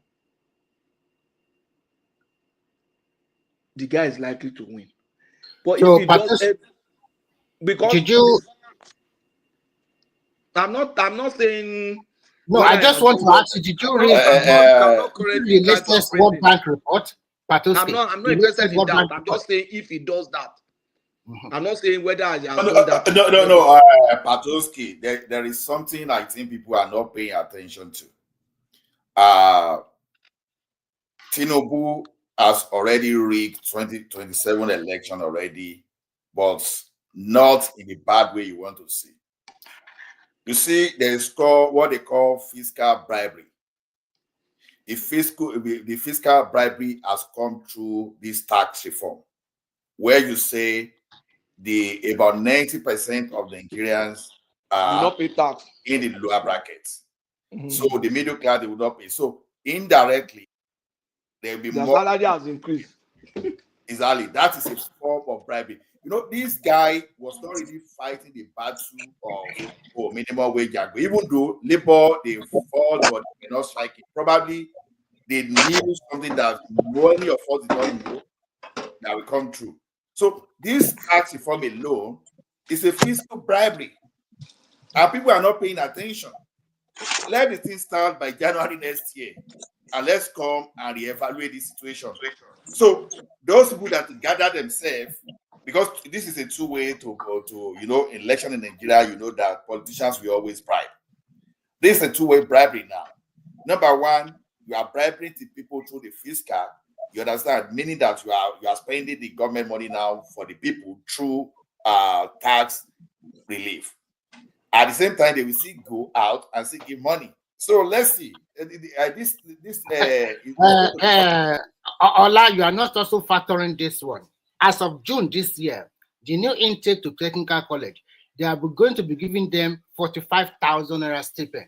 So if your child is in JS3 or in SL3 does not have nothing to do, just go and write technical examination to go and learn all of these skills. The more as a parent, you don't need to pay nothing. Accommodation will be free, and they give them stipend at the end of the month. So these are things that will take a lot of burden away from poor family. So a lot of people are not factoring on this. No, the problem I have with a lot of people. So if we say we want an opposition, the opposition in Nigeria, what are they fighting for? They've not brought anything on the table that, okay, if we come to power, these are the things, okay, like fuel subsidy. Are you going to bring that subsidy? Are you going to bring it back? Obi said he's going to remove them gradual by gradual, little by little. 30 naira today, 20 naira tomorrow. But they have already removed them now, so that one event has overtaken that one. They've already removed them. See, so what we are forgetting. Now, so if we have an opposition that just thinking that they will just grab power, and that means, and people are saying, oh, everybody must follow them because they are coalition. Who are those people? Who are those people? Because like Adegbeshola is from my state. He was that guy that doesn't have anything for before. He spent 8 years in Lagos and he became a governor. He spent 8 years. He became a minister 4 years. And for those years, he has not done what he's supposed to do. Now, today, they are not talking coalition, because I don't know why I would listen to that kind of people. People that they have already, everything about Nigeria, they've tasted it. All of them. This guy now, what's he called? Malami, he has resigned from APC. The guy that stole a lot of money recently. And people are jubilating that we have coalition. And people, the surprise, I don't know what Obi people, I don't know what they are thinking. They think that they will put Obi at the head of that. Laila is not going to possible. Atiku is the one that engineer all. That's why he's not going to Dubai again. The guy has not been going to Dubai the way you're always going to Dubai. So saying that obedient to get nothing, what they want to do is that to incapacitate the guy so that the guy will not be able to contest in another platform. So whether they will not bring him in, maybe they will give him the VP slot, like you said, and Rotimi Amaechi too is eyeing that slot. So they are going to. You will see a lot of fight when they get to that stage. Obi, all of them you will see. Brother, if Atiku emerge as president, Obi is going to be the vice president. Because Atiku will see it as an opportunity for him to correct the mistake of 2023. Yes, he will want to do that. That would be the best choice actually for him. Yes, he want to do that, but will not favor him. But I know a lot of obedient will not allow that. Okay, there's no Southern idea again. That's okay now. I know a lot of people will not allow that. They will not support that. Which other Southern is there? I'm beginning to think that either way they go, whether it will be an Atiku coalition, whether you put El-Rufai be worse anyway, and that of Obi, obedient not Obi now, obedient eventually pissed their supporter off because people were thinking that Obi's situation was genuine before, but over time, people now realize that this is more of ethnicity and this is more of our local, just like Tinubu, our local too, because it's all about politics of a local. So whether I'm driving at something. You see, one thing is this: it is very easy for people like us to talk now. You think people that are beneficiaries of student loan, you think they will forget? You think people that you think about 90% of workers, you understand that we have tax relief, that you will tax. There's a sentiment against the rich in the community. Just wait for that sentiment to play out next. When don't be deceived by all those things. A lot of people that benefited from student loan are Northerners, and the Northerners will not. A lot of them will not vote for Tinubu this time around. So let us. When we say Northerners, sometimes don't forget that Kwara State is no. We are talking about northwest and northeast. Just hold on. It now depends on now when Tinubu wanted to win election in 2023, despite the Southerners shouting that Muslim ticket will not fly, all those stuff, we've been able to see now that even despite that, Tinubu went for someone that will win election, so nullify that theory already. No, it's not. That's why you guys don't understand Nigerian politics. Wait, But now. hold No, on. hold on. Hold on. No, hold on. Guys, no, hold on. Mr. Ola, let Crown explain to you, because even Hassan was here 2 days ago trying to explain the same sentiment of the North. Yes. Just So because it suits your narratives. Anyway, go ahead. no. So let me tell you, we don't understand politics in the South. We just think that, oh, whatever we are thinking in the South, that's what the Northerners are thinking. The Northerners, they don't like to leave the power. Once they leave power like this, they begin to shout. That's what happened in 1999, 2003, when Obasanjo, before Obasanjo finished that 2003, Obasanjo knows that these people will not vote for him again. And that is why Obasanjo needed that to conquer the Southwest.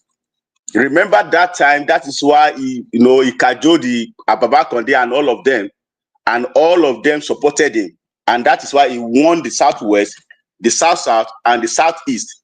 He just performed well also in the North Central.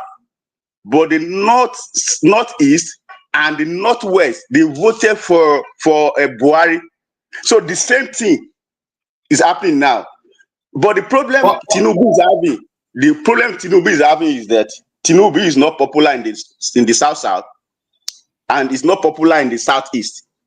Because no matter what you want to, all the things that you said now, he has given them loans. They are the ones that even have the highest, the percentage. If you look at the percentage of people that get that student loan, they are from, I think, north west and the northeast. Those people will not vote for Okay. Just give me 2 minutes to counter your narratives. No problem. Sometimes when we say North and South, we forgot that we are talking of the politicians, that they are not common people we are talking about. North will not allow, they used to have tools to perpetrate whatever they were perpetrating before. One of those tools is this. They used it in 2015 when they imported militants to come and support them. And that militant escalated the insecurity in the North we have. You know the damages that Beavers has done, all those biometric verification has done a lot of damages to these people. So those low turnout you are seeing is not just, it didn't emanate from nowhere. It's as a consequence of all those verification that they be doing over. So now, even if they were going to rig, right, they will rig within those people they can verify. Now, if they cannot verify you, there's no story of one Eleha is hiding in the room and they go and pray. No, it's not going to work this time around. And you imagine that was even why they could even defeat Tinubu himself in Lagos State. You should know that. Now, the southeastern part, good.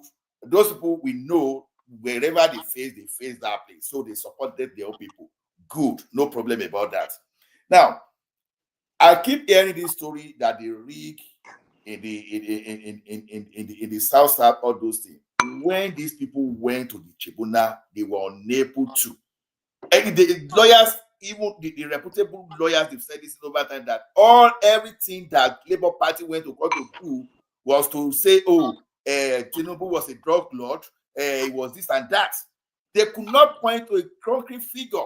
Now, these people, they say they have this, so they say, okay, let us go and check. Let us go and check all those things. Why can't you bring your own paper that you claim? So sometimes it seems like we fall to the propaganda of the politicians. We believe they really have that weapon.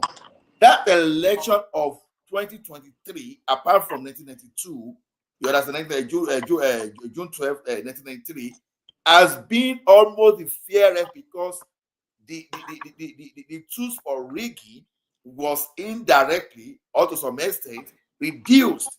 So we are not looking at this. So you see all these northern people that we are now trying to make demigod or maybe almighty, whatever we can say. Let me tell you something.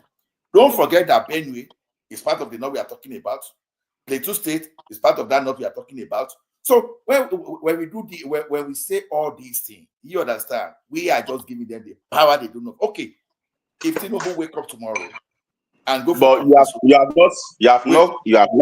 you told me now that you want to counter my argument. You have not done any proper. I'm telling you, Can I comment, please? No, let me land. You are telling me that the North, they are the beneficiaries, they don't like. I'm now telling you that separate the elite from. It's not about elite. Let's be true to ourselves. The Northwest will not vote for Tinubu. Go and write it down. How did you arrive at that? Okay. Have you been to any of their platforms? Let me comment quickly. In the last 2023 election, I think the three northern states, the core northern states that Tinubu won, they are from the Northwest. So, and this, what you guys fail to even acknowledge is that, do you think APC does not have big wig there, or they are nobody?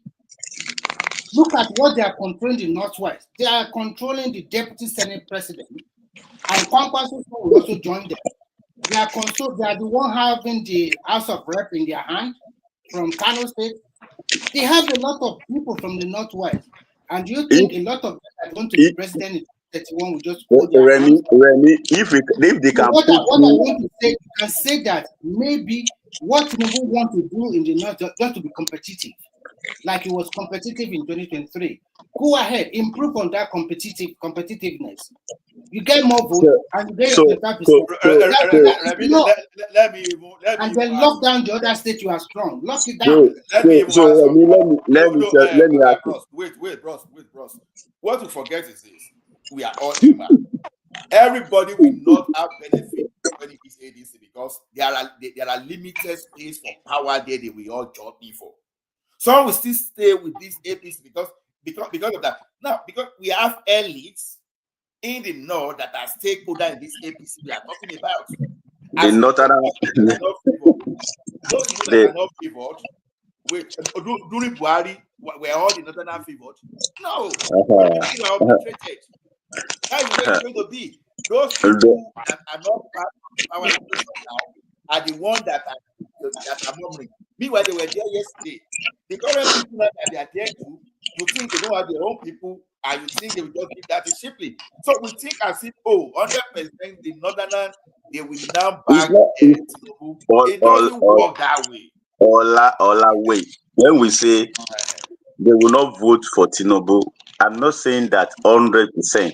I'm just saying that the vote that he will get this time around, it will be lesser than what he got in 2023. And no, you are wrong.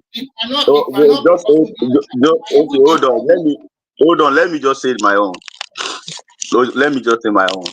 So in Kano, if they can put through someone like Kwankwaso, then I think they can have Kano. So that is how we calculate election, not just saying that they will just vote for him like that. Now, if you now look at other Northwest, look at it very well. When even during 2023 that Atiku doesn't have that crowd like that, see what Atiku pull out in 2023 in Northwest. Now, this time around, if you go to any of the northern station, their platform, you will see that these people, they really want power. That's why I was so surprised that the obedient believe that the ticket of a coalition will be given to Obi. Because these people, they actually want power. That's what they want. That is what they are fighting for. So don't let us deceive ourselves. My friend, that if they give the ticket to Obi will lose all the northern states. Go and write it down. He will lose that. That's what. Yes, you are right. So you are right. Yes, you are right. Obi alone cannot. At the end of that coalition, is already dead on arrival. Yes, that's what I'm saying. That if they give it to Obi today, that's what he's saying. He said the North wants power, and that's what we are saying. They want power. That's what I'm saying. For President Obi for President, let me ask you a question. If they give Obi tickets, who is going to fund that election? Because these people that you are seeing there, they are not ready to support the election. People like Rotimi who have so much money, people like Atiku who have so much money, they are not ready to put their money to the election if they are not on that ticket. Yeah, Patrick, That is another game that actually Tinubu played, the smart game that he played. That is why he hijacked all the South governor from them, because those are the people that are usually finance the ticket. Yes. Now that's another problem that the coalition will have. Yeah, You which know, of those people you see in that hall has money to put in any election? You see, there's no Aregbesolake. That one, that one will dance managing tire. his money. Even Atiku. Atiku is not will putting not. so much Atiku money will not. again. Yes. So you see now, you see the money bag that are in that ADC, there are two people, Malami and Amaechi. Amaechi will never put his money down without getting that big discount. Yes, without He will never put that money down without getting assured that the people belong to him. Malami will not put his money. Malami wants to become governor. He doesn't want any No, apart from that, he has a lot of money. Malami will not put his money to support any presidential candidate. The guy wants to become governor. That's where we put his money. He cannot become that governor self. That's another wahala because they don't like. So that's where he's going to spend his money. That's where he's going to spend his money. That's so. This coalition is somehow. And Obi does not have that amount of money actually. Yes, he doesn't have. Because last election Okowa spent a lot of money. He spent a lot. Because they said that guy was just... But the obedience will contribute now. The obedience will fund.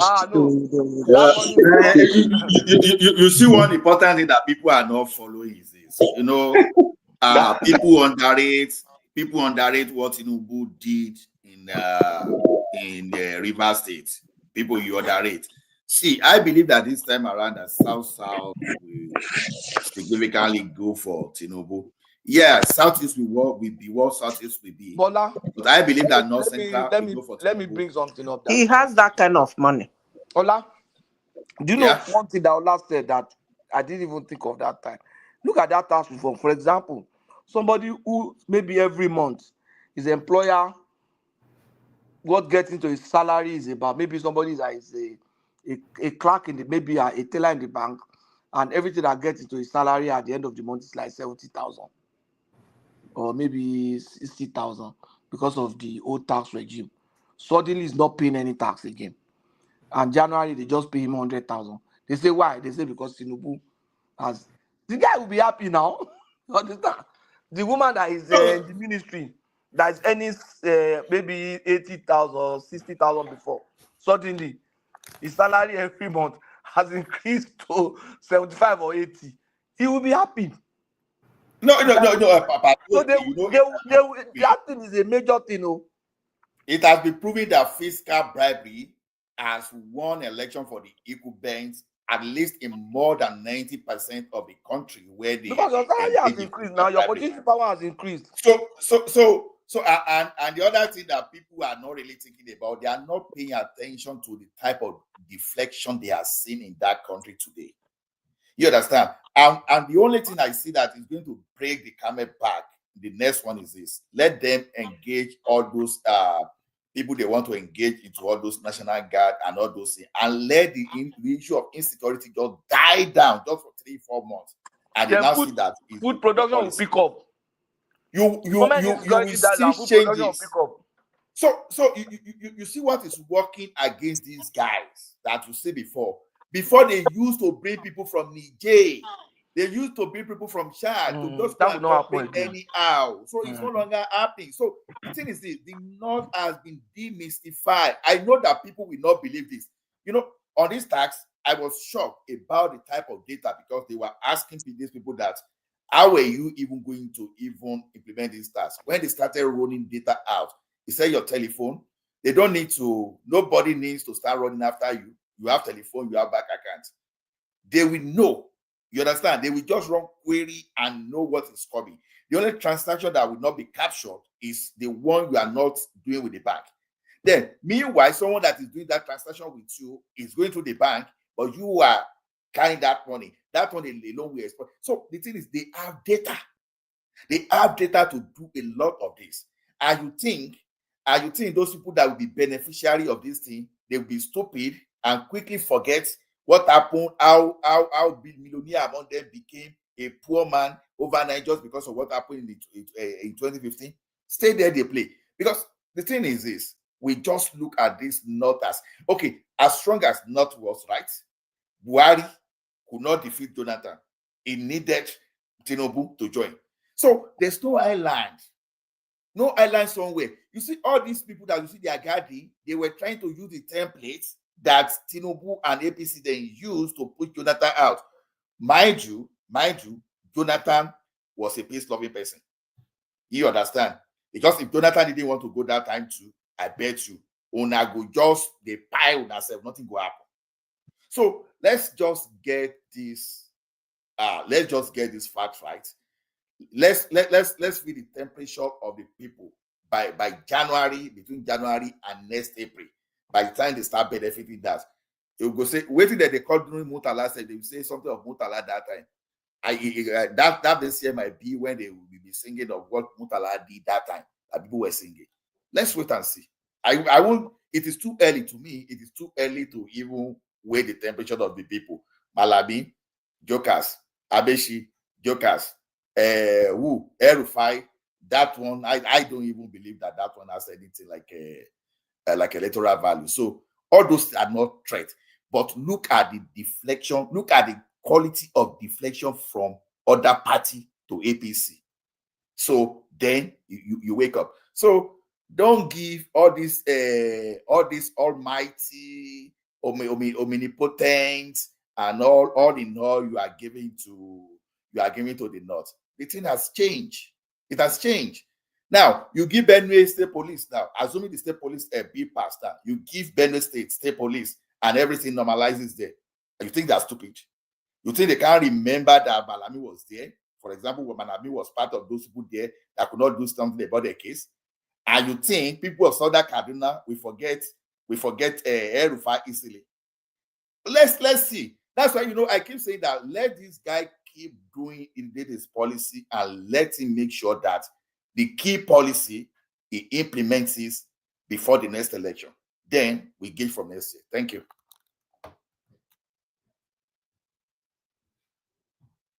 Share microphone. Can I say something? No, spot on. Can I say something? Yes, you can. Yeah. You see the way they are. We are discussing this election.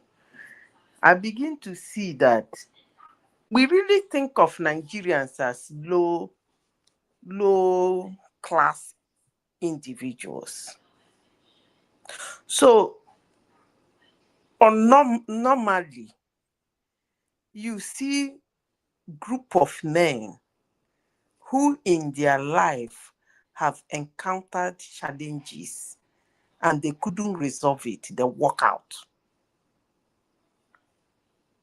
Those men wants to be the president of Nigeria, and the Nigerians are giving them probability.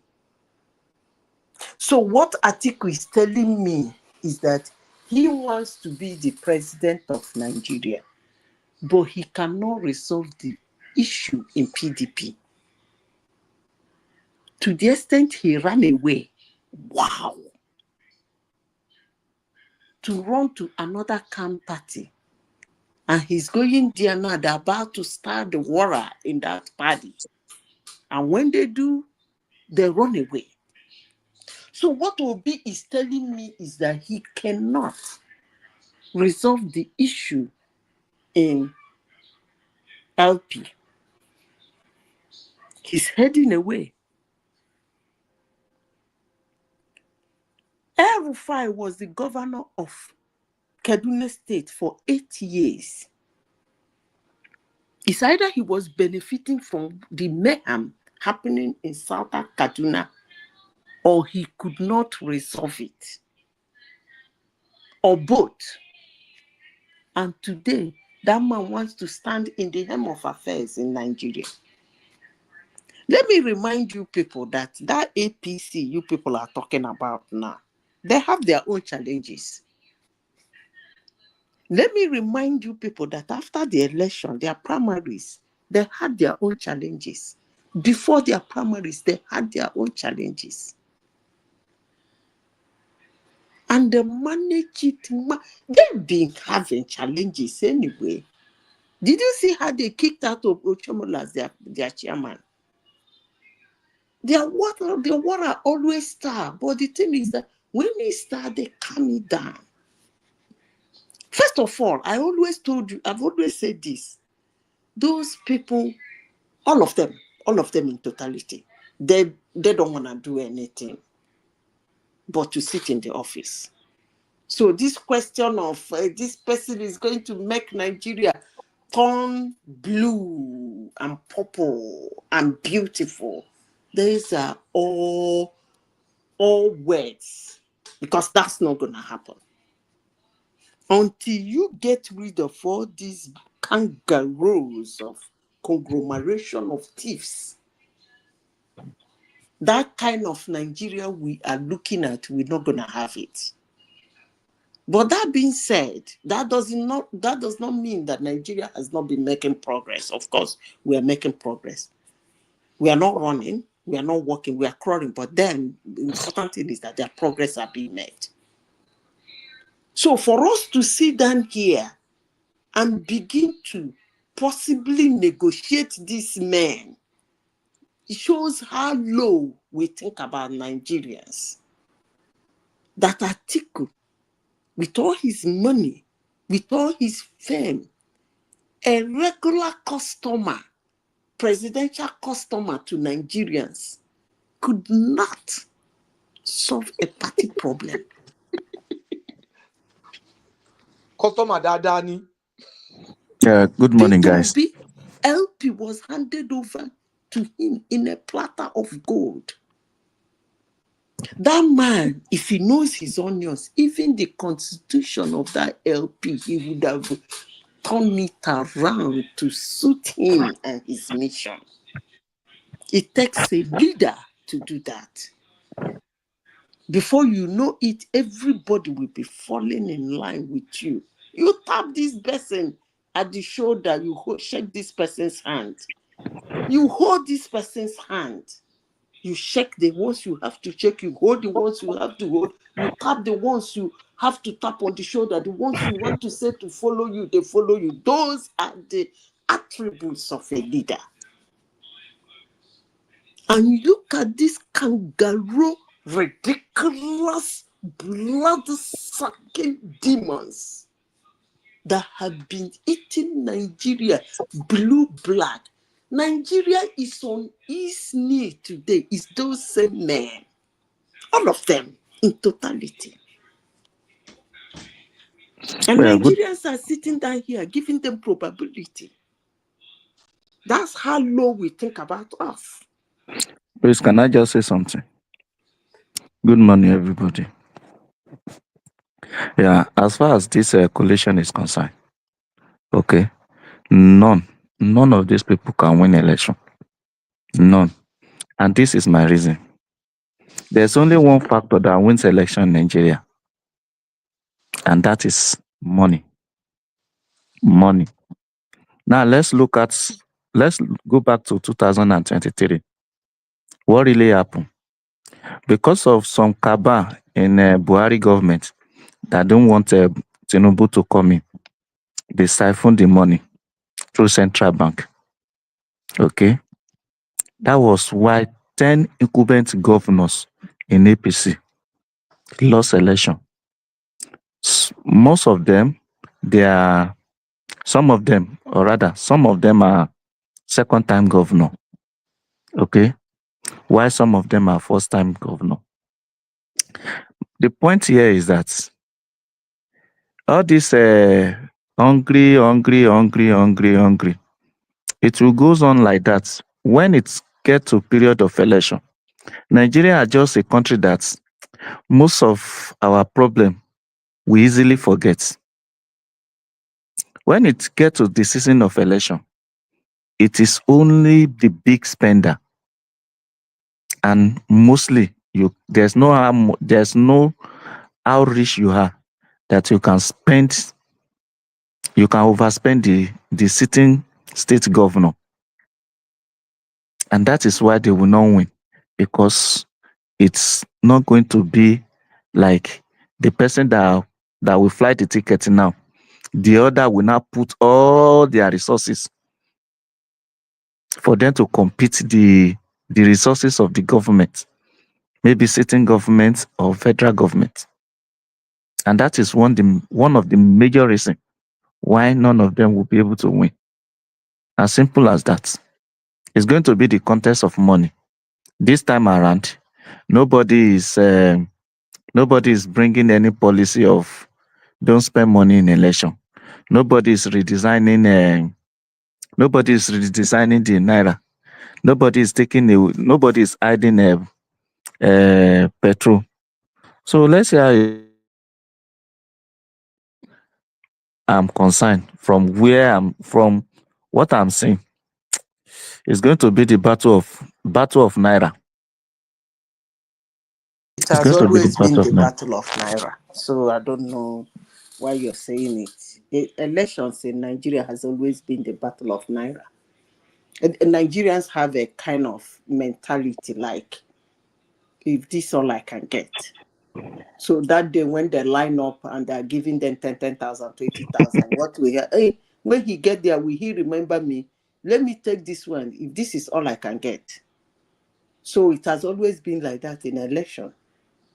Even in their primaries, that's what they do. But that's not the point I'm making. The point I'm making is that if you are saying that the country is not doing well, and the people you want to change the country are people who cannot resolve ordinary party food, so how are they going to handle a complex country like Nigeria? Are you really looking at Nigeria, you think they're idiots? That we are sitting down here discussing Arabo Shola, David Mark. Really? By the way, that guy come from Benue State, right? And in his 8 years as Senate president, that place was boiling. Even when he came out of Senate, with all the money dollars he left in his house that he's using to feed rats, the thing was happening there. And with all his money, all his fame, and all his position in Nigeria, he could not solve the problem in Benue State. And that man is coming out to do coalition. And we are sitting down here discussing them. Is it how we are? Oh, really? Anybody who is voting anybody that they're going to go India to do something is actually laughable. Honestly, sincerely speaking, it's actually vote your emotion. At least in 2027, the slogan should be vote your emotion. Any of them you feel you have passion for, you like him, you want to be seeing him called president, then vote for him. It's as simple as ABC. And don't get angry with another person if he's going to feel so excited for another person to be called the president of Nigeria. I beg you people, we should stop all this nonsense we say about our country on the internet. Come 2027, go and vote your emotion. Because you're not gonna, if it's this man I'm seeing, none of them is going to handle the problem of Nigeria. Not even Atiku, who can. So Atiku eventually abandoned PDP for Wike. I laugh. Madam Zita, technically, he's still in PDP. He has actually not resigned. He has actually not officially left PDP. So he's doing Iwerenka. He's technically doing anti-party. But the party chairman has wished him well, and they have said him goodbye. But he has not left. He has actually not. I don't think he's left PDP. So he's doing in Satan Ken Satara, right? He's Aga was Aga. He has not. I don't think he's. I mean, well, I'm sure I'm sure he will make his resignation public. Like his resignation letter from PDP will be public. He will publicize it if he does the PDP. So he sent that he has not sent an official resignation letter. Well, no one's heard of anyone. No one's heard of any. But why is he not going with his state governor? I thought he fought for that guy. I think they have issues already. Him and that governor, Adamawa governor. Where is party is the governor now? Is it not PDP. is it Fitiri or where is that governor's name? Yeah, Fitiri. Yeah. Fitiri. Him and Fitiri have issues apparently. So Fitiri is still in PDP. Fintiri have even removed Adama Waziri from his chieftaincy title. So they are in big fight. So But he has the daughter of Atiku in his government now. That doesn't matter. At least it's not the wife. So just in the government. So they are no more in good time. And I don't By the way, think, how many governors is left with PDP now? I think they must have about 10. 5, 10? Do they have up to 10? Maybe 9. I know because I Really? know that. Are you sure? Okay, let's count them now. Let's count them. Osun State. Yes, 1. Oyo State. Oyo State. 2. Adamawa. 3. Enugu. 4. Enugu is the camp, you know. But he's still there now. Who else? Okay. Which one is there? Who else? Which one else is there? Zamfara. Let's go to the north now. Zamfara. Okay. Context. Who else? Taraba. Adamawa. Rivers. River. Sokoto. Sokoto is APC now. What about What about Kebbi? KB is APC. Zamfara is definitely Katsina is APC. Plateau. Zamfara. Plateau is PDP. Muftan, I'll be waiting the call down. Plateau is PDP. Yeah, I remember. Plateau. Bauchi. Bauchi is PDP. PDP. The past 10 now. But the point is not even it's not even their numbers because they could actually be in PDP and so still not okay. Out of So why are they shouting one party state? There's Nigeria is part of the one party state. Out of those 10, 3 to 4 of them, they are one leg in, one leg out. So you like Bayelsa now, it's leg in, leg out. Bayelsa has left. Duoye Diri is good as gone. He's mobilized his people into ABC. Diri is in APC now. He has not decamped. He has not decamped, but his people have started decamping. Rivers State is gone too. Rivers State is gone. See, honestly, let me just put this. Let me just put this there, guys. Hello, everyone. Look, hello. even if this so-called PDP governors, if they remain in their so-called PDP, right? It wouldn't translate to winning election come 2027. All right. So I mean, all of them would negotiate their way out. That they decamp from PDP today and then they find themselves in APC tomorrow does not translate any victory for them or anyone who picks up the tickets to run against Tinubu, right? And I'm surprised that I mean we can even give any significance, any importance to this coalition party that just formed, ADC, right? ADC. It's not a coalition party, my brother. It is a stolen party. No, they stole the party. Or rather, they are trying to steal the party because they didn't form anything. They ran in. We shouldn't be calling it. They ran into a party. Do you understand that it's already existing? Yeah, hijack, like camera. Yes. Yes, so I agree. They hijack it, but I mean, it's just if an effortless thing they're looking at moving forward Atiku will fight them with everything. They into have to give him a lot of money. I mean, is it Atiku? Is it Atiku that will want to pick up the party's ticket, or is it Obi? Is it Amaechi? Is it It's definitely Atiku. Don't even think about it. He cannot be laboring like that and then give it to anybody. So this is my question though. This is my question. Why would Obi, right? Why would Obi not try to settle this cause in his party, Labour? Okay. You can ask Shoma. She's here now. Let Shoma answer the question. Yeah. Why would they not? Why does it descend this low? Well, I'm not surprised though. What you don't have, you cannot give now. Well, Obi doesn't have leadership skill. I heard my name. Who called my name? It He said, is "Me me. you can't defend your brother." I asked you to answer the question. The guy is posting. Yes, Choma. This is are you obedient, Choma? Yes. All right. So this is a question: why would Obi not try to settle this cause in his party, rather than running from one party to the other? Right? I mean, look at it. You cannot settle this little score that is going on in your party, and yet you want to pick up a ticket, okay, in another party, and you still want people to look at. No, I'm not. Let me land with my question. And you want to pick multiple questions. Just ask me one question. And no, it's just one question, but it's just kind of you know. I get the question. That's enough. You don't have to keep going. If you want to bash, it'll be not with me. Just ask me the question, and I'll answer you. Simple. All right. So answer the question. There's a chain of command, okay? But since you Nigerians like, since you Nigerians like. Which country are you? Which country are you, sir?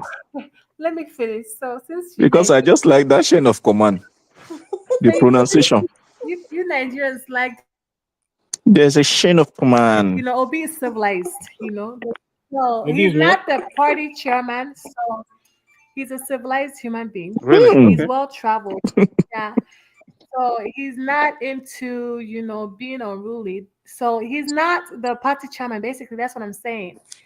So you can't expect him to be commando. No, it doesn't work that way. Okay, let me ask you a question. Another question, Chioma. He wants to be the president of Nigeria. In the Nigerian leadership ladder, he will be the president. Do you know that the Senate president can unseat him? You know that, right? Shoma. Wait, now Another question.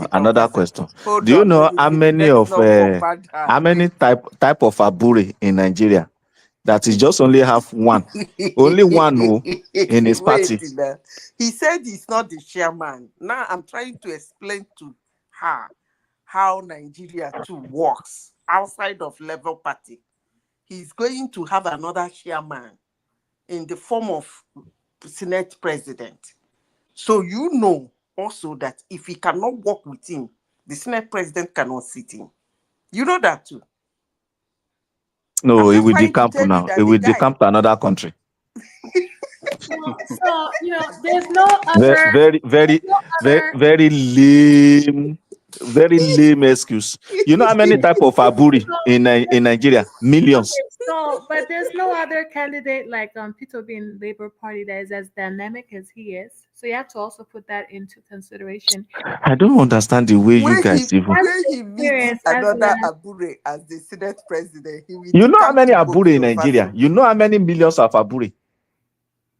Well, anyways, you guys continue to talk. Just say you don't have answer to the question. I'm the moderator, so I don't have to. No, Choma. Huh? Please say I don't have answer to that question. No, I'm a moderator and I choose. Forget moderate question. Just repeat after me. I don't have answer to that question. I am the moderator, so I don't elaborate on it. So Remy, you have confirmed that the coalition is for Atiku. Maybe Chama, go and bring man of prestige again to help you out. Man of prestige is here. But Chama, as a good obedience, okay, as call yourself. Remember, you were crying 1 hour ago. Remember? Who? Really, I'm talking to you. I was not crying. Oh, You were crying. So why did I cry? I was just a little bit mad at you the way you do it. Okay, I'm just reminding you. Well, it's okay. It's okay. Another person will be moderator and they will kick you out at the same thing. It can happen to you also. No problem. Life goes on. No. But one thing that you guys are not realizing is a ruling party that they are putting their house in order, while people are defecting to them, why they continue to grow in wins and bonds, and they don't have any wahala. It's very difficult to beat that kind of party. Don't let us deceive ourselves. How do you want to beat people that have the resources of the state? They have the money, they have the policy, they have everything. You are not even organized. They don't even want Atiku anymore. They are even tired of him. You are If not they even combine the organized. way they Even in They are the not tired of ADC, Atiku. even People in the should not be ADC, saying that. just They are give them not tired of Atiku. they are 3 tired. months. Oh, some of them are tired. They are really They tired Just are of give not him. tired. just give them 3 Since months. They will 1990, never speak in one voice. They will People, never. Like Aisha now. people like Dele Aisha is Momodu who saying, takes money from him are not tired of Atiku. So I mean, you still have people Aisha like that. now, Aisha now is saying, it's not against them. What about all the previous comments you've made? All the people why are you you talking like a layman? Aja want to cash out once again. She already cashed out once. Maybe she already invested the money or put it somewhere. This is the second time to cash out again now. The dummy here will continue to contribute money. already what he said That's what they do. what he said in the last time, people have already bringing it against her, and he is now in fact, this is the theory. You tell one lie, you need another 10 to defend it. I think the greatest They mistake don't have any dignity.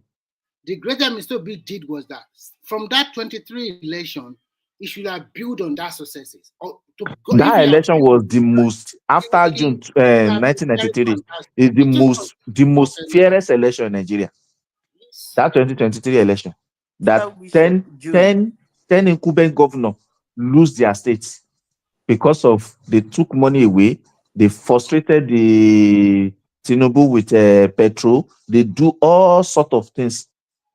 Now all those things is not there now. All those things are not there now. You So now fuel form in one Nigeria, useless just Another drive coalition. question. and go and fetch. Another question. So it's Another question for expensive. Choma. Choma as Leave obedient, Shome right? alone, please. She said she's the moderator. She doesn't No, want she to can. That answer. I means can keep in this question now. She can answer now. she's indirectly telling you that she doesn't have answer. Okay, that means you don't want to help Obi So to. I Ask have me. answers, but You I'm you not like Ola. I'm not that elaborate. I'm Choma just you. Ask me the Choma, question. Choma, can you answer this one question? Then I'll Okay. stop.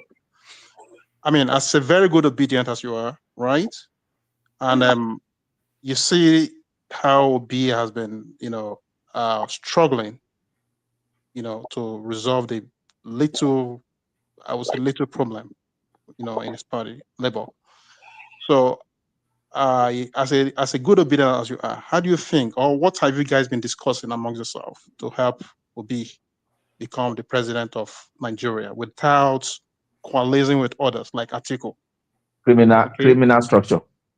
Without coalescing with others like Atiku, okay, to getting the tickets. How can you guys, I'm talking of the obedient now, what are the alternatives? What are the options on your table to help him win the election? We just have to get out there and vote. I mean, why are you asking questions that are so? It's a rhetorical question. What do you expect us to do? Just go out there and That's a very general response you just gave. I need specificity. I As I understand we go there to vote. I'm a moderator. I choose the Oh, type okay. of All right, answer. never mind. I get it. That's fine. Yeah. Thank All right. Look at David Mark and Aregbesola as chairman and secretary. It's like black and white. I don't know how their ideology even match, even their antecedents, even from where they are coming Thank from. you. Thank you. I don't. Thank you. Thank you. Thank you. It doesn't match. I don't know. You know. I don't know how it comes to the conclusion that yes, we have the same ideology to work together. They're just bunch of political headers. They're just for themselves. I think Very funny people. I think was it 2 days ago? This guy who was what's his name, Hassan, who was talking about should Shetima be dropped? There's gonna be an issue, right? And I asked him, what do you mean by an issue? And I'm sure these are things they discussed among themselves, those so-called northerners who do not want to hear the truth, right? So, I mean, is it that serious that should somebody like Shetima be dropped, right? There's going to be an issue. So you can see how illogical, how bias-minded, these guys up the north are, right? So Yeah. So if you look at the politics that is going on right now, you find that even in Borno State, Baba Gana Zulon, right? Hello, who's making the noise? Hello? Yeah, so I was gonna tell you when Rational Mind gets here, I will pose those questions to him and he'll okay. Rational mind. Okay, that's another bit. Well, I don't know. You might have a different opinion, you know. He will give you more elaborate answer, you know. Oh, okay. I'm a very simple chick, you know. Yeah. So that is why you should look probably, you know, otherwise than just remaining in that obedient movement, right? That in my own opinion would translate to nothing, you know. So I mean, I tried that route before, but it didn't What work. if people be win this election? How would I go feel? Well, nothing is impossible. Nothing is impossible. Nothing is I impossible. can answer that question. They will cry for 8 years. No, not at all. Not Especially Remy. Remy will not even show his face here. Remy, if Obi wins, you will never come to that man's show again because there's nothing to No, it's a lie. You know what? Before they called the last election, I already said that if Obi win, congratulate him and move on. I will not die because he's a politician. Of course, I will look at the opportunity that are born, and I will use the opportunity. I'm not somebody that supports anybody anyhow. If government come, this government will come and go. Another government will come. But the problem with most Nigerians is that they don't look at the opportunity that the government is providing. Those ones that look at the opportunity and they're able to make it, they continue, their life is better. Why some people, they just like to complain for nothing. Like before now, I have a friend that have 3 children in the university. And I told him, why don't you go for the student loan? He said, it's not true. Maybe it's a lie. But he went for it and he discovered it's true. So a lot of people, they doubt what the government is doing. And some people are getting, even, this lawyer came here and he said 2 of his cousins got the loan. That's the problem with most Nigerians. What I just say in what is happening in Nigeria is that if you want to defeat a ruling party, that ruling party too must have an internal crisis. And 2 years to the election, they are still very firm. Even their chairmanship resigned. They already lay out by July 14, 24, they will have a new chairman, probably from from the North Central. And they are penciling out this man, Al Mukara, from the former CPC. So they have already checkmate, all those Malami and the rest that way. So they know what they are doing, but a lot of people don't know what is really going on. They just think that it's just so easy. I already know that Atiku will never step down for me, whether you like it or not. Go and say whatever you want to do. It's not going to step down. For a man to put all his head and everything like that, and you are as an opportunist, you just come and they just give you a platter of gold. Is it easy that way? So, but whatever. I just hope that the person that is there now going to fund it. No, it's not going to fund it. It will look for people like Malami and the rest to fund it for him. That's it. Because there is no government. The problem they're going to have now is that they are stingy. Yes, of course, that's stingy. Do you think that Aregbesola will bring money? Where does he even have? If he had, do you think he will bring his money? So they won't bring out any money. It's going to bring billions for them to spend on an election that is not sure that they are going to win. We are not talking about 2031 where everybody have an equal playing field. We are talking about an election for second time. This is not. It's not done that way. It's not easy. It's not easy at all. And I hear someone mention that the North will not vote Tinubu. I mean, that's a lie. Who told that person that the North is one as it is today? The North is not the North you know yesterday.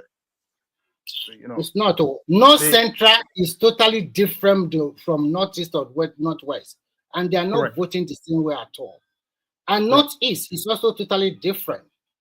And as we are talking today, if they do election in Taraba again and again, PDP will still continue to win there. Even your so-called whatever will not win nothing. So it's not even this Adamawa too is not totally sure for Atiku again. He might win it in a slim margin. So you can say they are at 81. What do you think? Do you think most of the northern candidates are getting ready for 2031? Do you think they will support you, Atiku? Forget it, because everybody will show their muscle so that they can have a clear chance in 2031. You will see a lot of work from Shetima, Ribadu, and the rest. So you will know that when they said a ruling party is the ruling party, they have all the power. You will start to see it soon. So don't cry that they are using state power against them. Quick question. Is Bala Mohammed in this coalition? No, he's still in Bashi. He wanted to go for presidency under the PDP. Oh, okay. So they already pushed Atiku out, and Atiku deliberately want to play fast one on them, but he cannot play that fast one. You already go to your ADC. ADC is a political party. They just stop talking about stupid coalition. You have already gone out and you went to your ADC to be their member. So you are out of PDP. They are even happy that they kick you out at the end of the day. So they will have their own political presidential. Remy, that thing is not coalition. That thing they're doing is not. They're just decamping into ADC. Even the ADC have came out against some people. Some people came out in ADC that their Raf Unwosu was not, has since been their chairman since 2022. So many court cases. Well, they should be registered. So by the time it's not a coalition, they were just decamping into the party. That's all. They believe when they get there, they will now find a way and do meeting and bring out a presidential candidate and do one thing I know. One thing I know categorically, Amaechi and Saraki play the same politics. They will never join anything that will not give them that higher position. Amaechi is not going to put a dime down if they are not going to give him that VP. So Obi must also be ready to spend money if you really want to get, and he should be careful. They might collect his money and throw him out again. Exactly. It might even be too late to go back. You're right, Remy. I think he'll be sidelined. He'll be sidelined because just look at the people you want to go and meet with. Given that Amaechi is in this coalition and Atiku is there, definitely Atiku wants to go for 2027. And the reason why they don't trust Obi is that Obi can change his mind anytime and walk away. It's so easy as a politician. If you are very good, you can read your opponent or somebody that has been in your political party. Look at Obi just walk out from PDP the last time. Who tells you he cannot walk out from this school, whatever they call themselves? He can walk out anytime. And he knows that even if he's going to devastate Atiku, he's going to lose about 30 or 40% of his followers, people that are supporting him. Because those people are just interested in presidency, nothing.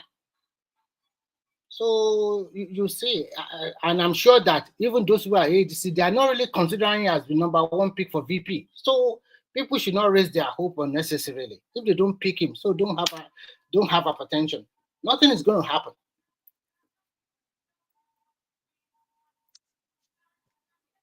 But Atiku is very greedy, man.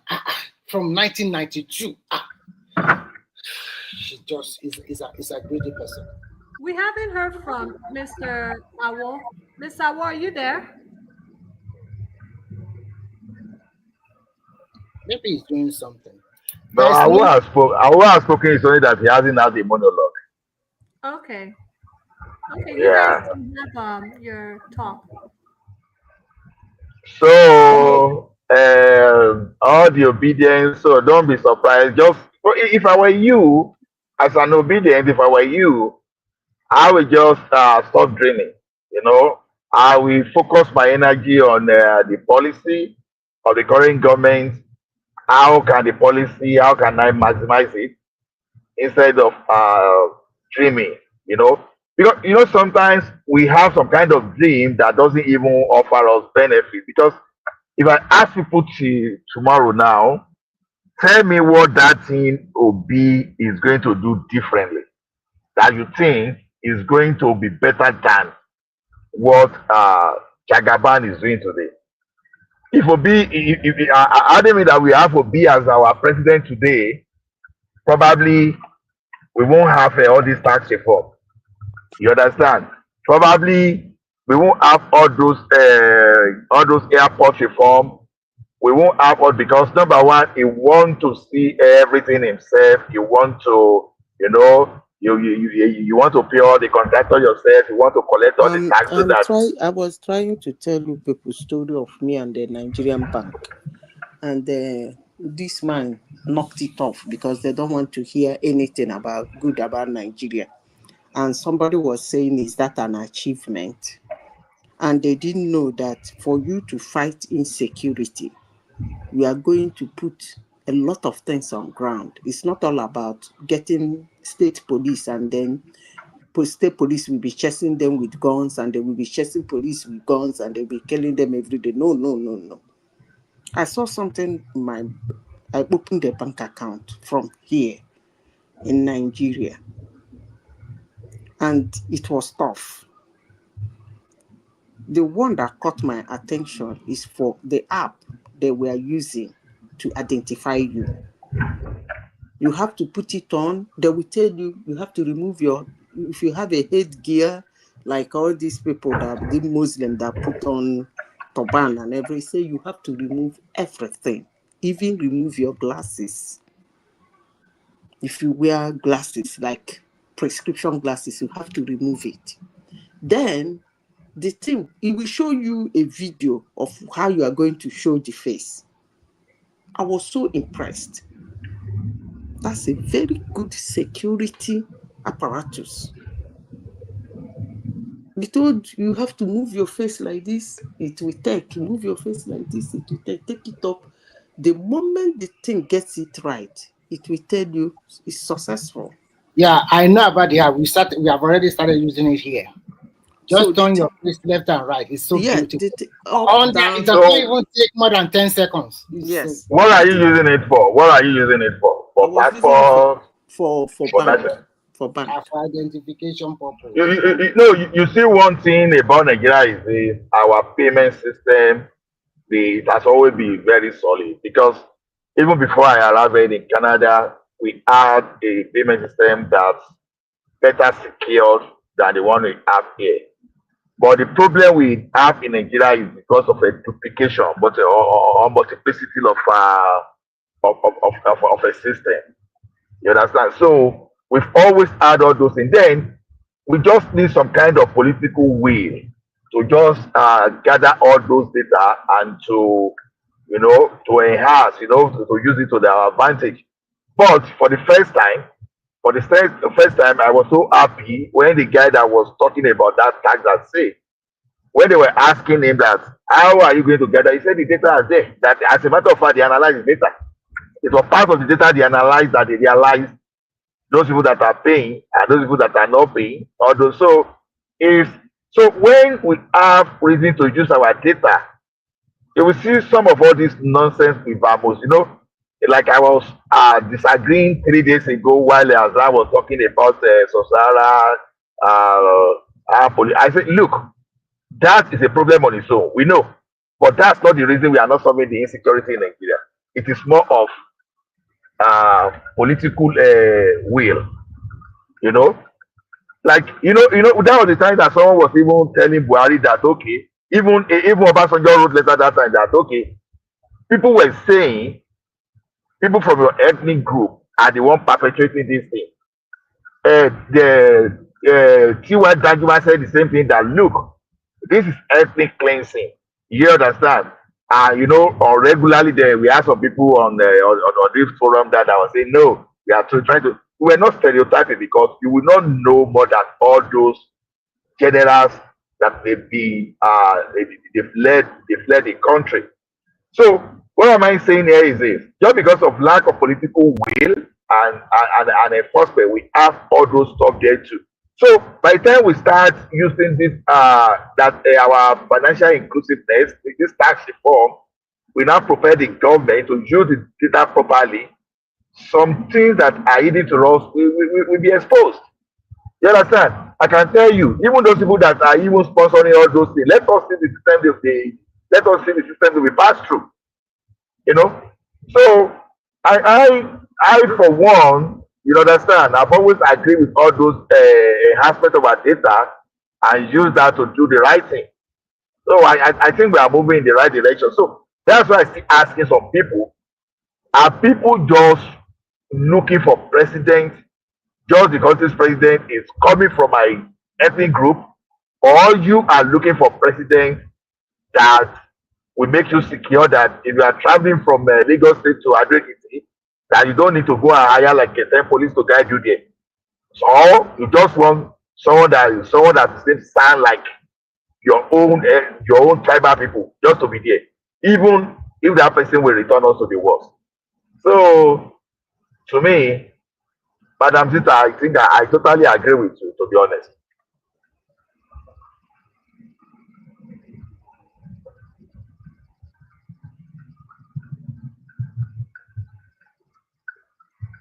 Just talking Everyone about does. the security measures that they put in place to make Yes. sure you are the right person. Even when you put your physical passport, you scan it, then they want to see your face.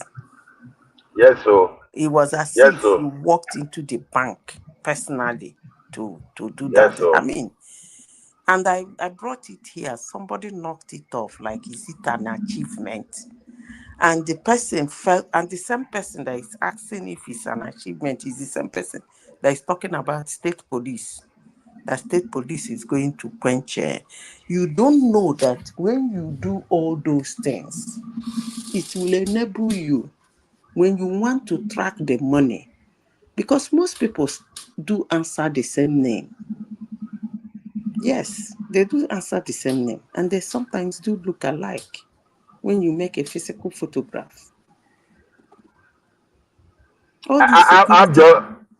I'm just wondering who that person was that shot you down, because we even know here that if you want to work, if they are doing background check, like one of those things they are going to look at is your biometrics, whether your fingerprint, whether if they commit crime in this environment, one of the first things they do is they put your fingerprint down. So next time when they are doing background check, they want to know your proper identity, whether you're a criminal or whatever. So things like that, we allow Nigeria to put similar system in place. So if you like go commit crime in Kaduna and you run to Adó-Ekiti, they will find you out. It's laudable. Because those things, people don't, because it's just because people that are against it, they cannot connect biometric data, such kind of data to national security. They don't know that all those kind of things, they are very critical. Very, very critical.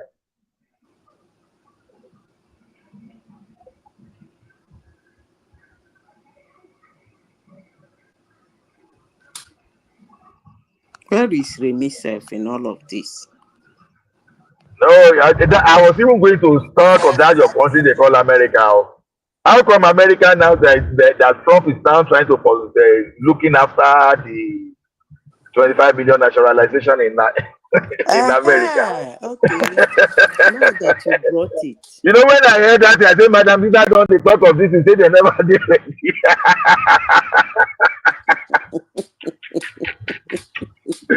Oh my goodness. But I told you people now that yeah, I just remember. Okay, let me say this. Let's clarify it. It is in their constitution. They have rules, reasons to denaturalize somebody, but something happened.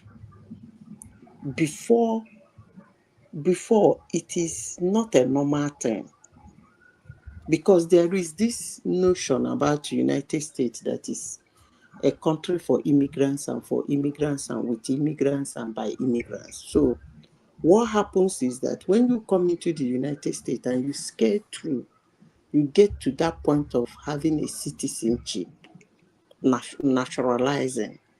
They seem to forget you. You are now part of us. They seem to forget you until Obama came. When Obama came, his deportation agenda got so much into his brain that for some reasons he was finding it difficult to accept that he cannot deport naturalized people. So he asked for an algorithm. He enacted it, actually, not Trump. Because sometimes when I speak with some people, I begin to wonder how old they were. Sometimes some people that come to this platform, the comments they make, I begin to think they must be really, really very young, like 17, 18, 20. Because if you've been around and you've been following what is happening, you won't be dumping blame on people or leaders like that. Hello, are you listening? Yeah, I'm listening. I'm listening. So when he came, he enacted it. He made it very easy to denaturalize anybody in the United States. How did he do it? He asked for, now you will call it AI, but in those days it was an algorithm he asked for to enable him scan the forensics, that is the biometric data of those people who has been naturalized. Now, there is one reason he gave that time. One of the reasons that I listened to, he gave a lot of reasons why he was doing that. But one of his reasons was that most people in their first stage of admission into the United States, that is when they ask for green card, most of them were the first generation, first generation immigrants, No, not that one. Not. I mean, coming to your first entry into the country to naturalization is asking for residency. He said that most of them, you can pull all those his interviews, that's it there. He said that most of them, when they come for that residency, they are being denied. And there are reasons why they were denied. I'm giving you that this is one of the reasons I remember vividly he gave for that rescanning of biometrics and forensic distance. So he said that they will be denied. Then what they do, and they will give them reason why they were denied. Instead of trying to sort out that reason, or maybe probably having that reason will never enable them to get that residency. What they do is that they go back, turn their name upside down, reapply under a different profile, forgetting that when they get there, they will say ask for their fingerprint. So now, when you go and do this scanning, what do you see? You will see two forms, different informations in those two forms, but the same biometrics for those two forms. You get the point? So what is he saying? I got the point. So what is he saying in essence is obtaining by trick. So you should leave the country. By fraud, So citizenship by fraud, Actually, he did not actually, because I remember it was the whole world went apart because of that. They were abusing him and abusing his wife. I'm sure you people forget so easily. Some people were saying he will have to deport himself. Some people were saying he was planning to deport his wife. And then I think there was, where is that country that he dumped? He dropped up to 21 bombs. Is it Libya or somewhere? The president mocked him. The president of that country, if you people can remember vividly, mocked him for that. Because there was, among the seas he denuclearized, one of them was from that country. So, what am I saying in essence? The law has been there. The law was silent.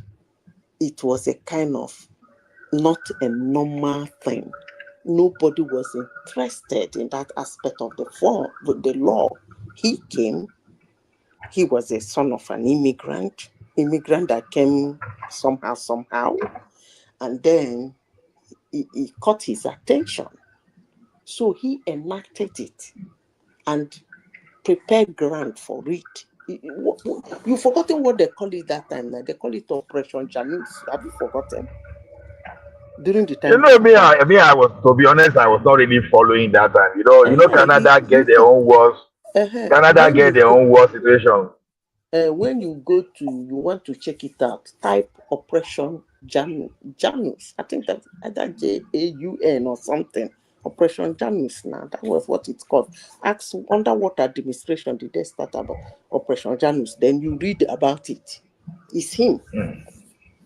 So he laid the foundation for this guy. So he's making life very easy for this guy to stand the whole thing. They already have the 25 million as I'm speaking to you, because it's an easy thing.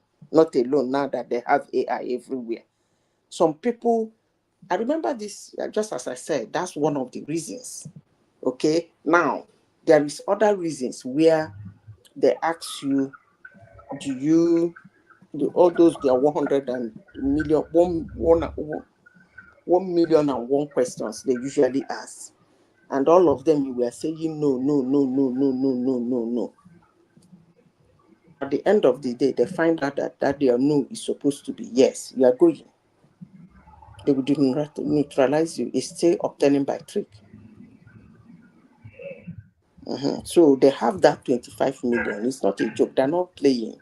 They have that 25 million. And I learned that they've approved $150 billion to to They carry say out what? the deportation. You I say heard that what? they've approved. I approved that they've approved the $150 billion to execute deportation. No. What he's saying is that he's giving. I don't know what you mean by afraid to go billions for deportation. It's not. He wants to fund. They are being deformed. That ICE and immigration and customs and border security, they are being deformed. So he wants to fund them. He wants to re-empower them. That's what it means. Okay. Yeah, Instead of hold on, let me yes. finish. Let me finish. Okay. Let me finish. There are times in life when we want to discuss it, I always ask people to have an open mind. Instead of using the money to give to a country to do seismic parade or to do gay parade and all those things, they should put it in their border security. What is wrong in that? But that's not actually, if you think it's deportation, no, that's not, the money is not going in deportation, but they're giving people No, $1,000 to there's go. one lawyer, immigration lawyer online. I was listening to him, Dr. Ashifin. He was the one analyzing the situation. So maybe I didn't get him well, but he was What is he talking about. analyzing? He was analyzing the denaturalization and the deportation situation. So he was not talking of even the funding they are giving to ICE and the border agency, so that for them to expedite that they have huge budget to execute the deportation, the naturalization, everything like that. So why it's not different from what I said now. The only thing that is stopping them was the court cases, but the Supreme Court has handed it over to him. They said this is our species, so nobody should intervene. They voted 6-3. No, although the lawyer said something that that one was just an injunction that so that the lawyers have gone to some states now and some attorney now, they've gone to 5 state class. They call it state class. So Okay, they so they're just use going to fight the Supreme Court of the United States. No. They said the Supreme Court is not saying they cannot. They say what the Supreme Court is saying that it's just to stop the district judges, Okay, preventing them from just giving reckless. Okay. Listen to me. What was the case? The case was to the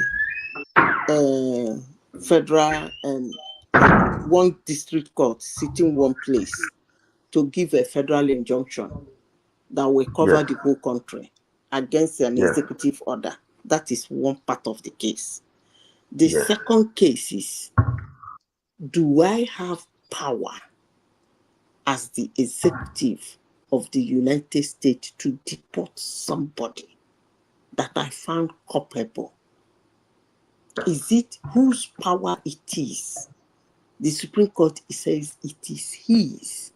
The third one was, do I have power to declare for state of emergency Alien Act. Is it in my power to do so? The Supreme Court say yes. So which part of it is the lawyers running around collecting people's money?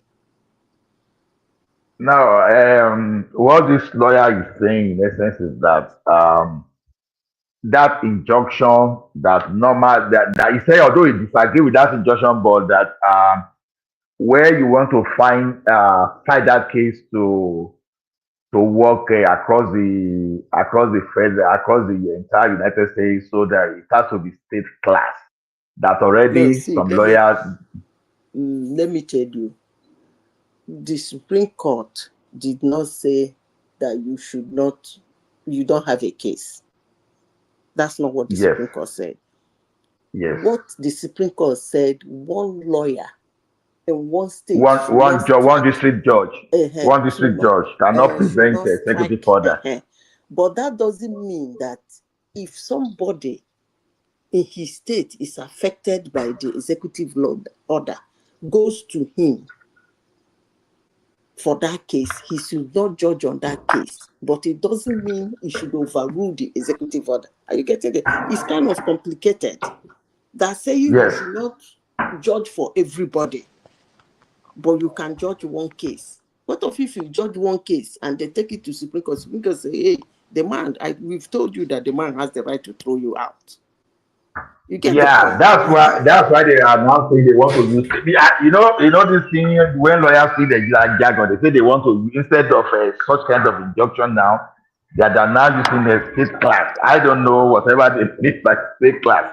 So that state class action will achieve what they wanted to achieve, or that. So I don't know. I don't just know, but the thing about it is. Listen, let me tell you. Let me say another one. Okay. You know, when I say you people should knock, I said this thing severally and I made a comment. They like calling me a witch in this platform. They shouldn't come back to call me a witch. Even in that Canada you people go. Mark my word, today is getting there. And listen to me. No, Canada started it before you. Canada just quench and repeat the law that has to. You see, I said something here before that every bad thing you see that United States of America try to do today, Canada is like at least 2-3 decades ahead of United States. Okay, hold on. Let me say another one. They're going to strip people of dual citizenship. I've said this several times. Because, you see,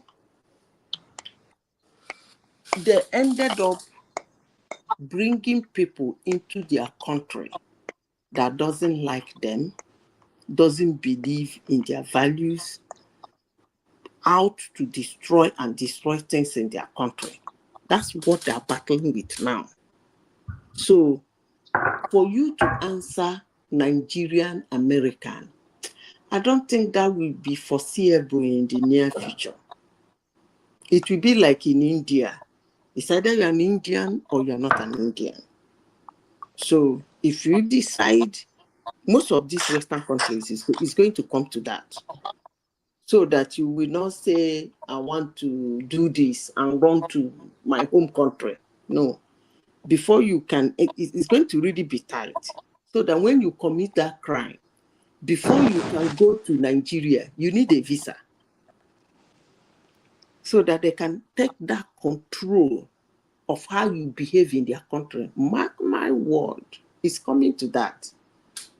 These Western countries, we say, it's either you are a Frenchman, you are not a Frenchman. It's either you are a German or you are not a German. It's either you are an American or you are not American. It's either you are a Canadian or you are not a Canadian. It's as simple as ABC. So you choose. If you still want to live and work in their country as a resident, that's fine. But being a citizen, you must choose the one you want to be. Madam Zita. Make una no come back and call me witch. Madam Zita. Wahala deal. I just saw something now. You know this ADC people. They started speaking. It's going to be another Labour Party. They say that chairman that handed over that ADC They say he had been the chairman for the past 18 years and that his tenure expired in 2022. Just like they said that Papa was not chairman and the presidential candidate and some people are speaking up. They said, they fraudulently got Is all it the... Patoski that is speaking? Yes. They say they fraudulently got all the signature of the state chairman. They told them that they should sign for peace. They gave I them papers, told say you they are here signed for just peace few, accord.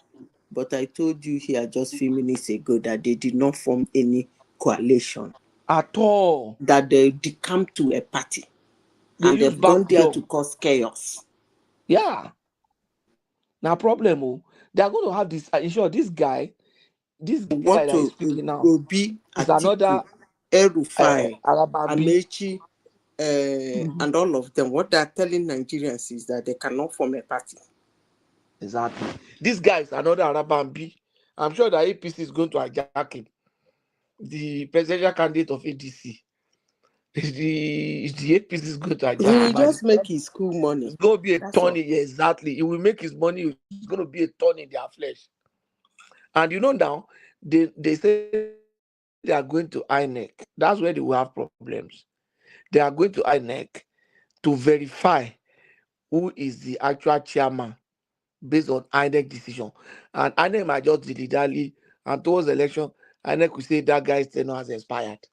And they'll be going to court. Why don't Obi take them to Labour Party? They will not want to, because they will know that if he takes them to Labour Party, Obi is the owner. That time during 2015. You heard Shoma here saying that Obi is not the chairman. It's like they should Obi get home now. It's like, that time, it's like telling everybody to go and join CPC or go and join ACN. They will not like it. If they say ACN, they will say, that means Tinubu is the owner. Okay, they should go and take Abuga. I think they are in trouble. It might not even last safe. Maybe in the next 3, 4, 5 months. It's easier for them to go and take Abuga because Abuga doesn't have a presidential candidate. That guy, I don't know. No, it's good though. Lie, Madam Zita. They will say it's a regional party again. No, I think they are screwed. They will regionalize it now. I think they are screwed. I'm telling you. No, I think they're not. They're not. They're very hopeless people. They're going to move to another party. I don't know why they did not form a party. Now. There is no party where there are no people now. Mr. Go watch up my home. If there's any what they would have done, they're not smart. Somebody came here and said that they are not allowing them to register a party. I don't understand that kind of. No, what happened is that I think INEC is slowing down their process. The way you do INEC is slowing down the process. You know why? The INEC told them that there are so many people in the queue for registration of party. Now they are coming, so they have to wait. They have to queue. No. You don't understand. Listen, let me tell you. Those men, they have money. They don't have brain. The way to do it, they have 100. All of them is not supposed to go. You have 100 party. Send one of your small men to go and be in one of the parties. To go the and moment shop. Who is next on the queue? Hold on now. Find somebody like Okonkwo. Let him go and align himself with one of the parties to be registered. The moment INEC register it, wham, Atiku them, all of them will jump into that party. That's the way to psych somebody. Not this one that. Okay, exactly. Yeah, you are right. Because they would have just sent party won't have candidates, they won't have chairman. Or maybe please, so you will continue. Who are these people still using 640p pixel for 80 pixels? Which size of system are you guys using? Old school. Using what?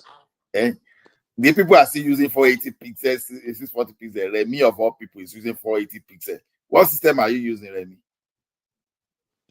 Old school system. Now only Patoski alone they use Yemi is in Finland now. 2160 pixel. Eh? What are you saying? I'm just looking at the resolution you're on screen. You are Okay, using you're able to 1080 see? pixel, Madam Zita. I'm able to see it now. Yeah, Madam Zita is using 1080 pixel. So I know those people that are using computer and those people that are just using How one about me? Wait, how about me? Oh, how Nah, about phone. me? You are using 1080 pixel. You are using computer. You are using computer, Shoma. That's what's up. You know. What Period. You are What are using you saying, computer. Ola? I think some people are using up to date. They are using modern devices, while some people I are just think using some old school. people. And what's wrong in that? Yours is $90. That's what he's trying to say. That's the secret. At least Ola, you off that. Ola, Ola just said that your laptop is $90. I better not continue waiting you to talk. I'm Mama, not trying to. Madam Zita. I'm trying to understand what he's saying. What I'm saying is this: I'm just looking at No, the your type of resolution. everybody is using. Just resolution. You understand your resolution. So from your resolution, I can guess the type of devices you are using. You know. Okay, Ola, it be like send me with you go do this job tomorrow. Ola, you're offending some people because you just told them. Ola, Which job? I'm not a cyber security person. Ola, Wait, how did you get access? Ola, if you come here tomorrow, me with you go do this job very well. Which job? Ola, Madam Zita is trying to co-opt you to one thing. There's one man she's trying to go after. That guy that comes over here. Listen to me. I'm not forgetting him. I'm going to do it alone. Ola, I'm going to do it alone. Tomorrow, do not complain. I beg all of you. Tomorrow, do not complain because I'll personally on you people's camera. Trust me. So, Madam Zita, let's continue what we are doing. So, what we are saying is that so if they bring my resolution is not bad. I don't know what you're talking about. Madam I have Zita, a very good resolution. Madam Zita, that means if they join new party, your resolution is okay. If they join new party, you understand? Like the way you said, that would be better too, because that means that new party does not have a candidate before. They probably don't even have a chairman. They will still need to go to the Congress and vote a new chairman, and then with that weight, they can go in there and take all the necessary position. I think that would have been the best thing for them to do. No, yes, they would have sent Okonkwo, talkative Okonkwo, let him go and join one of those parties so that they will register that party. Today. I saw Secondus in that place. He's even just sitting in the crowd. So that when they register that party, all of them, let's assume that true, the government don't want them to register a party. They would have outsmarted the government. One of those their boys that has been running Etasket all over the place. Or even, what's her name? What's that lady's name? Loretta. Aisha. She would have gone to join one other party, pretend as if she's having a squad with them. Join one other party. They register the party. Put on the 19th. The moment they register the party. Who will join that party, Madam Zita? You don't understand what I'm saying. Hold on. Let me explain. Aisha will just pretend to fight with Obi. Let me explain.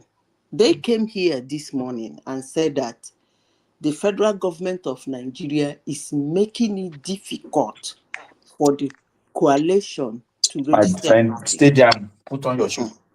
To register a party. I said, okay, let's Since you're come with stubborn, their argument. you want to claim you're stubborn. I will show you Pepe. Pepe. What's going you know on what is now? Pepe? Mute your mic. Okay. Mute your mic. So let's assume that what they said is true. What are they supposed to do to outsmart that? That's what I'm saying. Somebody like Aisha or Okonkwo will go and join one of the parties to be registered, be a member. The moment they register the party, all these gangsters will come in. and use that party to run the election. Is it not as simple as ABC? So why are they the camping to? But Atiku is a disgrace, though. I don't really understand that guy. Madam Zita, to go to any party, any party has asking price. And when they ask of asking price, you have to bribe up to ward chairman all over the 36 states. Is it easy? I think you are right. They are stingy. They don't want to spend money. They just want to hijack any party. They went to SDP. SDP kicked them out. They talk about ADA. They don't even know what they are doing. Now from ADA, within a space of 2 months, SDP to ADA, ADA now to ADC. ADC now they have problem. Big problem, not small. That former presidential candidate of that party already came out that Rafun Wosu has since to be existed since has been to be their chairman since 2022. And the guy already smiled to the bank now with a lot of money. So he does not care whether court disallow. I hope they won't buy him. You know those politicians. Nothing they can buy. The guy will just run to APC for cover. It's over. You already collect money from them now. David Mark is a bad guy. Of course. Oh yeah, so he's really a bad person. You know, shopping money. Good morning, everybody. I'm a little bit disappointed in Obia as well. How can you the people you call criminals and you went ahead and joined them? I don't get it. You want to separate yourself from the whole one that you are Mr. Saint, and it's all those devils that you went and meet again. And in their midst too, they don't even care about you. You are the one that is even begging them now. They're supposed to be begging you. Now things turn around. You are now begging them. That means you are not relevant. Really, we have a new person. Let the person speak. Right. Sorry. Honorable Remy, Madam Sita. This is Adewale. Is it a new person? I beg. Okay, Adewale, continue. Remy, how can you say that I'm not a new person? I say he just came in. I didn't say he's new. The Sioma took my big rod away. My what do you call it? The disciplinary stick. She took it away. She connived with the one man, and they all removed it. That thing that you never use. I knew. I saw that she can control. I heard her on this show tonight. The way she was doing like Sonny Abacha. I say, "Hey, this power is strong." But one day I will be in charge of one man. I will be the only person remaining on this show because I'll be removing everybody left and right. But joke apart. Look, this is not the first time we will see something like this. I was reading something a column this evening, and I think in 2015 or thereabout, when Buhari was there was a noise about coalition involving ADC. I didn't even know that Obasanjo actually owned ADC in particular. I didn't know. But things like this is not uncommon, especially when you're approaching, second term. It's all about power grabbing. It's all about majority of those folks have lost out in power sharing, so they want to because they cannot function outside politics, especially if they are not close, they're not in proximity to the power.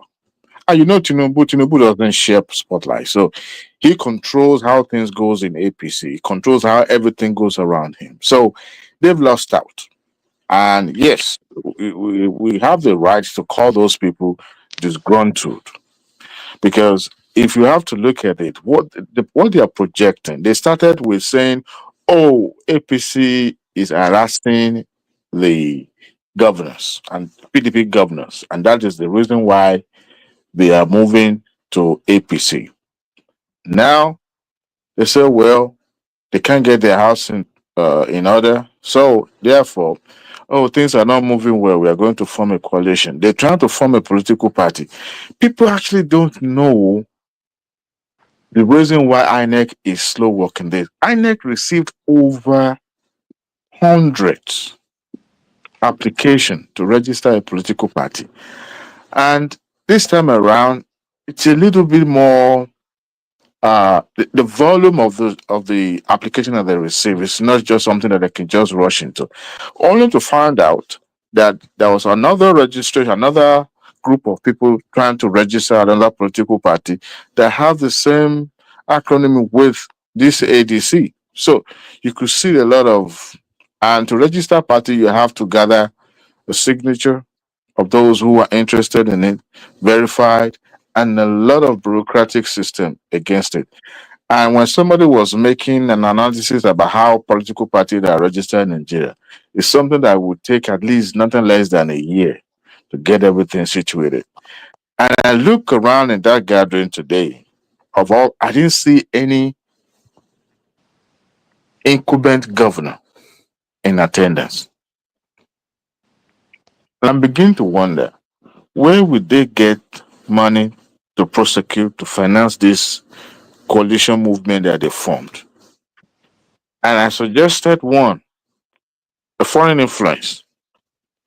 That means money will be coming into our politics indirectly. Of course, it has always been coming, but this time around, we are going to have certain sovereign nations that will decided to sponsor them.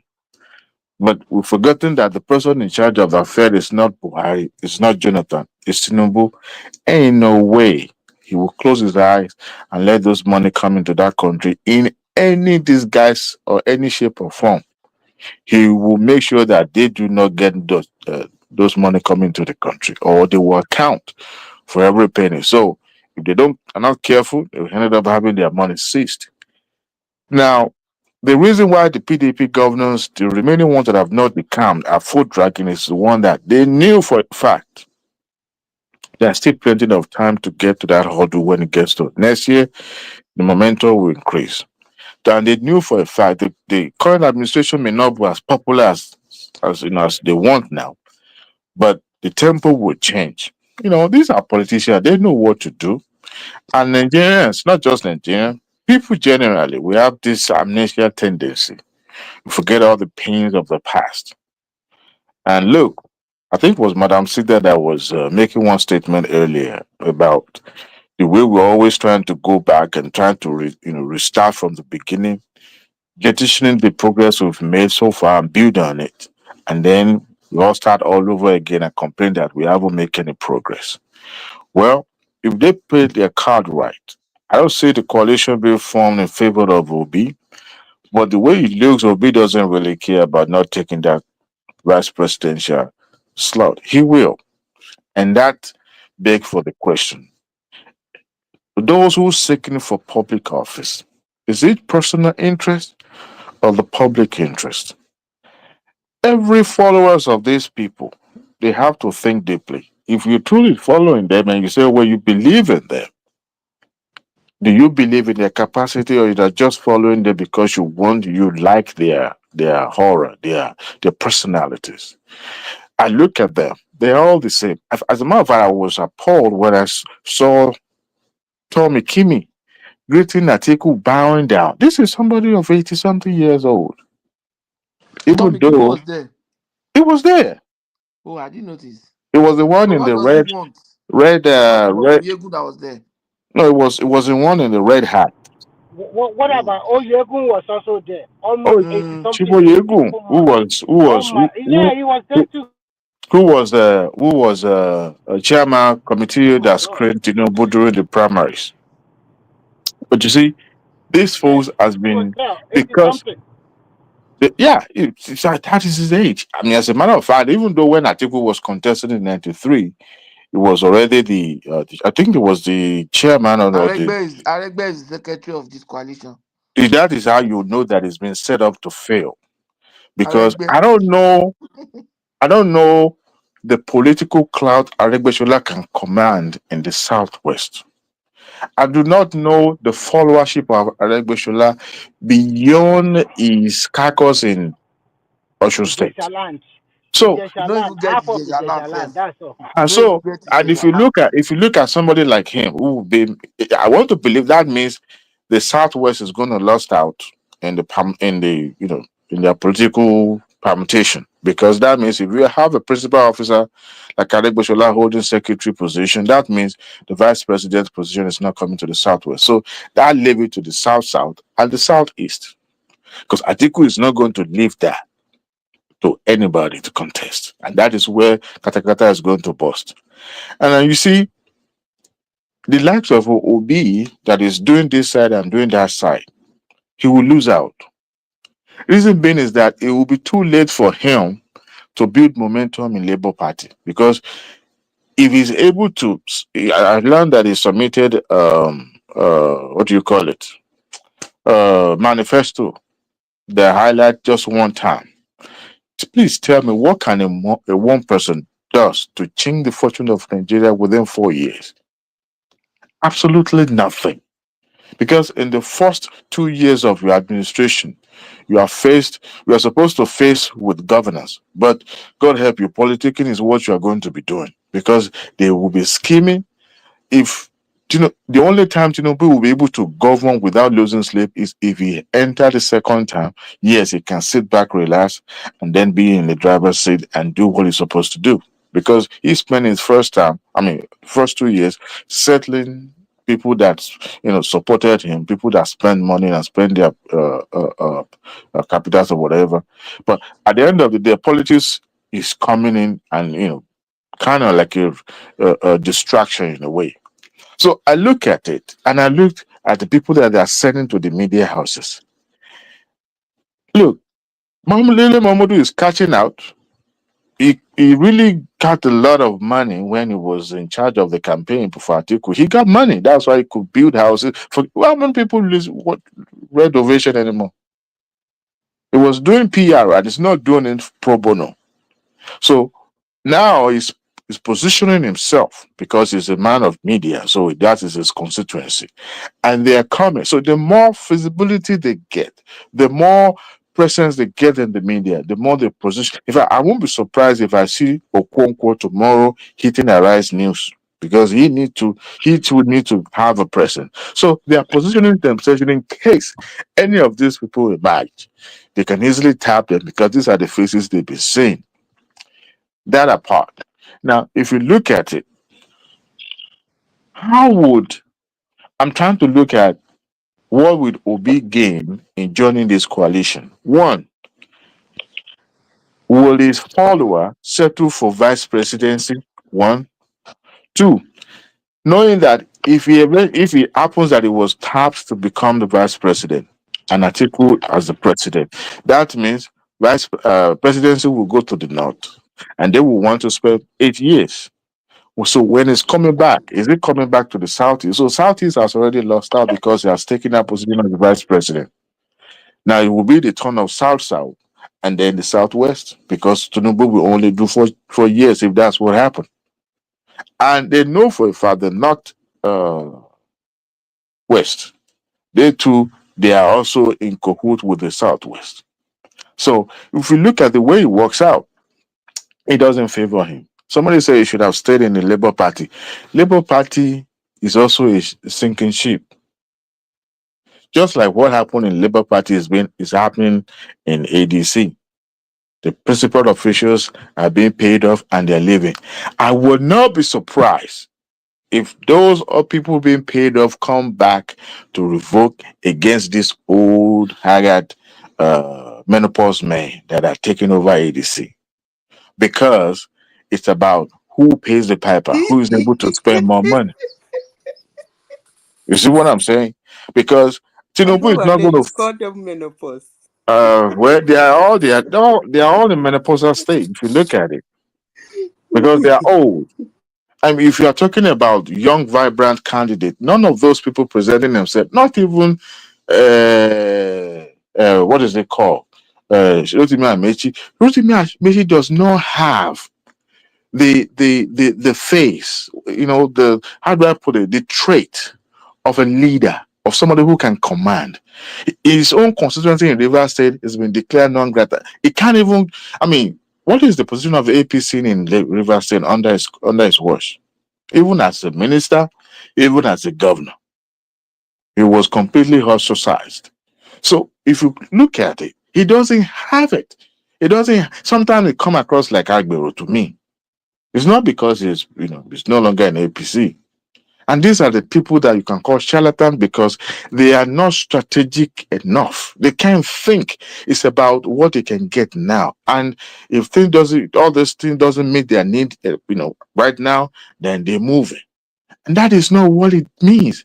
You have to have labored and worked. I saw some faces there. I was like, how can a water and oil meet together? Do you know what it takes to build this porridge called APC? These are bunch of people from different sector, and they petition their differences, and they let the likes of Tinubu position himself to be vice president, but it was prevailed upon. Even when it wasn't given, he didn't back out. He still supported Buhari. He was beating his time.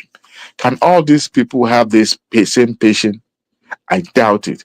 But on the flip side, if you look at this, the security structure of Nigeria, if care is not taken, this might be the end of Nigeria because Tinubu might go for spoiler if it happens that there's a lot of gang up against him.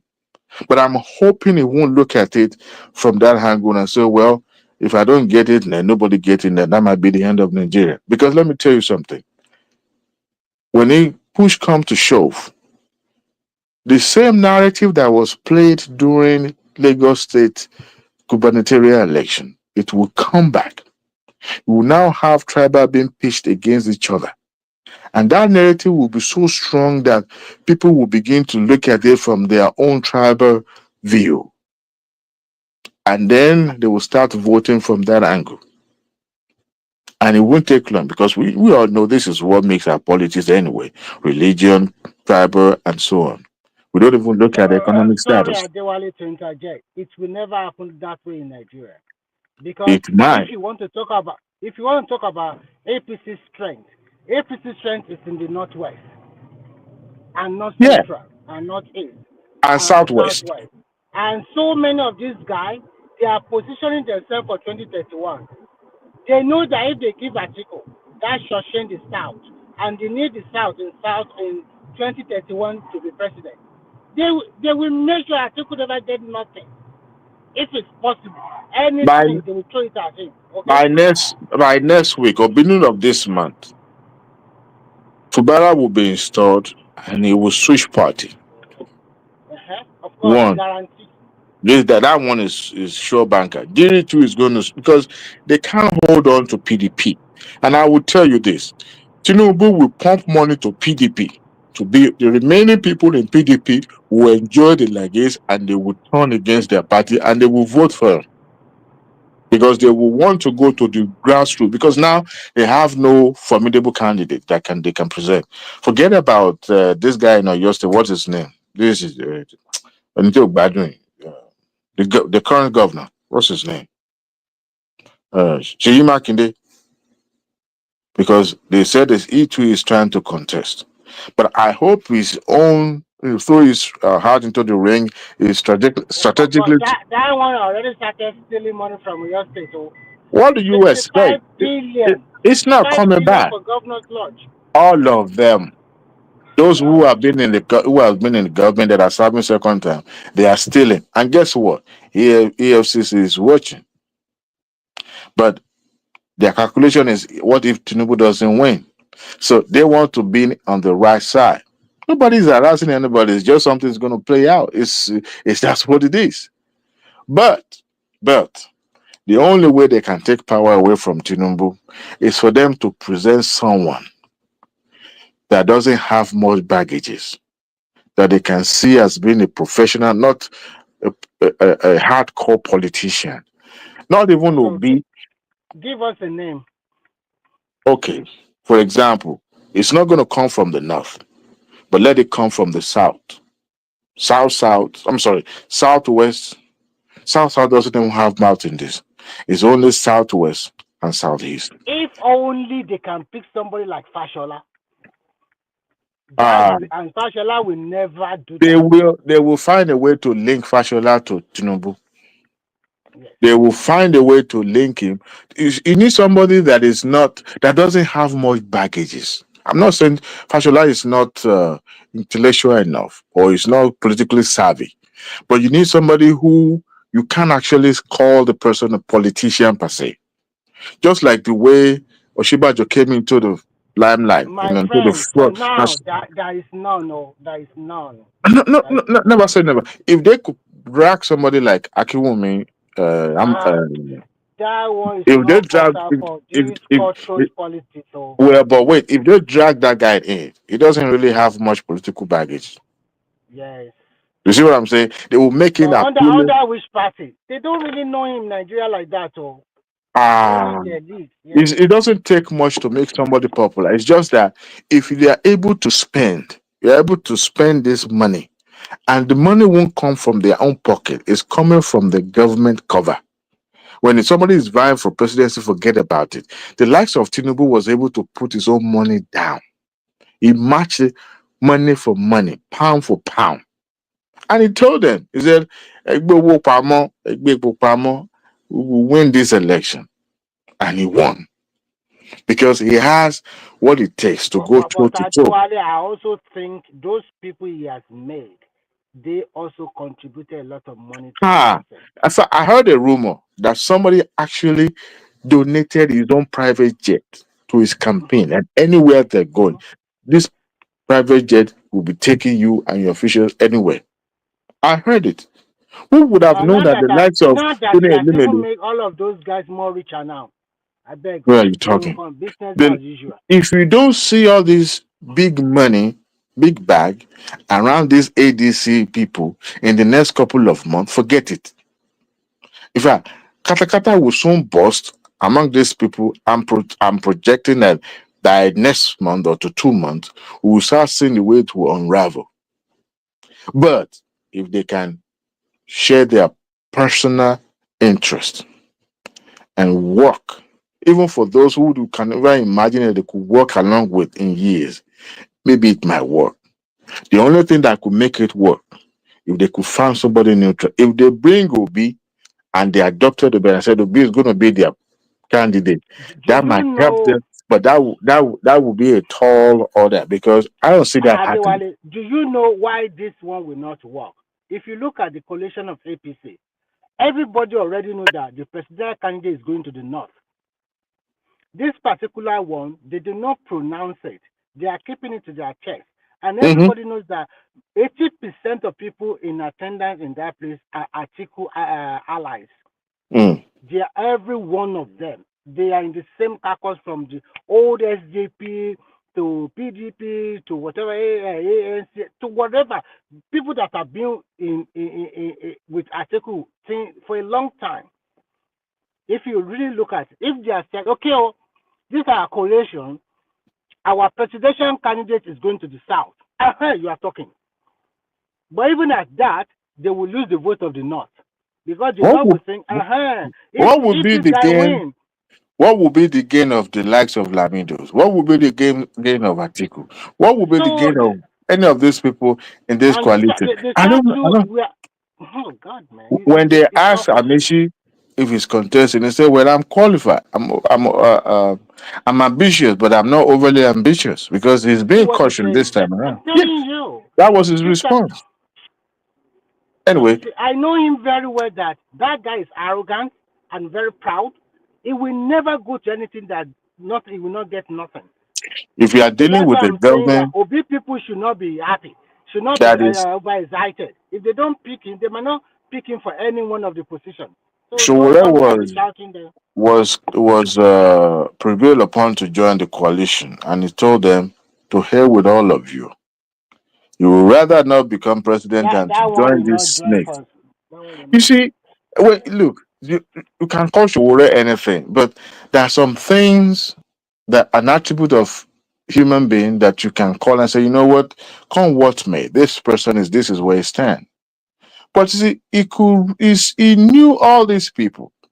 He's at a vantage position to assess them, to know their true character. And when he speaks, I guess I'm right. People are so myopic in a way that they could only see, things through this small hole prison of theirs. Because they believe that the likes of Obi or any of these riffraffs, have something to offer. No, Politics is more than one person.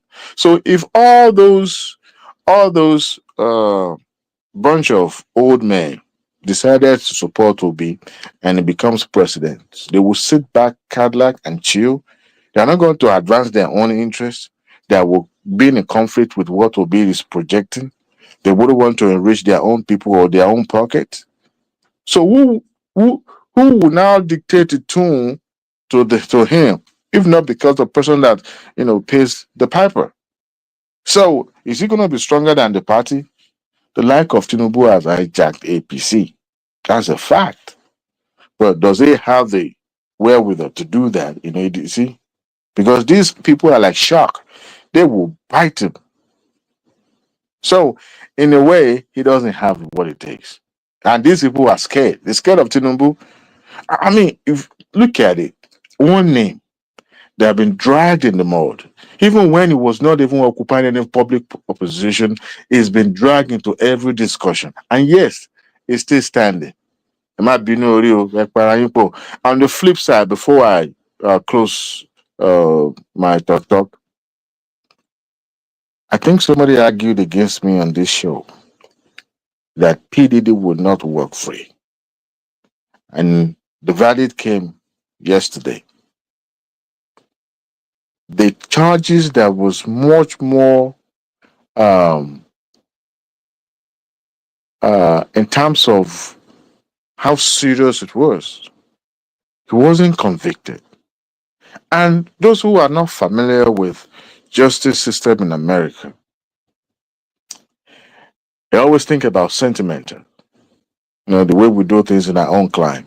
Look, and I've heard people throwing these bogus and what you call it, about how government can influence decision of court and stuff like that. I said, look, when government are hell bent in throwing somebody in jail, and they are so doing so in a haste, and they are not thinking through, and here is a big money with influence, he'll walk free.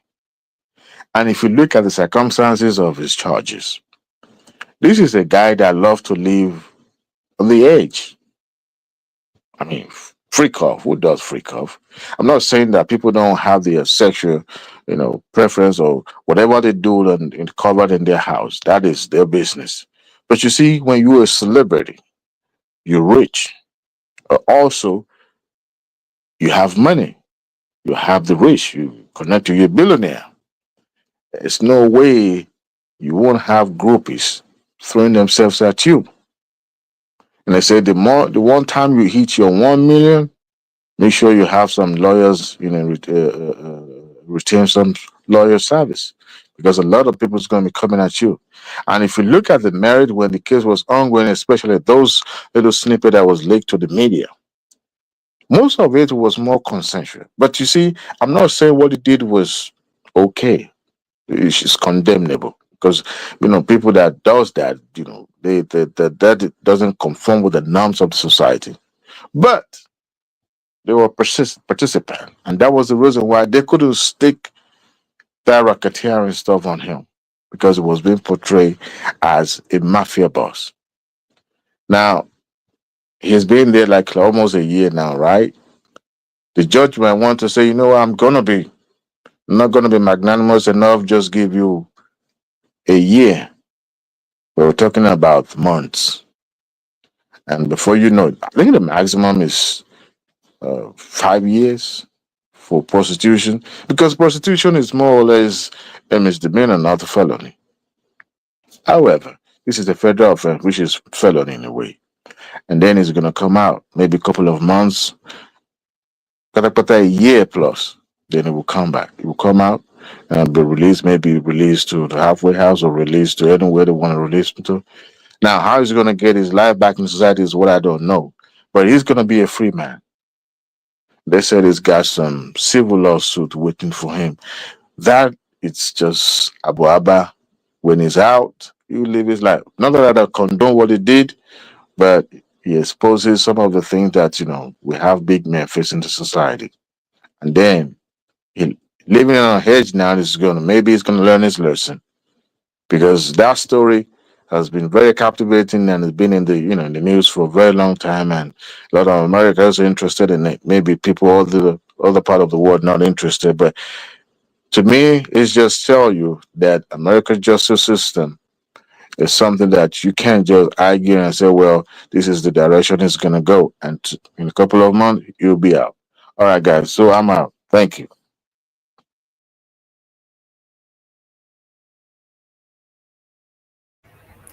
So, Mr. Devil, you have finally achieved what you've always wanted, you know?